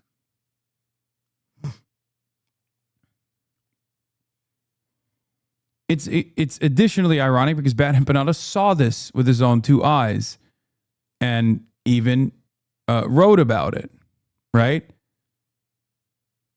He made a video about it. He joins the likes of D, Roach, and E, where Hasan Bad is a pillar for every take. Even when they're cornered, they just make shit up. Yeah.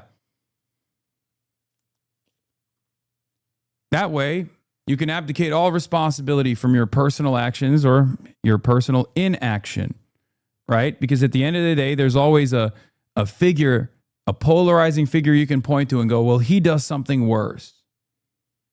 Right? I think that's what it is. New dump. Oh my God, big dookie dumps. Nithya Raman.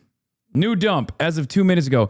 Nithya Raman is closing the gap on Spencer Pratt at an exceptionally fast pace. Even bigger margin today.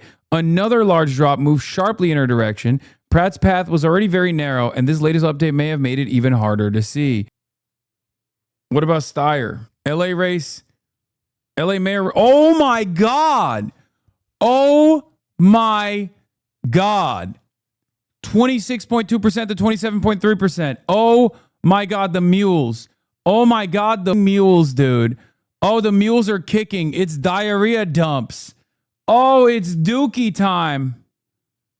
Oh my, I think it's out. I mean, I don't want to say it, but it kind of feels like it might be done. Because at this rate, given the trend line so far with closer to E-Day votes now being counted, the closer you get to the E-Day, the higher the percentages are by wider and wider margins for Nithya Raman as opposed to Spencer Pratt. There are still likely a ton of votes left to count, and Steyer will likely finish within a point or two of Hilton. So yes, Katie Porter will probably end up being a spoiler, even if you split her votes evenly between Becerra and Steyer. Been sneaking Steyer votes up my ass. Steyer LA dumps. Oh, plus 9.5 for Steyer. Holy shit, dude. Everyone that was a Steyer Nithya Raman voter literally came in at the last moment to vote. Like, the closer it gets to E-Day, the more they vote, the more likely they are to vote for Tom Steyer and Nithya Raman. Katie Porter update? Yeah. I know.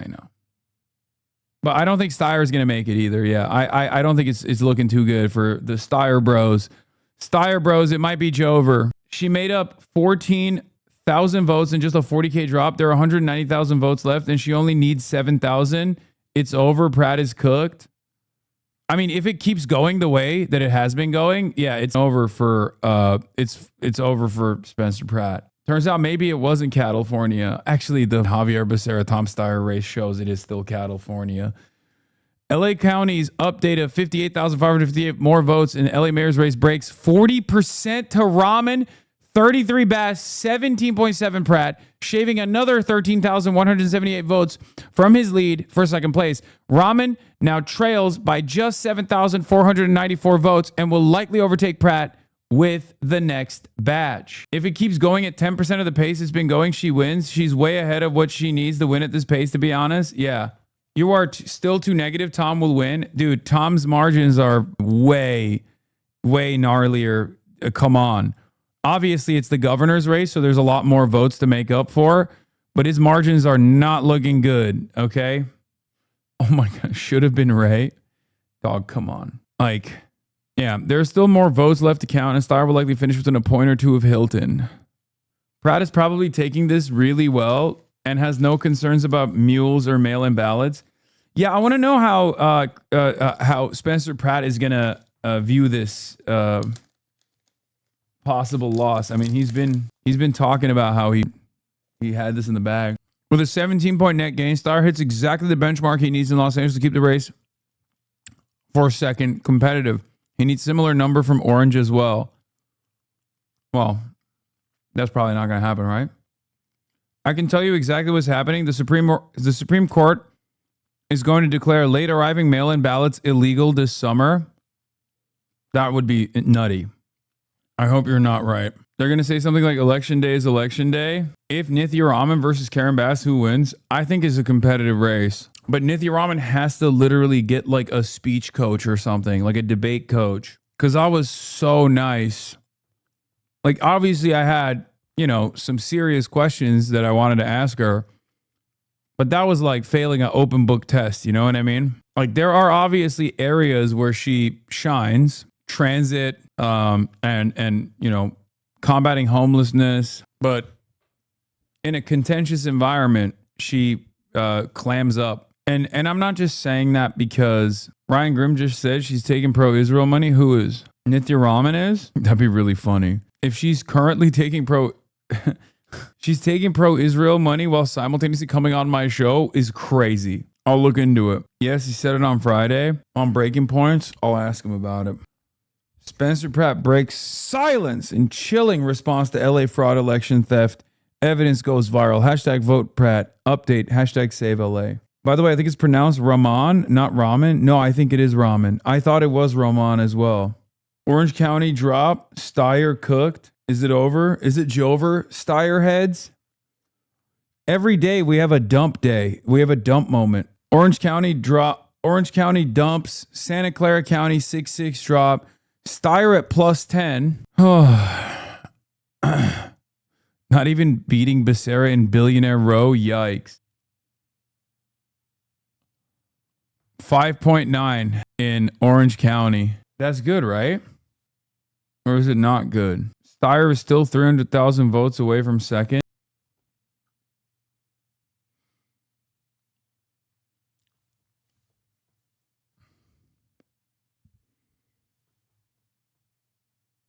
How did Michigan's largest labor union endorse their actual working class candidate like Abdul? But we get the opposite with our unions. Don't even get me started.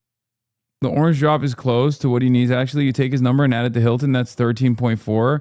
That's just short of what he needs, but he's been overperforming in other places. This will be very close. Steyer's check to me bounced, so I didn't do my mule drop. Sorry, guys. Notice how besides Shoykot, it's the candidates that are not outspoken about the genocide who are lacking in these races. Yeah, but Shoykot was outspoken and he got clobbered. Let's be real. Rahman needs to beat Pratt by 8.7 points in the remaining vote today. Instead, she won this drop by 22.5 points, and it was a large batch. That puts Nithya Raman on track to join Karen Bass in November, runoff between the two Democrats. Yeah. I think LA might be saved, boys. I think LA might have been rid of the Spencer Pratt cancer. Why don't you believe in Cali racism? Old white guy versus old Latino guy? Come on, America, you got that dog in you? No. I'm going to be honest with you.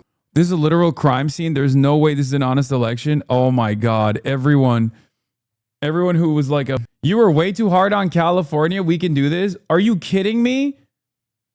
The fact that there's a race at all is enough of a reason for me to be sufficiently hard on California. That's number one. Number two, we need better candidates. Like, I'm sorry. That's crazy. That's crazy. And also, California is the one state where Latino privilege is higher than white privilege. Well, obviously not when it comes to, systemic racism and whatnot. But in an election, being Latino would probably be more beneficial than being an old white billionaire. Well, not just California is not the only state, but in comparison to everywhere else. Conservatives are saying the California Democratic establishment is stealing the second place spot from Pratt, but in reality, they wanted him to be in the runoff more than anyone because he'd lose by a lot. Yeah, that's true.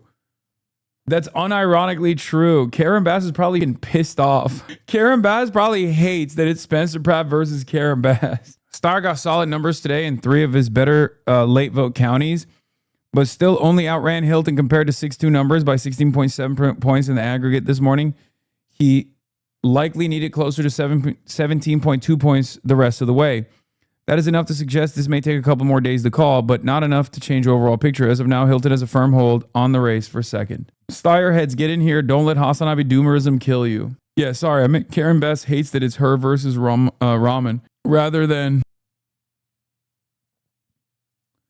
this is your mayor. As both a leader in our state legislature and a representative of Los Angeles, my goal has been a simple one, to actually make a difference. So that's why I first have to say that this day and this new church of Scientology is an exciting moment because I know your goal and your commitment. Bro, you know how people talk about the Ro Khanna cycle, myself included? I think what's even stranger than that is the Karen Bass cycle. Get you a woman who can do both. Like, Karen Bass will go and deliver a keynote speech at the Church of Scientology with this ass music, but then also simultaneously will be like one of the biggest advocates for Cuba. You know what I mean? Karen Bass's background is so strange. In 1973, Bass, who's now a potential pick for Biden's vice president, traveled to Cuba with the Venceremos Brigade. I didn't have any illusions that the people in Cuba had the same freedoms I did, she said. Of course, scene of the crime, Edward Isaac Dover. She's also the only person in Biden's list who spent part of the 1970s working construction in Fidel Castro's Cuba with the Venceremos Brigade, a group that has organized annual trips to Cuba for young leftist Americans for half a century. Yeah, he's the hatchet man for anyone who's like ostensibly left. The Biden campaign knows about Bass's history with the brigade, which began as a joint venture of the Castro government and Students for a Democratic Society, a leftist anti-war organization that gave birth to the Weather Underground terrorist group. She told Biden's vetting committee weeks ago that this was probably going to come up. So far, it hasn't been a deal breaker. In fact, her potential to drive up African-American votes might help in Florida among voters who traditionally haven't been paid as much attention in the state. Isn't that crazy? As a Chicano that's not from California, I've been seeing Chicano pride accounts on Instagram calling Becerra a win for our people. Pure and unadulterated id poll with no class analysis whatsoever. It's disappointing because him being Latino is the only thing that matters. Yeah, I'm actually a little bit surprised by that because like I feel like Latino voters don't usually do that. You know? Is that Scientology speech fake? What the fuck is America? Yeah. Another analyst saying Steyer's path is narrow. Not the Orange County drop Steyer campaign wanted. Luckily for him, the Santa Clara drop was just strong enough to help limit the damage. The race still isn't callable, but you're starting to have to squint to see a path for him. Yeah, it's not good. He's getting squeezed. He's getting squeezed, Steyer bros. I genuinely believe the biggest issue for Steyer was that he was not seen as sincere by a lot of people because he's a fucking billionaire. Okay? And the only way he could have he could have developed that. The only way he could have developed that loyalty is if he just made a bold declarative statement about Israel. I still believe it. He needed the alt. I feel like if he had done that, all the youth vote that went to Becerra would have been like, fuck no. Because Becerra would have to position himself as being supportive of Israel, because that's how all of the rest of the fucking pile is. With no baggage, with no prior baggage, with tremendous amounts of credibility. You could literally be like, my father was a Nuremberg prosecutor. I know a genocide when I see it. If he just came out of the gate swinging like that, holy shit, dude. I think he would have fucking cleaned house, especially because this would have polarized all of the other candidates, not dissimilar to Abdul Sayed going up against Mallory McMorrow in a much, much purpler state than California, by the way. Remember that. He's running for governor. Dog, what are you talking about?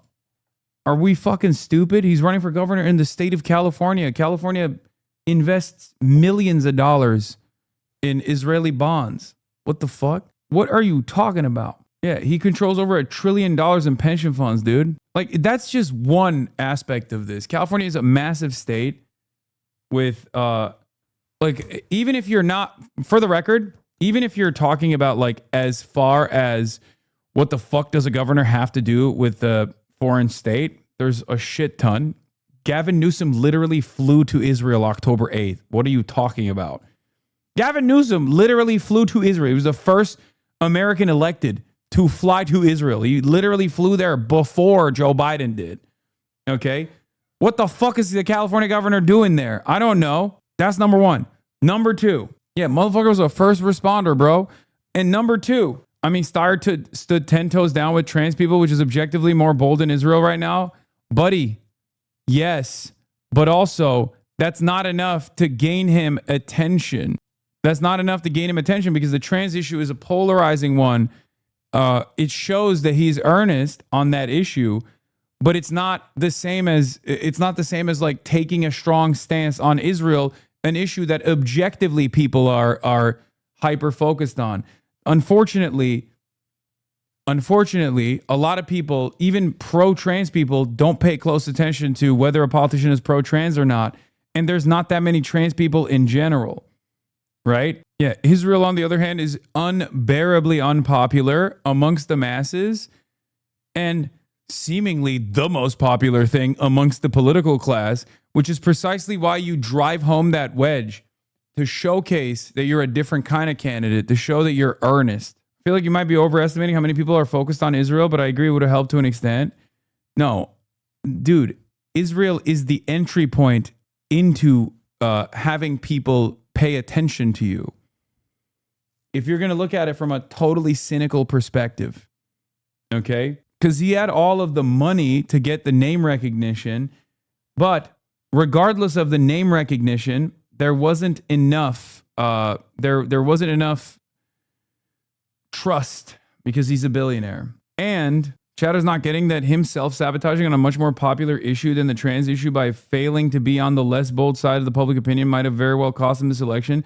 It was one of the most overwhelmingly popular issues he could have easily used to distinguish himself from other candidates and also basically get his like major argument that he is a credible guy.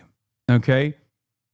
It would have boosted tremendously with his credibility because that was his biggest weakness. He's not credible. People did not see him as credible. People learned about him because his name was everywhere because he was spending hundreds of millions of dollars.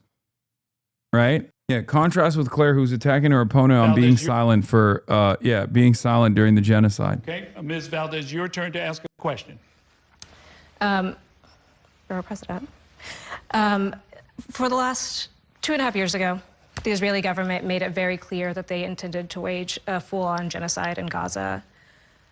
Since then, many others have been in the streets calling for a ceasefire, calling for the end of U.S. complicity in that genocide, but I never saw you there. As far as I can tell, I don't believe you've ever called for a ceasefire, and the first time you called it a genocide was when you launched this congressional campaign. What took you so long? Well, what's happening in Gaza is an atrocity. Claire's so awesome. Anyway, look, it's not up to me in any way, shape, or form. You know what I mean? I said what I said. I said what I said. I have my lines, you know. I will, you know, I'd like to see no Republicans on the ballot. That's what I'd like. Bangladesh has had a woman leader. Most European countries still needs to do that basic thing. And just a genuine question. Why not endorse Tom Steyer if he aligns more with their politics versus the other candidates? I think endorsing a billionaire as a socialist is already ridiculous. And in order for that to happen, he needs to establish more credibility. And if he had come out in our conversation and straight up was like, Israel's doing a genocide, I'm in favor of an arms embargo, I would have endorsed him on the fucking spot.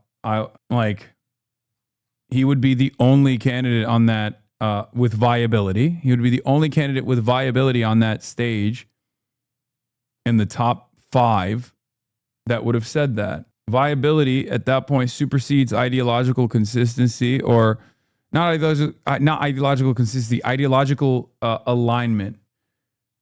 Because if not, then Ramsey Robinson's right there. You know what I mean? There's a very good chance that Rama will pass Pratt and this race will be callable in less than 24 hours.